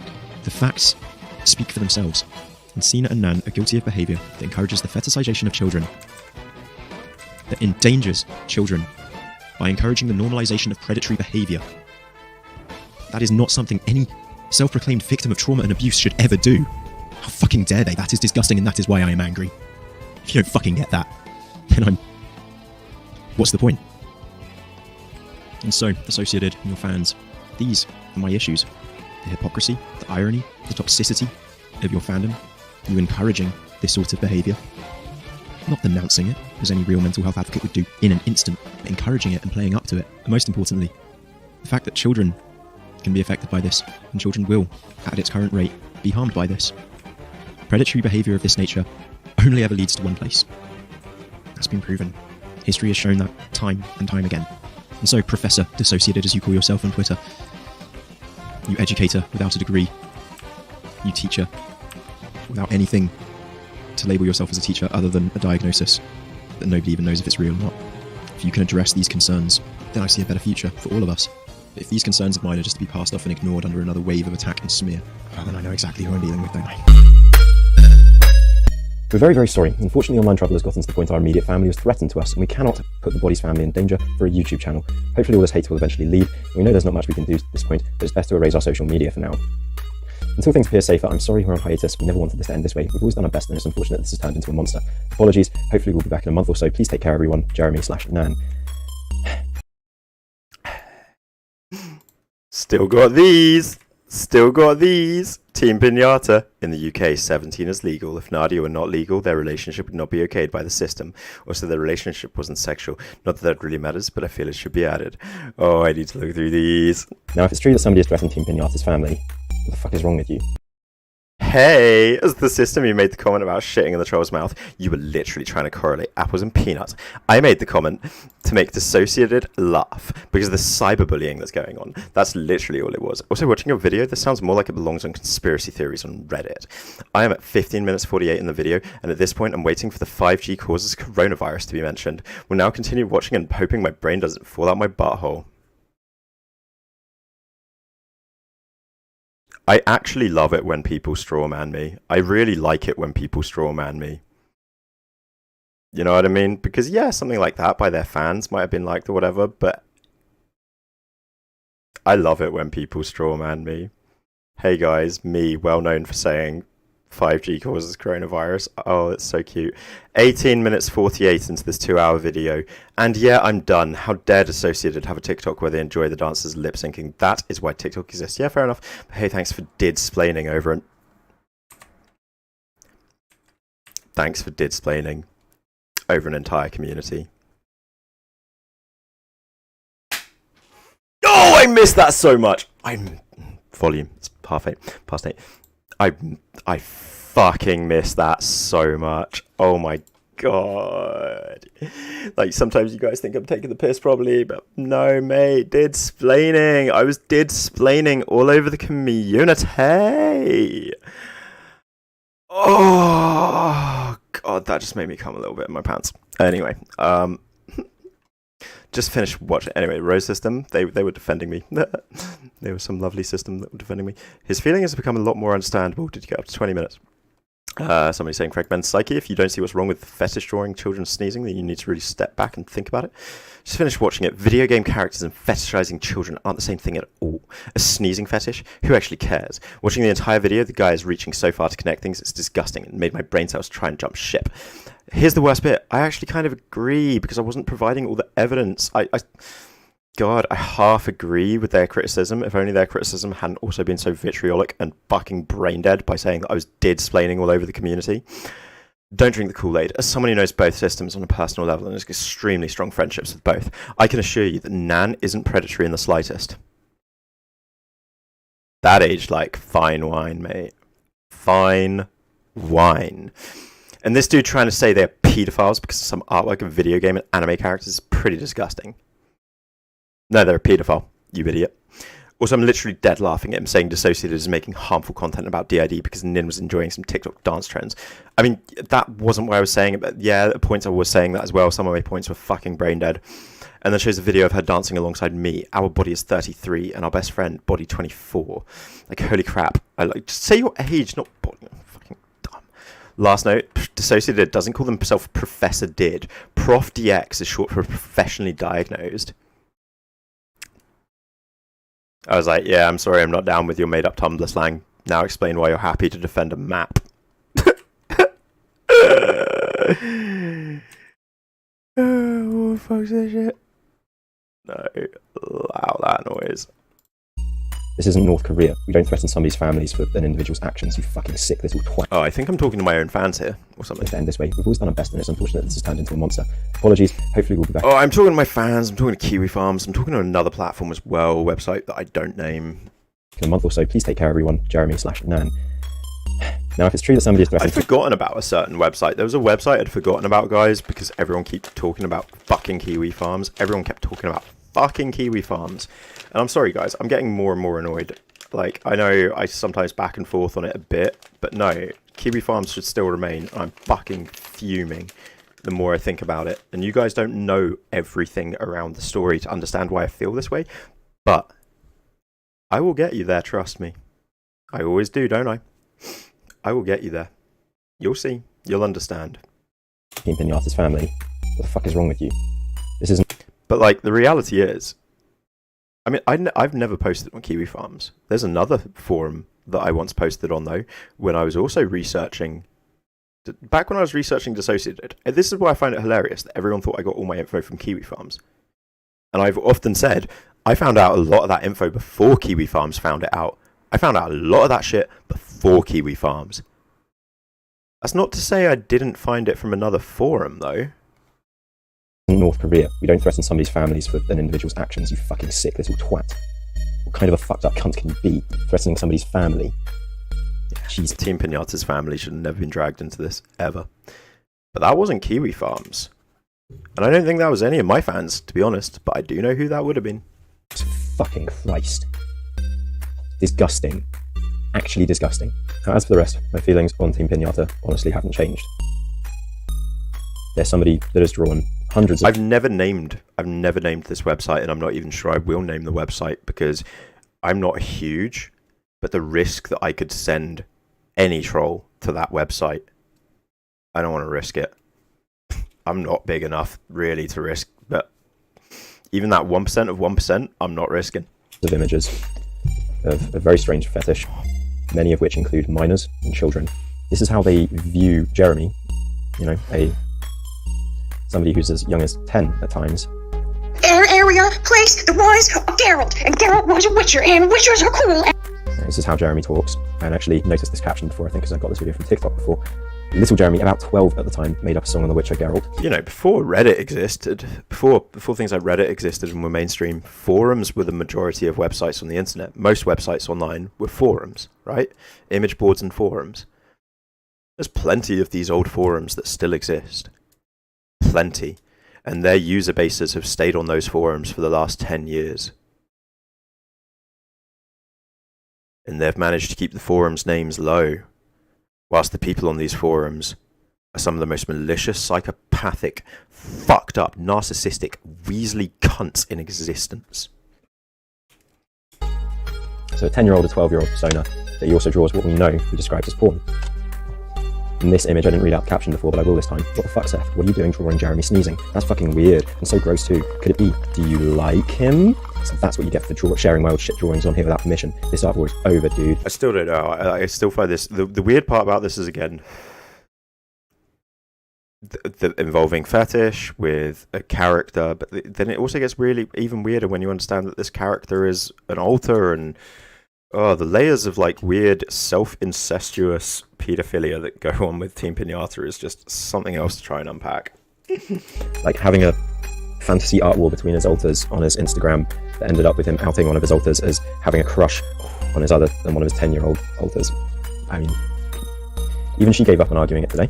Dear Teampinata, I would very much appreciate it if you could address the very serious accusations made in Grandad's Lounge's latest video, while people are allowed to express their faith. I love this. I love this. I love this. I love this. This is the greatest one. This is hands down the best screenshot of all. There is no better screenshot than this one. No, it's not that one. I've still got this one. This is the greatest one of all.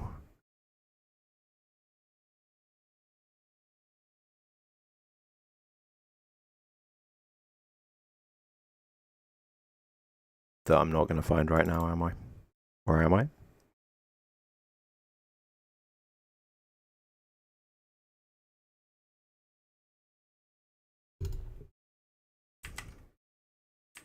No, not going to find right now. I still have I literally saw this screenshot on my computer like 5 minutes ago, so I do still have this screenshot, but let me just move my face. You can't see annoyingly. It's annoying. It's just getting cut off. It's just cut off. Do you guys recognize that thumbnail and that name from where it's getting cut off? Who can read that? Who can read that?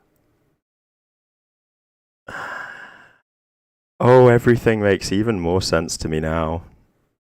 Sergio Costa. Sergio Costa was the first person to act on trying to destroy. Sergio Costa went from being one of their #1 fans, he was known as one of their biggest fans and a trusted voice in their community, right? Like, both Dissociative and Teampinata would always reply to Sergio Costa's comments. That's why people already knew him, right? And that's why when he commented this instantly gained a lot of traction and was part of what helped take down Teampinata and was why me and Sergio were initially friendly to an extent. But now, the power of hindsight. He didn't care about the fact that Teampinata was a paedophile. He didn't care about protecting children. He didn't care about any of that. You know what he cared about? Breaking up Nin and Nan. Nanin. That's what he cared about. Fetishes, a substantial part of your audience is underage, and this raises some very legitimate concerns. Thank you. I agree, the accusations he made are grossly disgusting and far off base. I in no way want to harm anyone underage. The fetish drawings I did as commissions in the past were meant to be either cute or sexy. I have never sported, nor will I ever sport child pornography or anything like that. In the video...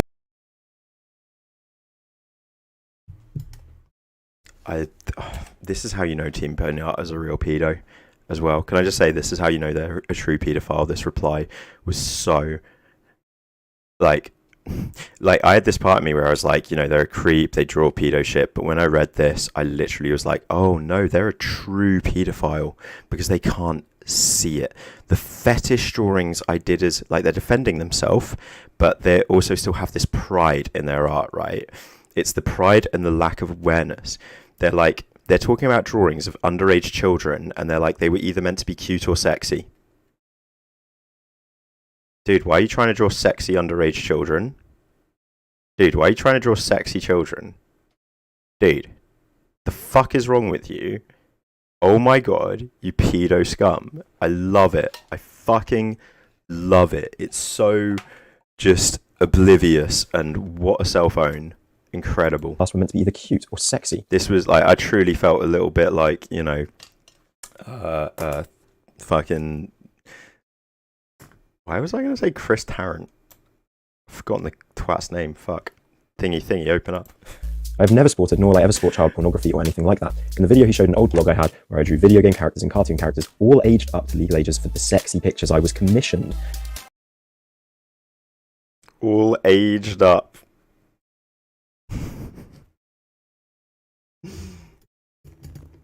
It's such a fun little defense, that. I love it.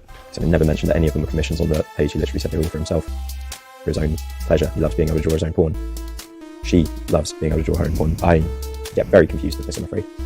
Drawings of Tails the Fox, for instance. I was being honest there. I still wasn't entirely sure if Nan was a man or a woman at that point.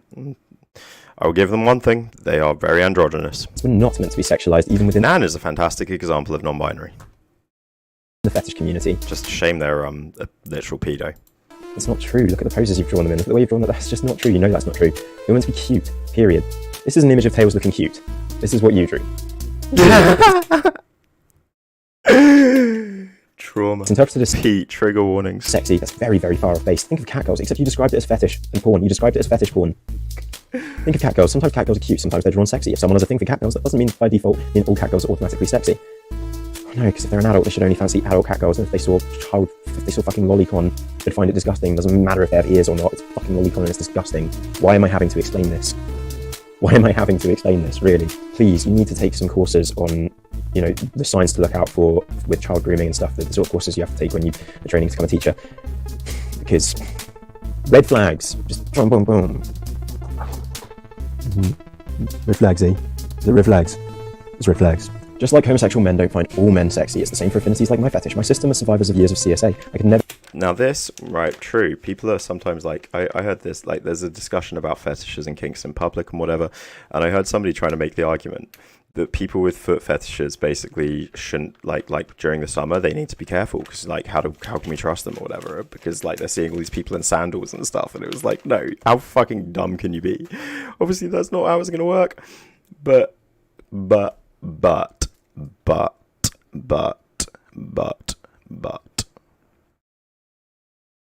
just two adults saying that they're children, apparently having switched or whatever, making out in front of children in Disneyland Paris will always be disgusting, abhorrent, and wrong. PDA, mate. Public displays of affection. Chill. Fucking chill. I swear, like, heavy petting, like, overt PDAs in Japan are, like, actually illegal, hilariously. Or were, anyway. Never condone or be okay in hurting a child. I have a fetish, yes. I know they are, obviously, in places like Saudi Arabia or whatever, but, you know, fuck, we don't want to be like that, but still, like, let's not be making out, like, let's not have two adults just making out in front of other people's children all the time. Like, no, I don't like that. A fetish is sometimes sexy, other times it's just cute, sometimes it does nothing. Like, imagine you go to, the kids' park. Imagine you go to a kids' park, right? Imagine you go to a kids' park, a children's park, right? On a busy Saturday, there's hundreds of children there playing. And there, in the middle of the kids' park, sat on a bench, are two adults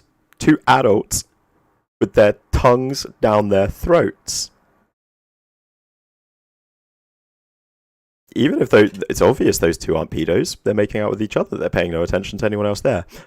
Is it gross and inappropriate, and would somebody probably go up and tell them off or call the cops on them? Yeah, they would, actually. Don't do that shit, it's gross, it's wrong. Nothing for me at all. I'm very hurt by these accusations, and I'm very embarrassed. My private life was made public in such a grossly inappropriate and inaccurate way, except these were commissions. This wasn't a private life, this was something... To be fair, Trip, the person making that point is a virgin Mormon, and it was during a debate on why all porn should be banned, not just OnlyFans, all porn. He is a very extreme person that was making that point, but also somebody with far more followers, subscribers, and whatever than I have. That you sold on your... I've seen your blogspot where it's got your fucking real name on it. This isn't private life stuff. You publicise this fetish by making videos showing all your alters different types of sneezing. I'm sorry, Dante, I'm getting really wound up. Chill, chill.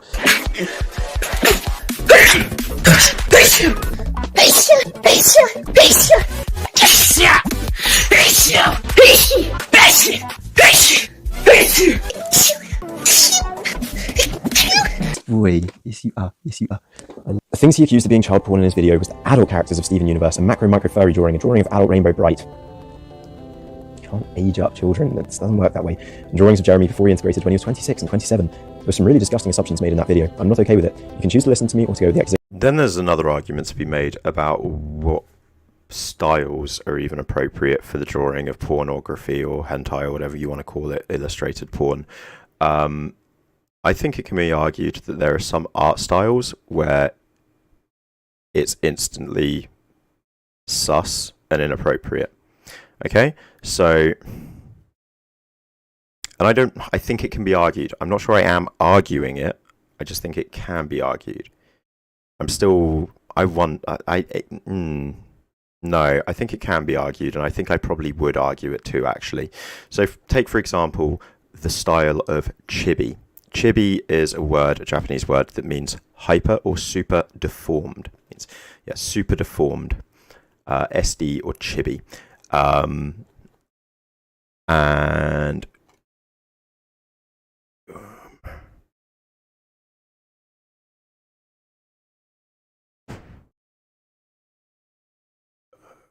And I would probably argue that hentai, there are artists who draw hentai in a chibi art style, and often with adult characters. Okay, so often hentai drawn in a chibi art style will actually be of adult characters. However, chibi as a style could be argued makes all characters look like children. It ages them down, right? So if you're illustrating, like, let's find an example. Oh god, let's be careful, Pete. Not just Google image search without face in the way. But I'm going to search for somebody name an anime character for me. Somebody name an anime character. Somebody name an adult anime character for me.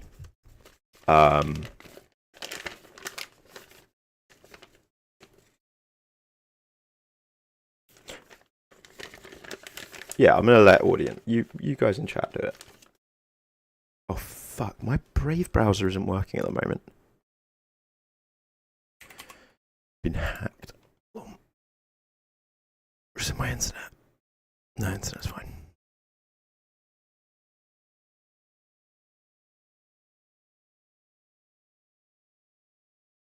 See you later, Mooney. Right, Chibi. Yeah, sure. No, Trip. Of course, Chibi is normally mixed in, but I'm saying there are hentai artists out there who have specialized in illustrating all of their hentai in a chibi style. Right? And there are artists who always draw chibi, right? Chibi, Ichigo, Bleach. That's perfect. Psychic K. Oh no, Detective Guy with the Psychic Kid. I don't know. But yeah, let's have a look at Ichigo Kurosaki from Bleach. A manly man, adult. I mean, he's actually a 15-year-old teenager. He is meant to be 15, but he's certainly illustrated to look like a fairly butch, manly man most of the time, I would say. Average 15-year-old in Japan, apparently. I don't know. But if we look at him in a chibi art style, suddenly lots of kids, right? Like, it looks like it's a way of de-aging a character. We could look at, like, fuck. That was Jojo. Alright, here we go. Jotaro is going to be a good example. A 17-year-old in a manga. A 17-year-old man in a manga. Okay. Good old Jotaro Kujo in JoJo's Bizarre Adventure. Here we're looking at a 17-year-old ass manly 6'4" man. Okay, this dude with a neck like a fucking ox. And then we type in Jotaro Chibi. Oh, isn't he cute? Right, suddenly we got like this adorable little babu, right? He's like sulky little baby Jotaro. It's like Jotaro as a child. It's like actually seeing Jotaro as a child at last, you know? If we do Chibi Jotaro, we get all these little cute baby Jotaros, right? So an art style drawn in Chibi, could we, if we were to, so hentai in a Chibi art style, if the entire hentai is illustrated in a Chibi art style, I think people could make a moral argument that is probably kind of sus. Right? I probably need to spend more time thinking about it, though. I stand by my truth. Well, those images are still up on your Instagram. It's instant sus, though, right? It is. Well, it might be deleted now. I'm not sure. I think it's private the whole thing. Or anyway, back. This is the point. So Nan is arguing that they were drawing Steven Universe characters and furry and at Rainbow Bright aged up, but they were still drawing it in the Steven Universe art style. Now, I would argue that all characters in the Steven Universe art style look like children. I don't... Oh, fuck's sake. Brave isn't working. I would argue that all Steven Universe... Are there any characters in this show that don't look like children? Oh, I mean, like, it's too... And again, I don't know how you could draw one of these characters aged up convincing. I'm not sure.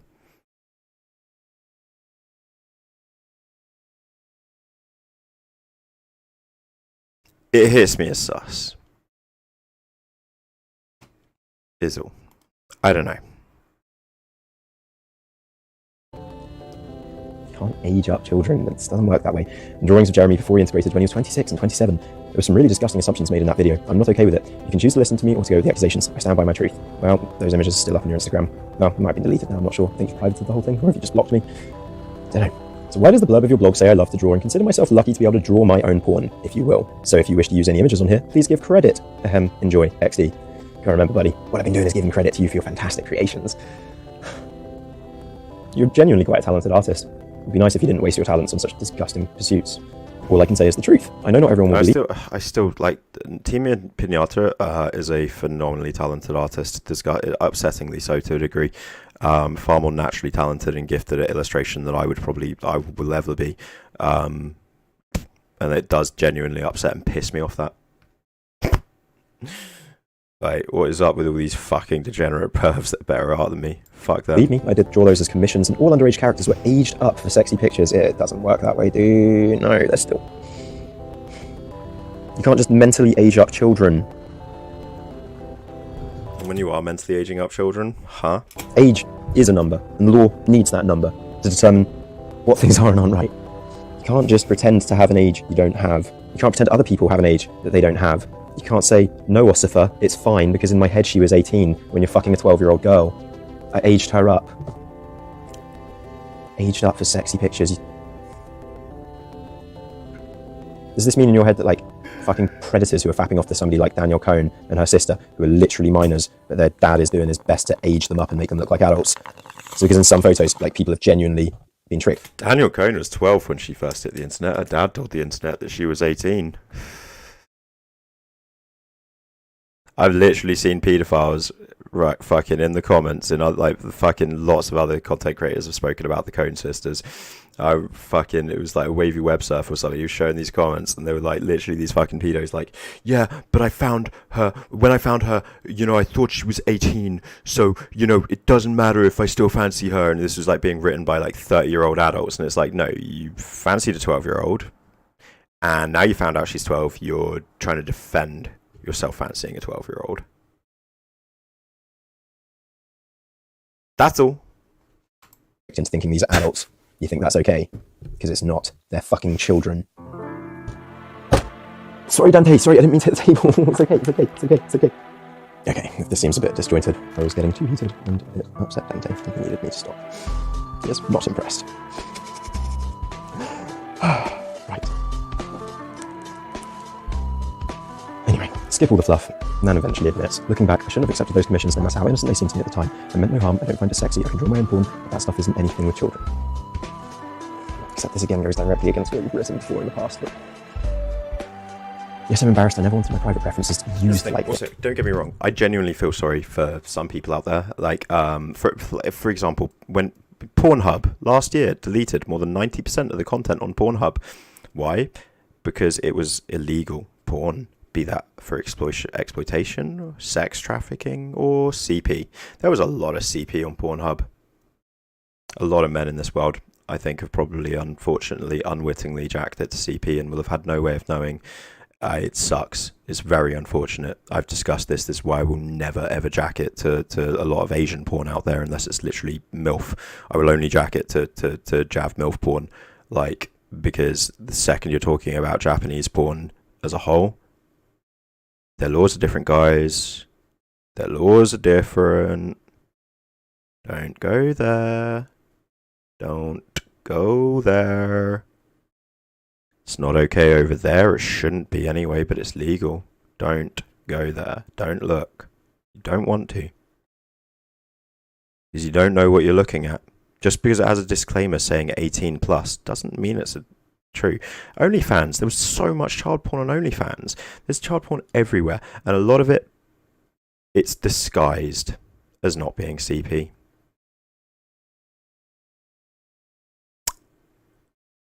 That's evil and wrong, and I despise the fact that there are people out there putting, and you know, I say like, where is child porn? You know, 15-year-olds, 16-year-olds, 17-year-old girls, right? And it will say 18 plus or nubile. People making that shit literally don't deserve to draw breath. All of them deserve to die, the people making that shit. They do. They deserve nothing but death upon them. Actually, that's like, I don't even want them in jail. I just want those people dead and gone from this planet. Okay? And in the process, that will be affecting people, definitely. But once you find out, if you find out, right, well, the natural behavior or reaction should be, oh God, I feel sick at myself. You'd probably fucking get paranoid and freaked out. This is probably why there's so many men out there, right? Have you heard about, I've discussed it, fucking, what is it? COPD. Not OCPD, but COPD. No, or is it OPCD? I can't remember, but it's the one where people think people are convincing themselves they're paedophiles. They're not pedos, but there's a lot of people out there in this world right now convincing themselves, or that are convinced they're pedos, even though they're actually not. That's a really shocking, odd phenomena, okay?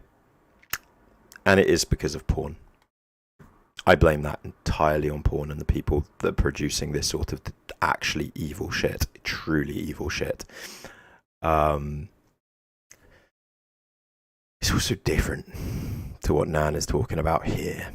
Yes, I deleted everything I could because this is being taken out of context so much and in a really hurtful way. I feel bad for anyone. OPCD instead of OCPD. OPCD. I don't mean to do harm. Honestly, definitely not COPD. I still stand by some of those pictures were meant to be cute, some sexy, but I understand that's not how everyone will see them. I don't want anyone hurt. I'm willing to do what I can to reassure anyone. And then proceeds to delete their entire channel. Again, if they have been threatened, or their family has been threatened, that is beyond reprehensible. You're a sick fuck if you've done that.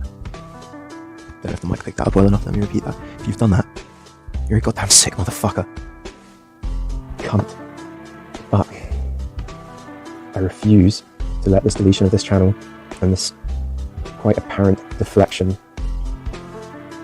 be used to deflect us from talking about, for the first time ever, it seems, on a public platform, this massive creator's history of very worrying behaviour.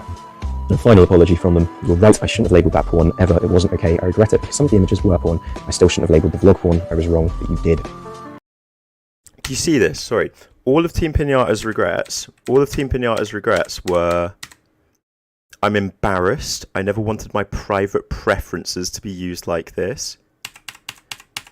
They were, I shouldn't have ever labelled it porn. Yeah, it's really, Twilight, the focus in everything they're writing is really sussy. I didn't mean to do harm. I feel bad for anyone I hurt by this, honestly. But I would still stand by some of those pictures were meant to be cute, some sexy. You were drawing children in a sexy, you were trying to draw children in a sexy, what the fuck's wrong? But I don't want anyone hurt. I'm willing to do what I can to reassure anyone. And then I shouldn't have labelled it porn. It wasn't okay. I regret it. Because some of the images were porn. I still shouldn't have labelled the vlog porn. I was wrong. But it wasn't okay. I regret it because some of the images were porn. I still shouldn't have labelled the vlog porn. I was wrong, but you did. That's what I've been saying. This is why I say they're a true pedo. This is why I stand by the fact that Teampinata is a true pedophile. And they revealed it more than anything else in those replies, in those comments. Because it was their inability to see. They were afraid for themselves. They were just doing everything they could to protect their own life. Anything they could. And they were not accepting any of the real points being made. It was... And it's also deflective-y, it's so weaselly, it's so gross. And then they just ran and disappeared completely. There is a chart. And you knowingly sold child porn. Even if it's drawn, it's still completely illegal in this country and America too. I once found a Instagram page with a nearly identical art style, I'm not going to lie. I mean, it was an identical art. I'm pretty sure I did find, I think Teampinata did once try about a year ago to come back with a little covert Insta.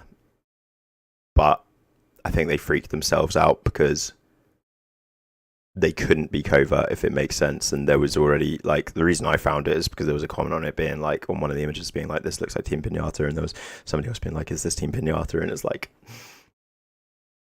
they literally had that Instagram was live for maybe like 2 months or 3 months or something, and it was so sussy. And then questions arose yet again. And it's at this point I just heard that song, what is it? You know, that one playing in my head.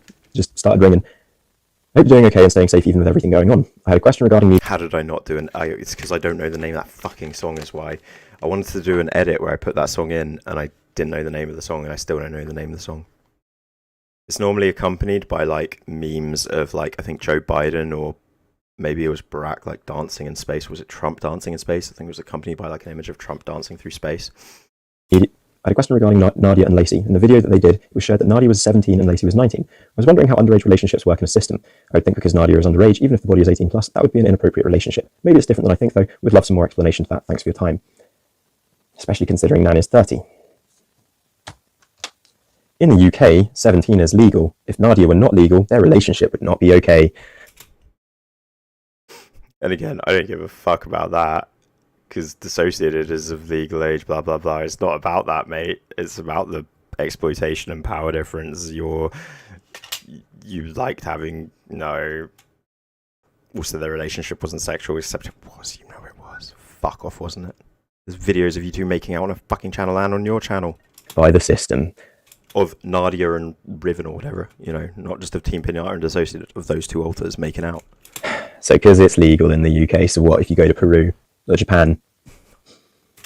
14 in Peru. Legal age consent for sexual activity varies by jurisdiction across Asia from age 12 to 21. In Japan, the Japanese penal code sets a minimum age of 13, regardless of gender or sexual orientation. But yeah, there are even some parts of Asia. I think it's, like Laos, I think, maybe Laos, or maybe even the Philippines, where it's as low as 12. And this is where all of my sympathy just starts to evaporate, because that is one of the most predatory goddamn things a person could say. Ever. Also, might I add, whilst it is legal for people as young as 16 in the UK to have sex, that doesn't involve with people that much older than them. At that point, questions get asked, and society gets involved. Why are we having to explain these things, Dante? I thought this stuff was common knowledge. Go watch Blair White, Seanhead, Ready to Glare, cringe, I'm killing myself. Nope, that's it. Oh god. Nope, I ruined it. Game over. Oh no, I lose. Oh no, that's the most embarrassing part. Oh no, that's so embarrassing. That's so fucking embarrassing.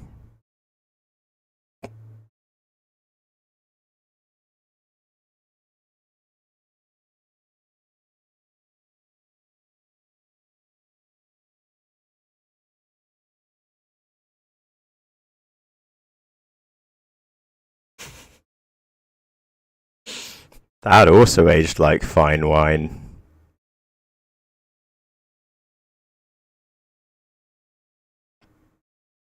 To be fair, Seanhead made a lot of videos attacking predators and paedophiles. A lot. And that's why her and Blair White used to be mates. From them going after like Anissian and some of the other online predators together. Like, to be fair, Seanhead winds me the fuck up. Just a bit of a grifter or whatever, but like, she with Blair White went after like Jeffree Star and some others much harder than anyone else did, years before anyone else was, and other predators too. And that's why that was there. And then Ready to Glare, because I think they had done a video on some other online predator that I'd probably watched recently. They made lots of videos on online predators back then. It's just all cringe. It's just...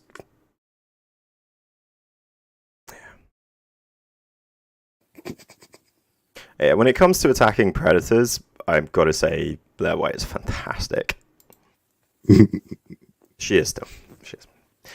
However, I also hate the fact that she labels a lot of people that aren't predators, and that's dangerous and bad. Best pillow in the world. And then Then she faked the suicide attempt. Fuck my life. This destroyed my mental health for months. The thought that I could be responsible for such a thing. Of course, turns out that that was done for the sole purpose of mobilizing her army of flying monkeys to attack me and those who would dare question her. So, my new favourite series has gone. I'm sorry. I started that series because I was annoyed. I found out some things that annoyed me.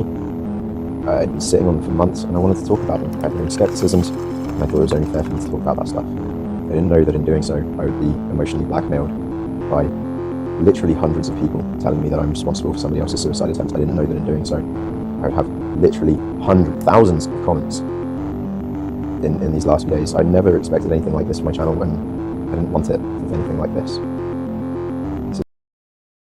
You know the ones that really got to me the most? Comments like this. I'll never get why people get upset by cartoons or sexualized children. It's not hurting anyone. Let people do whatever the fuck they want. Even if someone's a paedophile, letting them express themselves that way makes them less likely to commit acts of child abuse in real life because they can channel their urges into their art. Oh really? Look at Japan. Look at the Philippines. Look at South America. You brain dead fuck. If people could instead focus on art and signs of actual child abuse and leave paedophiles who aren't hurting anyone alone, that'd be great. People don't choose to become a paedophile. But I'm referring to all minor attractions here, not only paedophilia. You can't age up children. Lols, children never grow up. They're fictional characters. It's just drawings. No actual children were harmed in the making of the fucking drawings. Honestly, I don't think Dissociated deserve to be dragged into this. Their channel is informative. And I've learned so much from them in the past year. I've never been interested in Teampinata's content. I mostly just follow them because they seem like a good system who Nin and the other partner, Alters, clearly care deeply about. I'm not sure what to think now, but I still believe Dissociated had nothing to do with Pinata's alleged child porn. Yeah, that's fair enough. To be honest, actually. Here's the thing, these characters are not cartoon. Who gives a fuck what their age is? They're a cartoon, not real people, not really alive. And for also fetish shaming, this also just says a lot about you and your inability to allow personal lives to remain personal. Don't attack people for what they like or take words out of someone else's mouth. Please stop spreading negativity during this time. It is stuff like this that is damaging to everyone. There was more... You can call me the names you want, but cartoon characters aren't real, for fuck's sake. Of course you can age them up. That's what all series do when they make new reasons. Blah, blah, blah. Kind of ironic your videos caused this. Applying your own logic, you're so disgusting. You're responsible for this. You're responsible for people threatening their family. It's your fault, and you're a terrible person. Ooh, there's another. You're the one spreading lies about a very stigmatized disorder. You admit that in future videos, and you don't have DID, so you don't get to spread for this community. Oh, I'm glad your series has reached its end. I'm not blaming you for someone else's breakdown, but I am blaming you for being an ignorant piece of shit. Boo fucking who? You made your bed, lay in it. You didn't want the hate. You shouldn't have spread it. You think it's hard for you? Imagine how the people you talk shit on felt. Shut the fuck up, incel. Shut the fuck up, incel. This isn't a hill I'm willing to die on, to be honest. I don't care. Whilst I do stand by everything I said in that series, this just isn't what I ever wanted my YouTube channel to be about. And it's not a hill I can't, yeah. I can say all I want, but I'm not going to let it get to me. But it wasn't the people attacking me. It wasn't the people, honestly, it wasn't the stuff, it was those ones defending the CP and stuff. That's where I just... Hundreds of people. But also all those... telling me that I'm responsible for something like that isn't something I can deal with right now. It's not, I can't handle that at all. So, those videos will be delisted or deleted. I'll probably delist them first and then delete them at a later date, knowing me, because I wanted people to embrace discussion and talk to each other in the comments and find some kind of truth, not just start trolling and being absolute cunts. And I started being a fucking cunt in the comments. I just got way too... I've never had anything like this. I normally get 3 or 4 comments from people a day, not one every single minute. 2 days straight, comment on one of those 5 videos every single minute, and I can't handle that. So, sorry, Kiwi Farms, you're a spurgic, autistic, annoying twat was giving up. This is the real reason why the Kiwi farmers hate me, because I gave up. Whilst on this channel I've historically enjoyed every now and then covering the occasional piece of shit, I also do prefer making happier content. And I know there'll be some of you going, but Grandad, this just proves what you were saying in your second episode about how this community is the most toxic community. And I don't care. I can't be fucked dealing with them. This isn't something I want to do on my channel. Yeah, I don't really know what else to say. I'm not gonna lie, I genuinely don't know how anyone with any kind of mental health condition can YouTube properly, because this is my first taste of attention. I didn't question. I did. No, I did. I questioned that I was attacking. Yeah, no, I questioned. I thought I had, Clary, I thought I had caused an innocent woman with mental health issues to try to kill herself, and I thought I'd caused, and I thought that was because there was parts of me thinking that you know, saying like there were all these voices screaming at me or writing at me saying this stuff. Oh, one sec. Be right back. One sec.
I'm back.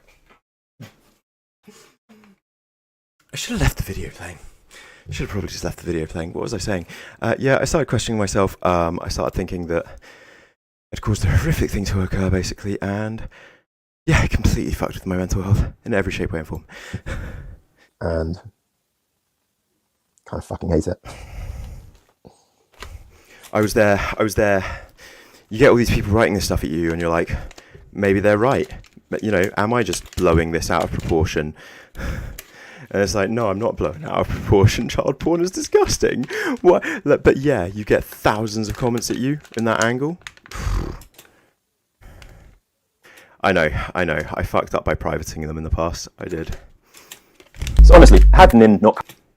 Because I didn't delete them, I privated them instead of unlisted. I unlisted it first, and then I privated because Kiwi Farms had links to them, and I kept freaking out. Come back and start a fresh campaign of insanity, raising money for... And that's why the second this one came out, the second this video was uploaded, like less than an hour later, there was a comment on Kiwi Farms being like, Grandadslounge just uploaded the videos again. Make sure I've archived it already, blah, blah, blah. Like, because, again, a lot of the evidence I had in here, they hadn't actually found. People will say they, fuck that, yeah, no. Fuck them. Knows what, and still conning and manipulating our audience, I would have left these videos down. Nan was gone and has zero chance of making a comeback. And if Nin wants to secretly marry a paedophile and live in denial, then go for it. But children are at risk again, and I'm not sure you realise the dangerous path that she's trying to steer this community down once more, or how much damage she could cause for all of you with her current path. I'm being serious here. She could set back the reputability of your entire diagnosis another 20 fucking goddamn years.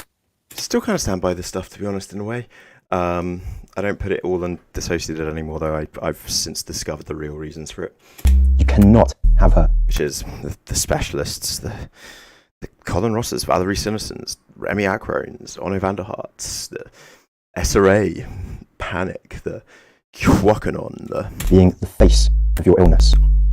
Other people will continue to not believe you whilst they think she... No shot. ...is what DID is. I'll try that after this. Thank you so much for watching this. I hope you've all had a good year, despite, you know, the pandemic. Stay safe, and in 2021, avoid the conspiracy theorists, avoid these insane quackadoodle cult nut jobs. I couldn't get more than 15 minutes into this video. I bet he's going to be saying stuff about how 5G causes how the vaccine will give you 5G immunity. What did Fragmented Psyche say about me? All had a good year, despite, you know, the pandemic. This is what I say. Don't comment on a video until you've finished watching the video, because if you ever comment on a video before you finish watching the video, you will always come across as a complete fucking moron. Like, no matter what. Or a psychic and a prophet. But it's a 50-50 coin toss, and you don't really want to risk it. Stay safe, and in 2021, avoid... Yeah, it helped us get there. It helped, but... basically, yeah. I'm glad I did this, because as I thought, I have a lot of disagreements with how I went about things in this video, and honestly I spent far too much time just focusing on Dissociated as a whole. And so what I said at the start, I think I stand by it, which is, well, yeah, I'm going to probably unlist this one now. But this will remain up. I'm going to unlist this now. And, like, yeah, sorry Dissociated, should you ever watch this. I'm... like, genuinely, you have no reason to really believe me unless you've happened to be here watching this along with all of us, but I'm sorry. I am really sorry that I went so fucking ham. That was so fucking unnecessary of me, and I'm really sorry that you've had to deal with the shit that you've had to deal with. Teampinata, and then following that, Sergio Costa, the abuse that he has put. I don't know if you've ever seen any of this stuff, but I am not on his side with anything. I really hope you continue to destroy him in court. Take that cunt for everything he has if you can, and in the process, I think you're also genuinely helping. Despite being somebody that abused the strike system once upon a time, I doubt somebody will ever do that again, right? And what you're doing right now, you may not have even realized it, but is part of a bigger fight, which is for the right to ownership of one's property on YouTube for us here in Europe and the UK. Like, genuinely, it's quite an important fight, oddly, that you're involved in a way, and I truly wish you the best of luck, and I'm sorry if I played any part, like I demonized you. I definitely demonized you to an extent, and yeah, I do feel bad about it. Yeah. Wow. It's weird watching this with a bit of hindsight. Yeah.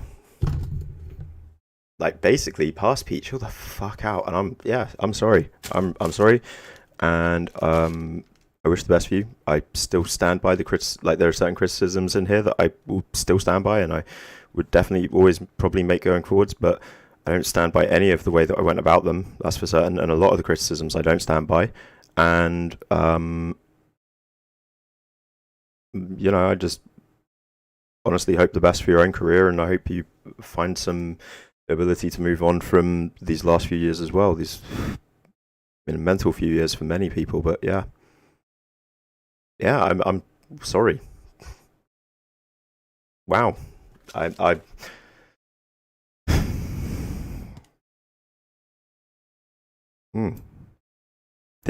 not disappointed in myself. No, I am a bit disappointed in this. I knew that this was going to be too vitriolic as a whole, and it, like, an entire hour plus of this can be cut the fuck out, and then it should be 3 entirely separate entities. There's one video that can be made addressing issues in regards to the Dissociated content back in the day. That can be one individual video. That's probably not that necessary anymore. Might still be necessary. I don't know. We'll see. That remains for time to tell. There's another video there that's definitely necessary about Encina Severa, but that's only 10 minutes of the content. And then the most important part, by far, is some of this stuff about the Pottergate, which again, I'd go into far more depth later in the future, and could be a separate bit of content actually. That could effectively be a part 4, or that should be with the Dissociated stuff at the start. And then this stuff in regards to Teampinata, I should never have ever attacked Dissociadid for any of it. Like, I was seeing them somehow as complicit, whereas I think I now would see them as some sort of victim. And I'm sorry. I am. The conspiracy theorists avoid these insane wackadoodle cult nut jobs. And can we all just move forward into an age of reason and rationale and compassion and understanding, and not letting manipulative twat? Yeah, Pete, this was the editing. This was later, Pete, and I still hadn't worked it out yet. God, that's the problem with being a bit of a narcissist at times. Like, here I was telling myself I had it all figured out yet, whilst at that point I was also in a very toxic, unhealthy situation in many other ways. Here's the thing. This Pete had moved on from a lot of the issues that other Pete... Dyed hair Pete had moved on from a lot of the issues that shaved head Pete had, yeah? But that Pete was the Pete that was caring for my granddad every single day. And that Pete was a year into the pandemic, and that Pete was caring for my granddad as he was dying every single day.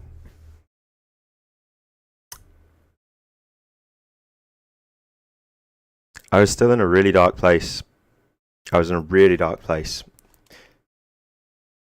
And a lot of that doesn't manifest itself in the form of projection, but it does manifest itself in the form of vitriol. Bitter criticism. Unneeded. Truly. And in 2021... Yeah, pop it in stream chat, Pamsy. Avoid the conspiracy theorists. Avoid these insane quackadoodle cult nut jobs. And can we all just move forward into an age of reason and rationale and compassion and understanding, and not letting manipulative twats... Oh, fuck you, Clary.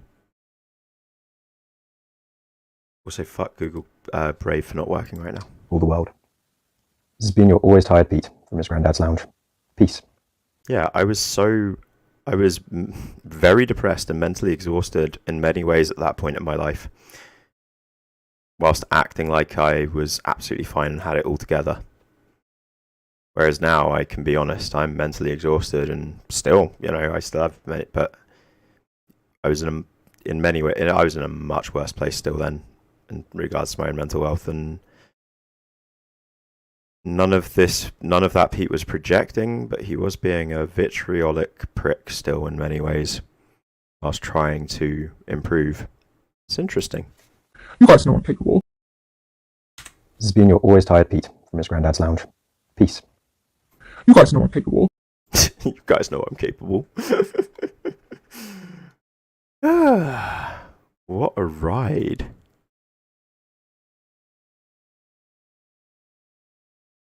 Face of your This Pete looks a bit depressed and unhinged, does he? illness. Yeah, I was really struggling. I had overcome my suicidal ideations, but like I say, I was caring for my granddad full time. I was really struggling with that, and my relationship with my ex at that point, had really broken down in many ways into being a very toxic, unhealthy relationship. Both of us equally to blame in many ways.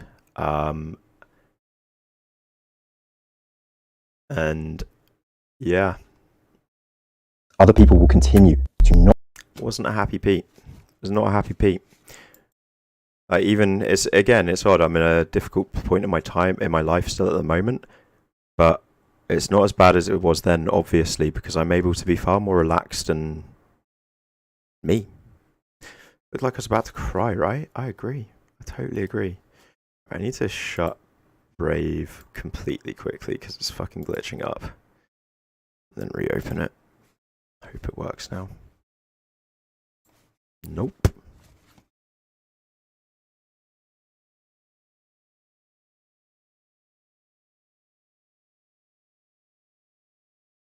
Okay, Brave is fucked.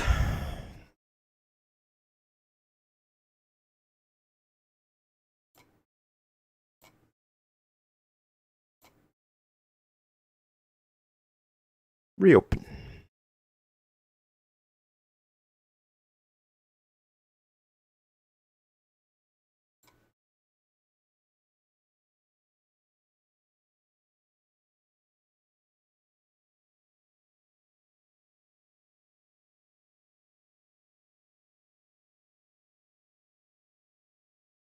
Okay, it's still glitching up a bit.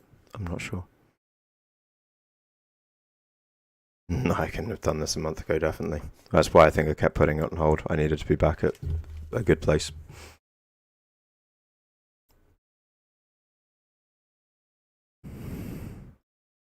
Stupid owls! Said stream chatter, you pain, I'll forgive you.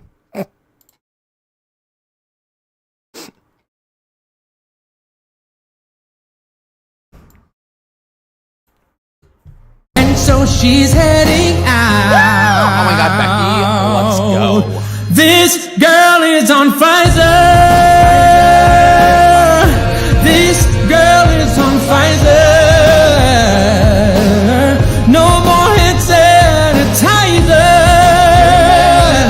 And so she's heading. Yeah, so Matt. How would I never heard that before? That's incredible. That is fantastic. Fair enough. Fan-fucking-tastic. Oh my gosh. Oh, you guys couldn't see it, could you? Guys, did I just do the thing? Did I do the classic Twitch streamer thing? Did I just give you a classic professional streamer moment? Did you just see some professional streaming? That was some professional streaming just there, wasn't it? What a professional streamer. And so she's heading out. Oh my god, Becky, let's go. This girl is on Pfizer.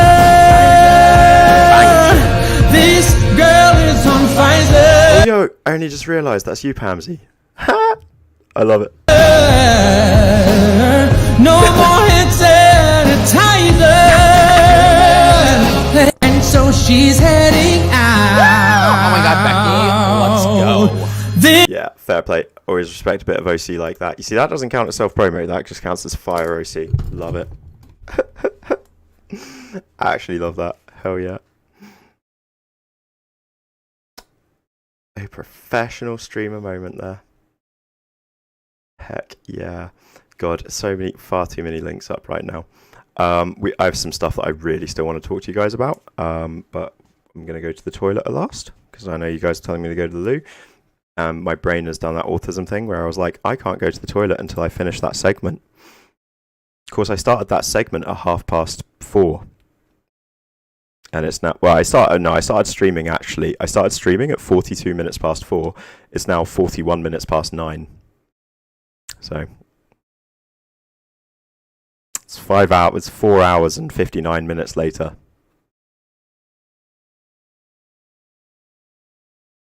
So I should probably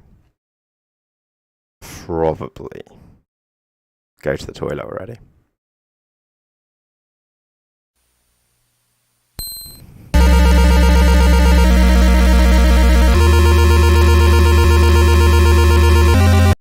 I wish that I hadn't seen the name of this. This was even better for me before I knew that CBAT was called CBAT. I wish I didn't know that CBAT was called CBAT.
fucking YouTube, you so fucking shit. YouTube is so fucking annoying at times. Yeah, cool. Right. Yep. We have ended the thing. I'm gonna go pee, but yeah, I'm gonna end the stream on here on YouTube, and we're gonna move over to Twitch. So I think all the YouTube viewers have gone anyway, but if there are any YouTube viewers here still currently, then head on over to twitch.tv/grandadslounge, because I will be going there live in about 5 minutes to cover some more really important news. But yeah, I will leave this as is, because that way it's going to be easier for me to edit and whatever, if I'm even going to edit it. I doubt I'm going to edit this. I'm just going to leave this live stream up as the proof of as my own response to the Dissociative drama from 2 years ago and my disagreements and critiques.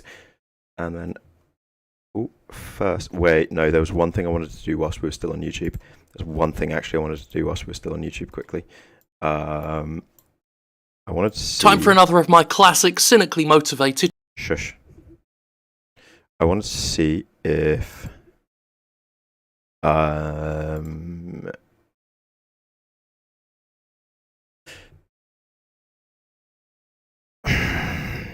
'cause I don't think you're right. I don't. Let's see. Which is... You think if I change this from private to unlisted, the comments will come back to you? Let's see. Survey.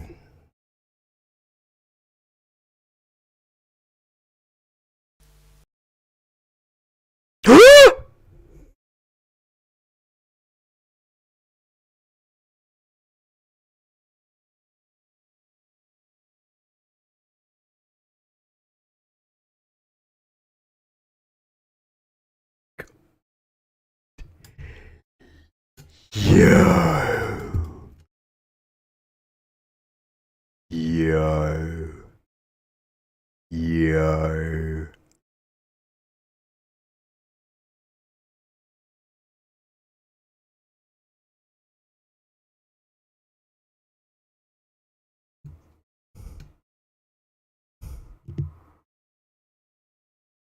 That's so exciting. That's so exciting. Oh my god, I'm going to be reading all those comments later. Probably doing that off stream, but that's some fun. Twilight, thank you so much. Oh my god. Oh my god. I am definitely going to find some... Oh, fantastic. They've updated that. It didn't used to be the way. But that's also crazy because it means the comments were never truly gone. But it used to be the case when you privated and then unlisted or republicked, all comments would be gone. They didn't used to come back, but that shows that they were still stored, and it was just a case of them flipping a 1 to a 0 or something. That's madness. That's so cool. Yes, like, subscribe, and Twitch in a minute. Wait, there was one more thing though. I think. Was there one more thing? Or have I done one more thing? Like and subscribe, like and subscribe, like and subscribe. And I think that's probably all. Any non-live viewers that reach this point, well done. Why? What's wrong with you? You're insane, but fair enough. I respect the shit out of that. Also like and subscribe, maybe comment. And should for some reason again Dissociated happen to make it to this point of the video, yeah, sorry, truly. And yeah, let's head on over to Twitch. I'm gonna go for a pee first. I'll be there in 5 minutes. And we have a lot of very important news to cover there. Oh my god. Oh my god. Oh my god.